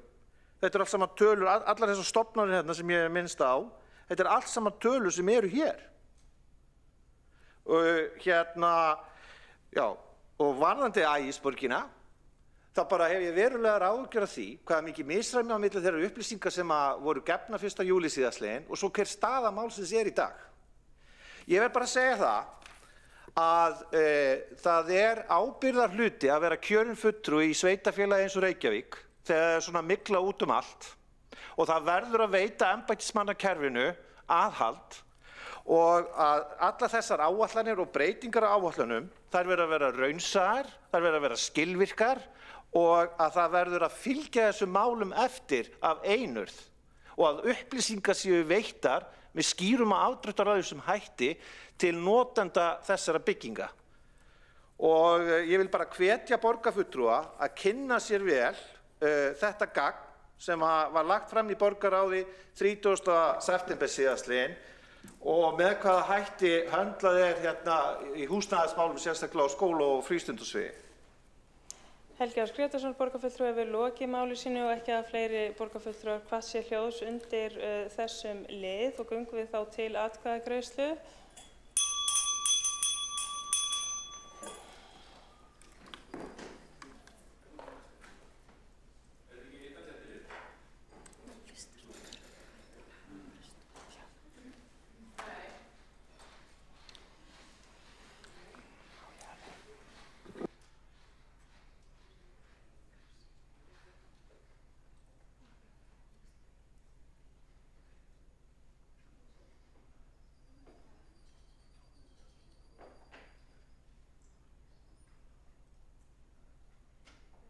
Þá lagt til að samþykkja 7. lið undir fundargerð borgarráðs frá 18. september. 7. lið samningur við stofnun stjórnsýslufræða og stjórnmála 2026, þau sem samþykkja vinsamlega skefið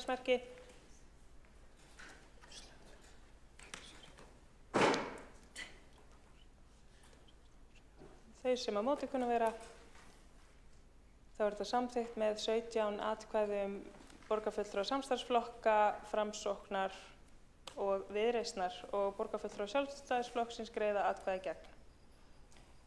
Þá lagt til að 17. liður sem heimild til að hefja verkefni framþróun og fjölbreytni á reykjavík.is að lagt til að fresta afgreiðslu og vísa til borgarráðs. Lít svo á það sé samþykkt ef enginn hreyfir við andmælum. Þá telst það samþykkt. Þá það 13. liður brunavarnaáætlun fyrir höfuðborgarsvæðið, þau sem samþykkja vinsamlega skefið Þau sem, þá tillagan samþykkt með 23 atkvæðum borgarfulltrúa. Þá það viðauki við fjárhagsáætlun, þau sem samþykkja vinsamlega skefið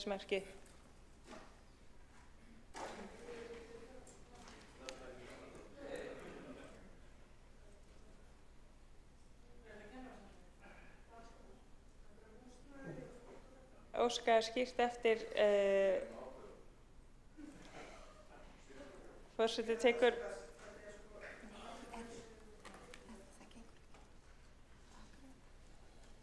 þau sem samþykkja vinsamlega gefa þess merki. Þeir sem á móti kunna vera. Það eru 12 borgarfulltrúar samstarfsflokkanna sem að samþykkja, aðrir borgarfulltrúar sitja hjá við afgreiðslu málsins. Og þá er gengið til 12. liðar á útsendri dagskrá og þar undir er fundargerð forsætisnefndar frá 27. september, fundargerðir mannréttindaráðs frá 18. og 25. september, fundargerðir menningar- og íþróttaráðs frá 12. og 27. september, fundargerðir skóla- og frístundaráðs frá 15. og 22. september, fundargerð stafrænsráðs frá 24. september, fundargerðir umhverfis- og skipulagsráðs frá 17. og 24. september og 1. október og fundargerðir velferðarráðs frá 17. september og 1. október. Óskar forseti eftir því að borgarfulltrúar taki skýrt fram hvaða fundargerð sé verið að ræða, dagsetningu og dagskrálið sem við á. Tekur þá til máls borgarfulltrúinn Kjartan Magnússon.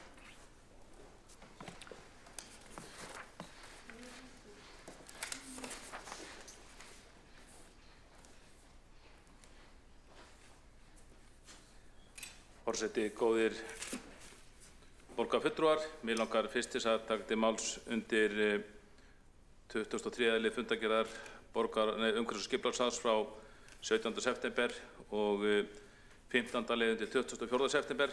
Þetta varðar Brákarborg, það fræga eða alræmda verkefni. Síðan í ágúst þá höfum við borgarfulltrúar Sjálfstæðisflokksins óskað eftir því að fá kynningu á yfirstandandi framkvæmdum við Brákarborg. Þetta hefur verið mikil sorgarsaga eins og þið vitið og þetta húsið fekk nú sjálfbærniverðlaun frá borginni en svo kom í ljós að það hélt ekki uppi eigin þaki, það var ekki sjálfbærara en svo og það er sem sagt verið að gera við húsið og af ákveðnum ástæðum þá við fulltrúar Sjálfstæðisflokksins óskað eftir að fá að kynna okkur framkvæmdir og fá kynningu á staðnum. Það hefur gengið brauðsögulega, það eru næstu í 2 mánuði komið síðan við báðum þetta en á fundi ráðsins, umhverfis- og skipulagsráðs 24. september þá samþykkti samt meirihlutinn tillögu okkar að fá sem sagt kynningu á framkvæmdum á ráðsfundi og heimsókn áður til að fá kynningu á framkvæmdum þar. Okkur hefur verið lofað ítrekað að þetta verið tekið fyrir á næsta fundi en það hefur ekki orðið að því ennþá og vil ég beina því til borgarstjóra að taka í taumana og sjá til þess að það verið staðið við þetta loforð að við fáum kynningu á umræddum framkvæmdum. Enda slíkt verkefni að ræða að borgarstjóri ætti að leggja sér fram að borgarfulltrúar fái þær upplýsingar þetta verkefni sem þeir óska ítrekað eftir. Nú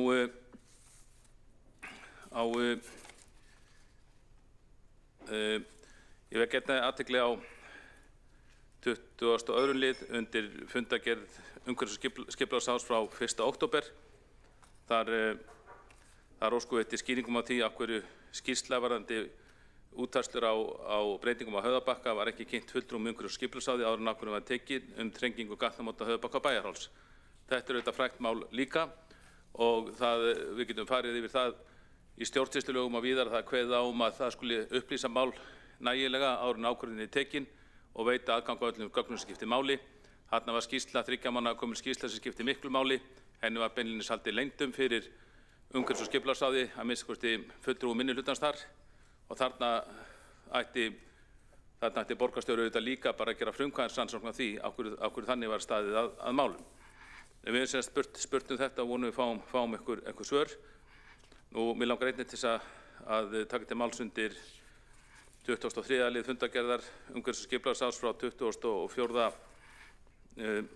september. Þar var sem sagt, undir þeirri fundargerð þá óskuðum við eftir að leggja fram bókun en það var komið í veg fyrir það af meirihluta ráðsins og bókunin er svohljóðandi með leyfi forseta. Borgarfulltrúar Sjálfstæðisflokksins eru hlynntir því að grenndargámum verði komið fyrir í gamla Vesturbænum en telja umrædda staðsetningu við Hrannarstíg óæskilega. Er að ræða þrönga einstefningu til íbúðahverfi þar sem einungis nokkrir metrar eru í næsta svefnherbergisglugga. Ljóst að íbúar í nágrenni stöðvarinnar verða fyrir ýmsu ónæði af völdum hennar, meðal annars vegna aukinnar umferðar Hrannarstíg, Öldugötu og Stýrimannastíg, sem eru allt götur sem ber ekki meiri umferð. Aðstæður eru mjög þröngar á horni Hrannarstígs og Öldugötu og afar óæskilegt að draga meiri umferð þangað, allra síst umferð stórra og sérhæfðra sorpbirgðu bíla. Þessi bókun í rauninni var áður birt í sama ráði, áður þegar málið kom til umfjöllunar árið 2022, þannig að hér er svo sem ekki nýjar upplýsingar að ræða, en okkur var sem sagt meirihluti ráðsins neitaði sem sagt að birta þessa bókunir í birt í fundargerð og þá voru greitt atkvæði það. Ég tel engin efnisleg rök fyrir að hafna því að birta slíka bókun, í henni engin trúnaðarmál og réttur sveitarstjórnarmanna til bókana mjög ríkur samkvæmt sveitarstjórnarlögum og reyndar stjórnsýslulögum líka. Þannig að ég hef kynnt þetta mál hér, mér finnst það allt með miklum ólíkindum og við mótmæltum að sjálfsögðu þessari málsmeðferð og leggjum bókunina núna fram hér á fundi borgarstjórnar. Þá hefur borgarfulltrúinn Kjartan Magnússon lokið máli sínu og næsta mælendaskrá borgarfulltrúin Sanna Magdalena Mörtudóttir. Forseti og borgarstjórn og öll sem að fylgjast með. Ég kem hingað upp undir fundargerð velferðarráðs frá 1. október, lið númer 10, þar sem umsögn Reykjavíkurborgar áform frumvarp til laga breytingar á lögum atvinnuleysistryggingar var lagt fram. En fyrirhugað að stytta hámarkslengd tímabil sem atvinnuleysistryggingar eru greiddar 12 mánuði frá 30 mánuðum og niður í 18 mánuði og þá fyrirhugað að breyta lágmarksskilyrðum fyrir ávinnslu atvinnuleysistrygginga. Þetta gæti haft í för með sér að kostnaður Reykjavíkurborgar aukist vegna fjárhagsaðstoðar. Í umsögninni kemur meðal annars fram með leyfi forseta: Reykjavíkurborg telur ljóst að tilvitnuð áform munu fyrirsjáanlega hafa fjárhagsleg áhrif á sveitarfélög og því sé ráðherra skylt samkvæmt 129. grein sveitarstjórnarlaga númer 138/2011 að hlutast til að fjárhagslegt mat á áformunum fari fram. Leiði slíkt mat í ljós kostnaðarauka fyrir sveitarfélögin þurfi að tryggja sveitarfélögunum aukna tekjustofna til þess að standa undir honum, tilvitnun lýkur. Það ljóst að mínu mati að það þarf að koma fram með skýrari hætti og hvernig það eigi að grípa fólki fyrr sem þarf á stuðningi á að halda og ég viss að það sjónarmið margra borgarfulltrúa líka hér í salnum að þurfi aðeins að koma skýrar fram hvernig þessi áform eru og en mínu mati þá er það ekki ljóst í umfjöllun félags- og húsnæðismálaráðuneytisins hvernig verið staðið að því. Og eftir að hafa farið yfir umsögn Reykjavíkurborgar málið þá sameinaðist velferðarráð í eftirfarandi afstöðu sinni í formi bókunar sem fæ að lesa hér með leyfi forseta sem var þá bókun við þessa umsögn sem eftirfarandi með leyfi forseta. Velferðarráð hefur áhyggjur af fyrirhuguðum breytingum á réttindum til atvinnuleysisbóta og óskar ráðið eftir því að fulltrúi ráðuneytisins komi inn á fund velferðarráðs og kynni ráðinu fyrirhugaðar breytingar og þau virkni og endurhæfingar úrræði sem setja á laggirnar samhliða þessum breytingum. Takk fyrir. Þá hefur Sanna Magdalena Mörtudóttir lokið máli sínu og næstur á mælendaskrá borgarfulltrúinn Helgi Áss Grétarsson.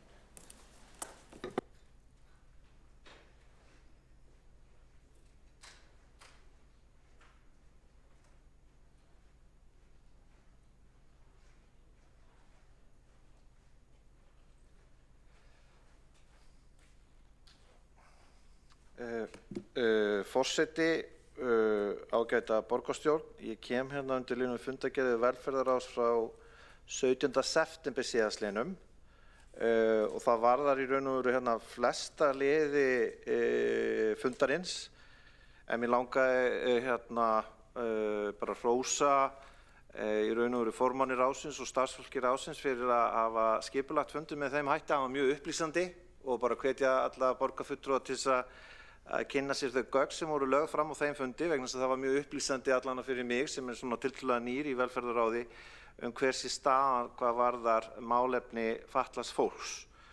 Og það mjög gagnlegt ef að í svona fagráðum sé hægt að hafa fundi sem eru svona upplýsandi og markvissir og þematengdir, þannig að ég vildi koma upp til þess að hrósa þessu grundvallaratriði við þennan tiltekna fund. Svo vildi ég líka benda ykkur á, það var undir 11. lið fundargreinar, þá var fjallað viðkvæmt mál sem varðar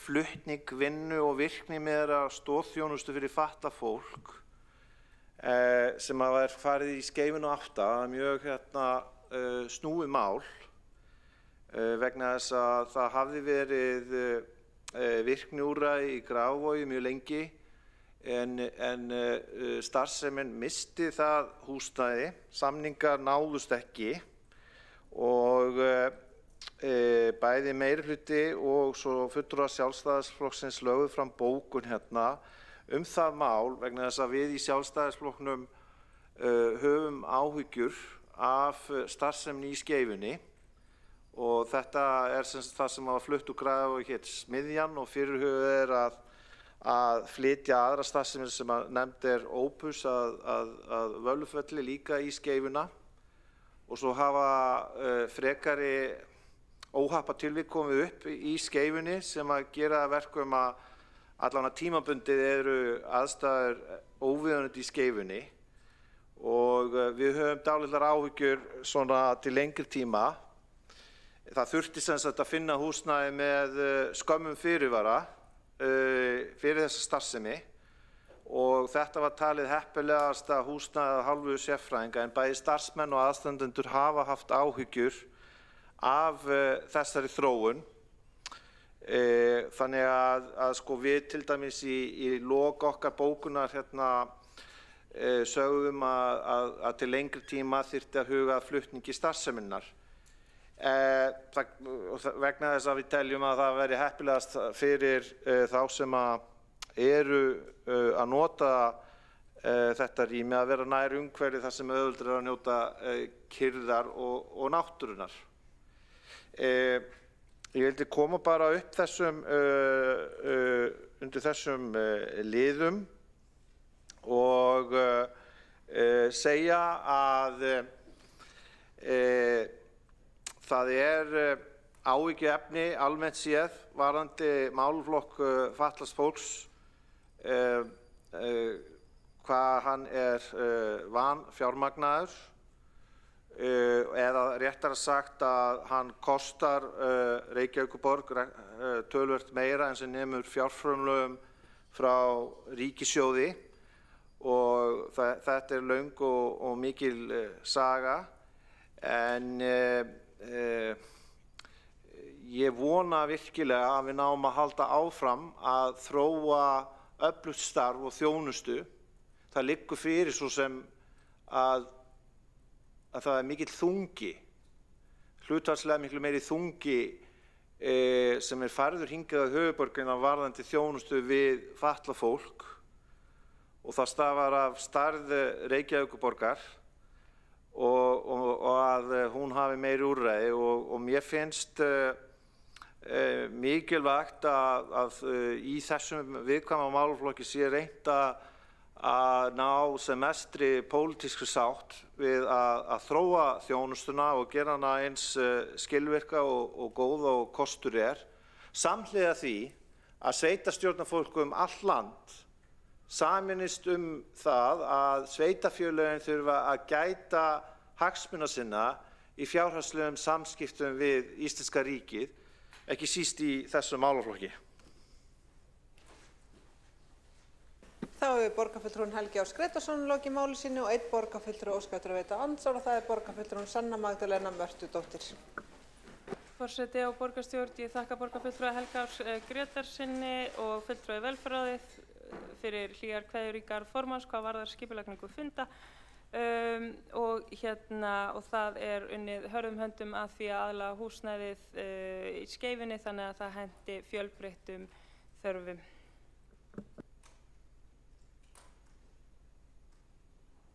Þá hefur borgarfulltrúin Sanna Magdalena Mörtudóttir lokið að veita andsvar og næst á mælendaskrá borgarfulltrúin Alexandra Brím.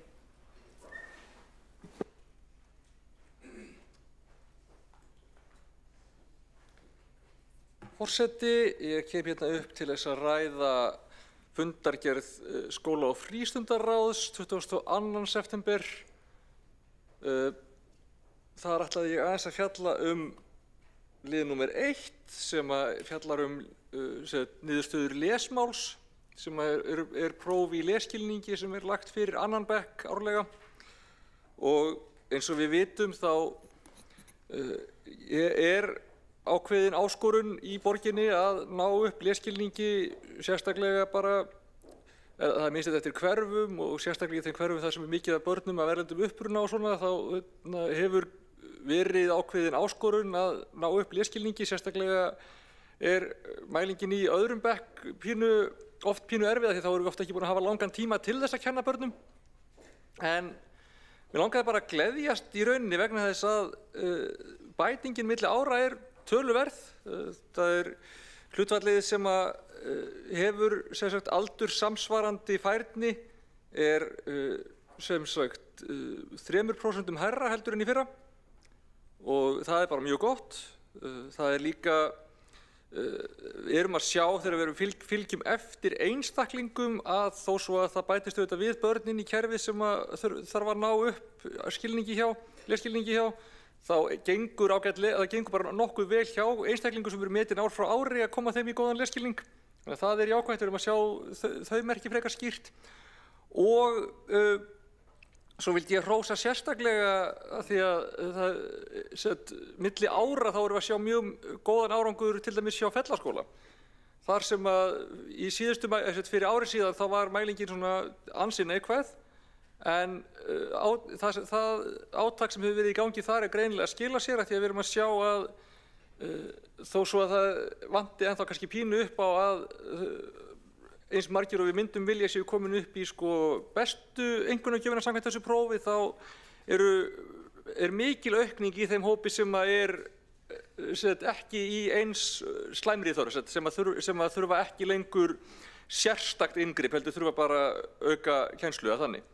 Þannig að það eitthvað sem verið að gera í Efra-Breiðholti sem að ganga nokkuð vel þarna og ég vildi bara aðeins koma upp vegna þess að oft umræðan þetta málefni tiltölulega dökk og svona neikvæð og auðvitað þarf áfram að taka þetta festu og gera vel en mér bara ástæða til þess að nefna það og vekja máls á því þegar við sjáum jákvæð teikn og það verið að gera vel og ég bara vil hrósa okkar fólki, okkar kennurum og starfsfólki og stuðningi og miðju máls og læsis og bara sérfræðingunum okkar sem að vinna með þetta. Þetta gífurlega nauðsynlegt og mikilvægt starf og við sjáum að það að skila árangri og ég vildi bara hrósa því og nefna þetta. Þá hefur borgarfulltrúin Alexandra Brím lokið máli sínu og næsta mælendaskrá borgarfulltrúin Magnea Gná Jóhannsdóttir.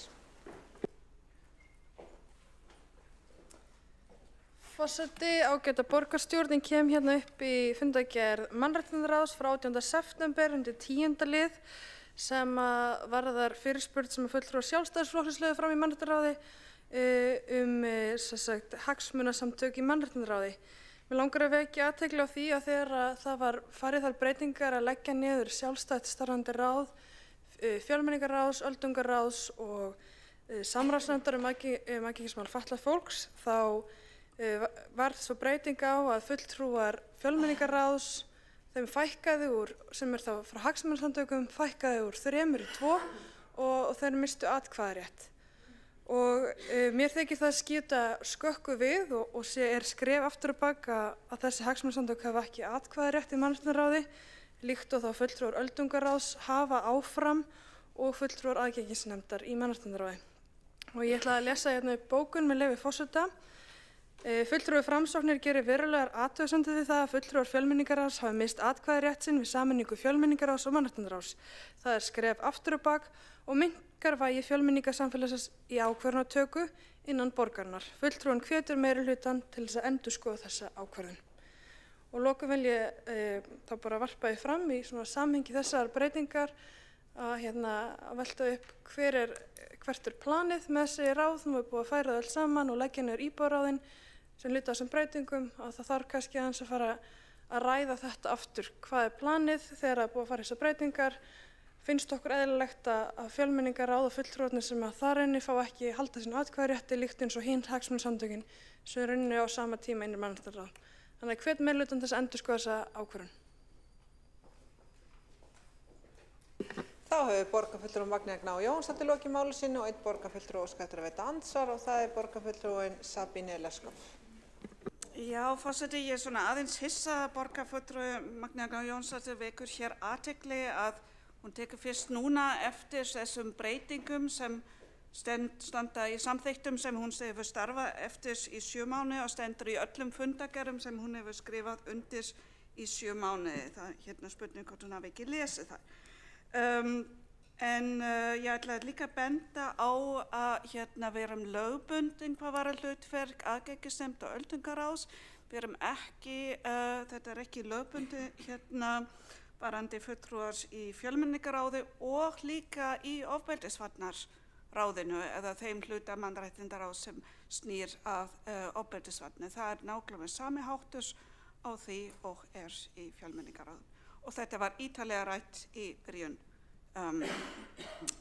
nýja samstarfs tímabilsins hér eftir meirihlutaslit. Þá hefur borgarfulltrúinn Sabine Leskov lokið að veita ansvar og svara þá ansvari borgarfulltrúinn Magnea Gná Jóhannsdóttir. Já, forseti, hér var efast það hvort ég þekkti fundarsköp. Gott og vel, það má alveg efast ýmislegt en þetta var að dagskrá síðasta fundar og þess vegna er vakið á athygli á þessu hér og þessum fundi og þarna bókaði ég þetta með það var sérstaklega spurt þessa breytingu og þessi hagsmunasamtök og ég bókaði undir þeim lið því það átti það við og vildi vekja athygli á þessu hér. Það var ástæðan fyrir að við stofnum fjölmenningarráð á sín tíma var að auka vægi fjölmenningarsamfélagsins innan borgarkerfisins. Það sem við erum að gera núna er að minnka vægið. Og auðvitað er það þannig að öldungaráð og samráðsnefnd um málaflokk fatlaðs fólks hefur þetta lögbundna verkefni og þess vegna getum við ekki tekið atkvæðisréttinn en það þýðir heldur ekki að við þurfum að taka atkvæðisréttinn af öðrum hagsmunasamtökum eins og meirihlutinn hefur ákveðið að gera með fjölmenningarráð.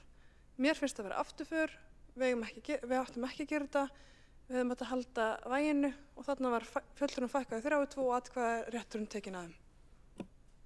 Þá hefur borgarfulltrúinn Magnea Gná Jóhannsdóttir lokið við að svara andsvari og veitir þá ansvar öðru sinni borgarfulltrúinn Sabine Leskov. Já, forseti, ég held með þessum breytingum sem reyndar hafa ekkert að gera með breytingum á íbúðaranum sem borgarfulltrúinn nefnir í sömu andra sem er ekki tengt þessu en að öðru leyti tel ég virkilega að það eru framför í þessum breytingum einmitt fyrir þennan málaflokk og þessa hópar vegna þess að þeir fá núna samtal og áheyrn hjá 7 borgarfulltrúum. Þetta, ég tel að þessi málaflokkar og það er það sem ég hef heyrt frá þeim fulltrúum sem sitja í þessum samráðsnefndum. Þeir telja að þeir hafa greiðara aðgang núna að borgarfulltrúum og raddir þeirra heyrast meira. Þá hefur borgarfulltrúinn Sabine Leskov lokið við að svara andsvari, veita ansvar og svara það ansvar öðru sinni borgarfulltrúinn Magnea Gná Jóhannsdóttir. Já, forseti, ég þakka fyrir andsvarið. Hér hefur ég haldið fram að íbúðaráðin ekki sérstaklega við en það er nú staðreyndin svo að þeir voru undir mannréttindaskrifstofunni sem mannréttindaráð er líka og þarna erum við að tala um hagsmunasamtök sem komu þar inn á líka og voru til samráðs þótt að við ekki sitja í mannréttindaráði og þetta svona tók ég upp til svona umhugsunar hvert planið er þegar kemur að því að eiga samskipti við hagsmunasamtök af því að við höfum verið að skerða kannski aðgengi þeirra þegar kemur íbúðaráðunum þeim sem áttu sæti þar að beinum ákveðnum tökum innan borgarinnar og svona samtalið þar inni. En hvað varðar fjölmenningarráð, það eru auðvitað þannig að þau eru komin inn í fagráð sem er gott og vel en þarna eru þau með tvo einstaklinga, 2 hagsmunasamtök sem sitja inn í ráði þar sem að 7 kjörnir fulltrúar með atkvæðisrétt. Áður var það þannig að það voru 3 hagsmunasamtök með 2 kjörnum fulltrúum í ráði þar sem þau hefðu alltaf meiri atkvæðavægi heldur en kjörnir fulltrúarnir og þannig var það upphæðlega og upphæðlega var meira þess að þannig að það voru bara einstaklingar á fjölmenningarsamfélaginu. Þannig að ég tel þetta vera afturför. Þá hefur borgarfulltrúinn Magnea Gná Jóhannsdóttir lokið við að svara andsvar öðru sinni og telst þá andsvörum undir þessum liði lokið og næstur á mælskrá er borgarfulltrúinn Helgi Ás Gretarsson.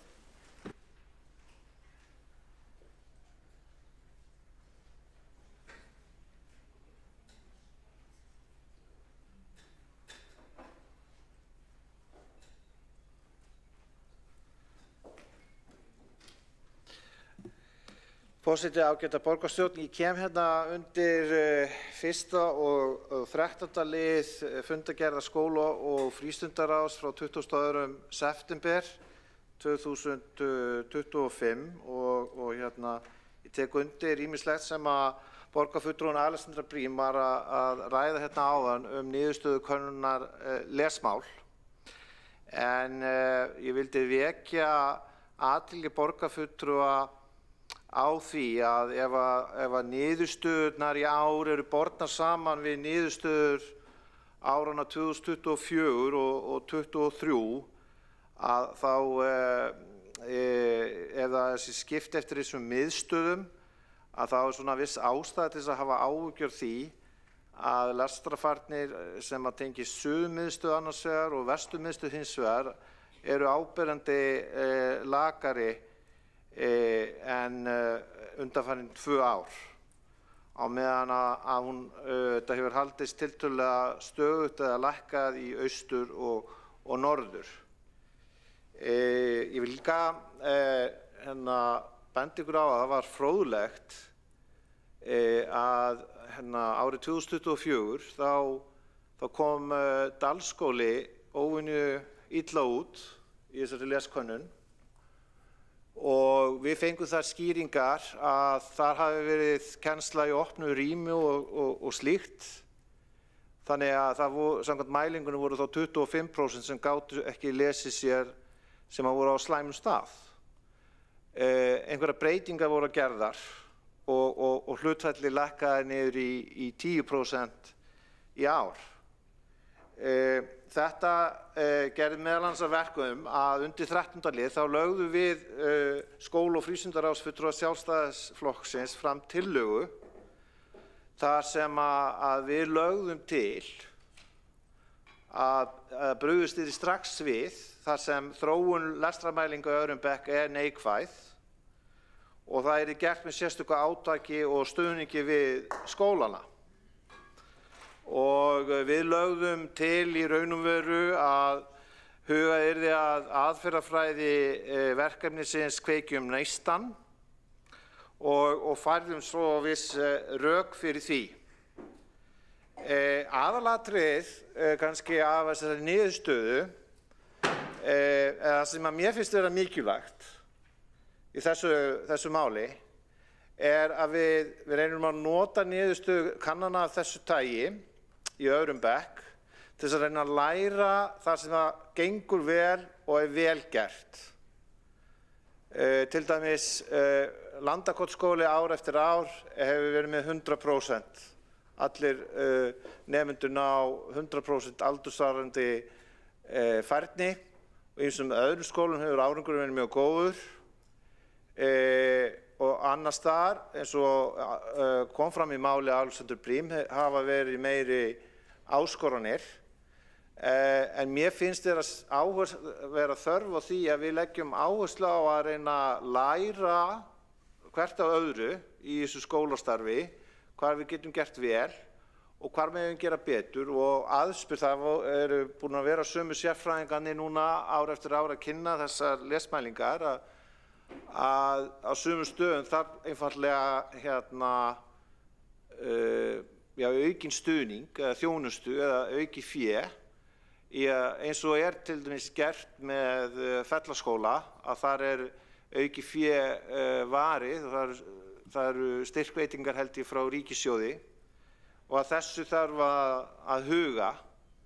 Þannig að ég vil bara benda ykkur á þróunina hérna í hverfunum að það er ástæða til þess að hafa áhyggjur af þróuninni í suðurmiðstöð og vesturmiðstöð með undanfarin ár og að aðferðafræðin við að nýta þessar kannanir sem hafa núna verið síðan 2020 að það sé verið að læra því sem er vel gert og reyna að læra af mistökum og í þriðja lagi að það verði kannað hvort að forsendur séu fyrir hendi að í einhverjum stöðum að nota verkefnið Kveikjum neistan eða grípa til annarra sérstakra ráðstafana til þess að efla nemendur. Já. Þá hefur borgarfulltrúinn Helgi Ás Gretarsson lokið máli sínu og einn borgarfulltrúi óskar eftir að veita andsvar og það er borgarfulltrúinn Alexandra Brím. Forseti, já, ég vil kannski bara ítreka það að heildarþróunin er jákvæð milli ára þó að vissulega megi finna undantekningar og sérstaklega er hún jákvæð eins og í Fellaskóla þar sem hefur verið svona tiltölulega erfið staða. Ástæðan fyrir því að við erum ekki sérstaklega spennt fyrir tillögu Sjálfstæðisflokksins að fara í þessar sérstöku aðgerðir. Við erum nú þegar í aðgerðum til að bregðast við út frá bara þessum niðurstöðum. Við erum með miðstöð máls og læsis, við erum með svokallað Learning Opportunity Index með leyfi forseta, þar sem að fjármögnun skólana inn í grunnskólalíkaninu miðast við félagslegan bakgrunn nemendana í hverfinu og í skólanum.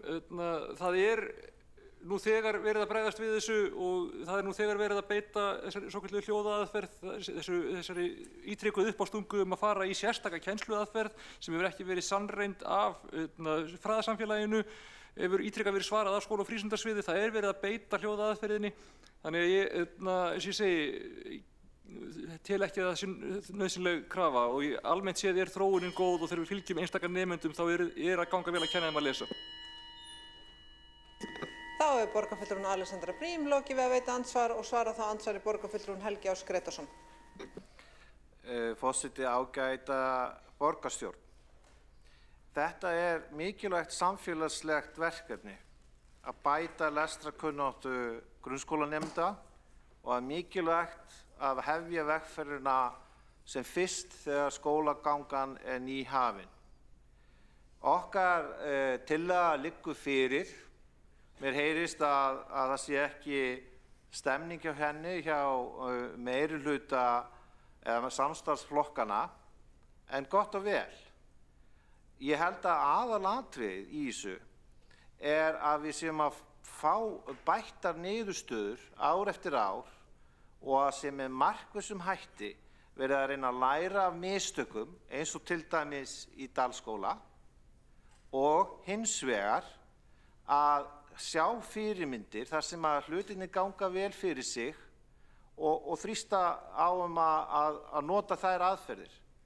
Á vissum stöðum þarf líka einfaldlega meira fjármagn og skilvirkari aðferð við að ná árangri. Þá hefur borgarfulltrúinn Helgi Ás Gretarsson lokið við að svara andsvari og ekki hafa fleiri óska eftir að komast á mælendaskrá. Þannig að já, ég ætla að minna á bókanir. Er allir búin að skila bókunum? Allt komið? Ein bókun sem þarf að lesa upp. Það eru nokkra sem þarf að lesa upp. Skam.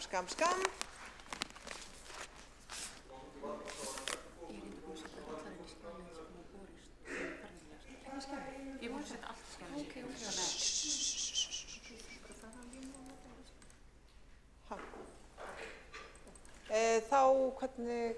Við erum búin að setja allar inn í skjalið sem báru, allar bókanirnar, þannig að þær eru allar inn í skjalinu, þannig að þær eru allar. Þarf ekki að lesa álið? Nei. Það voru að borast góð tíðindi hérna vinstra megin við mig, eins og gerist oft. Það þarf ekki að lesa bókanir upp í kvöld, en við ætlum að halda í hefðir sönnu og lesa orð að sönnu. Og við borgarstjóri völdum stutt en hnitmiðaðan málshátt. Stutt er hanaflugið. Fundi borgarstjórnar slitið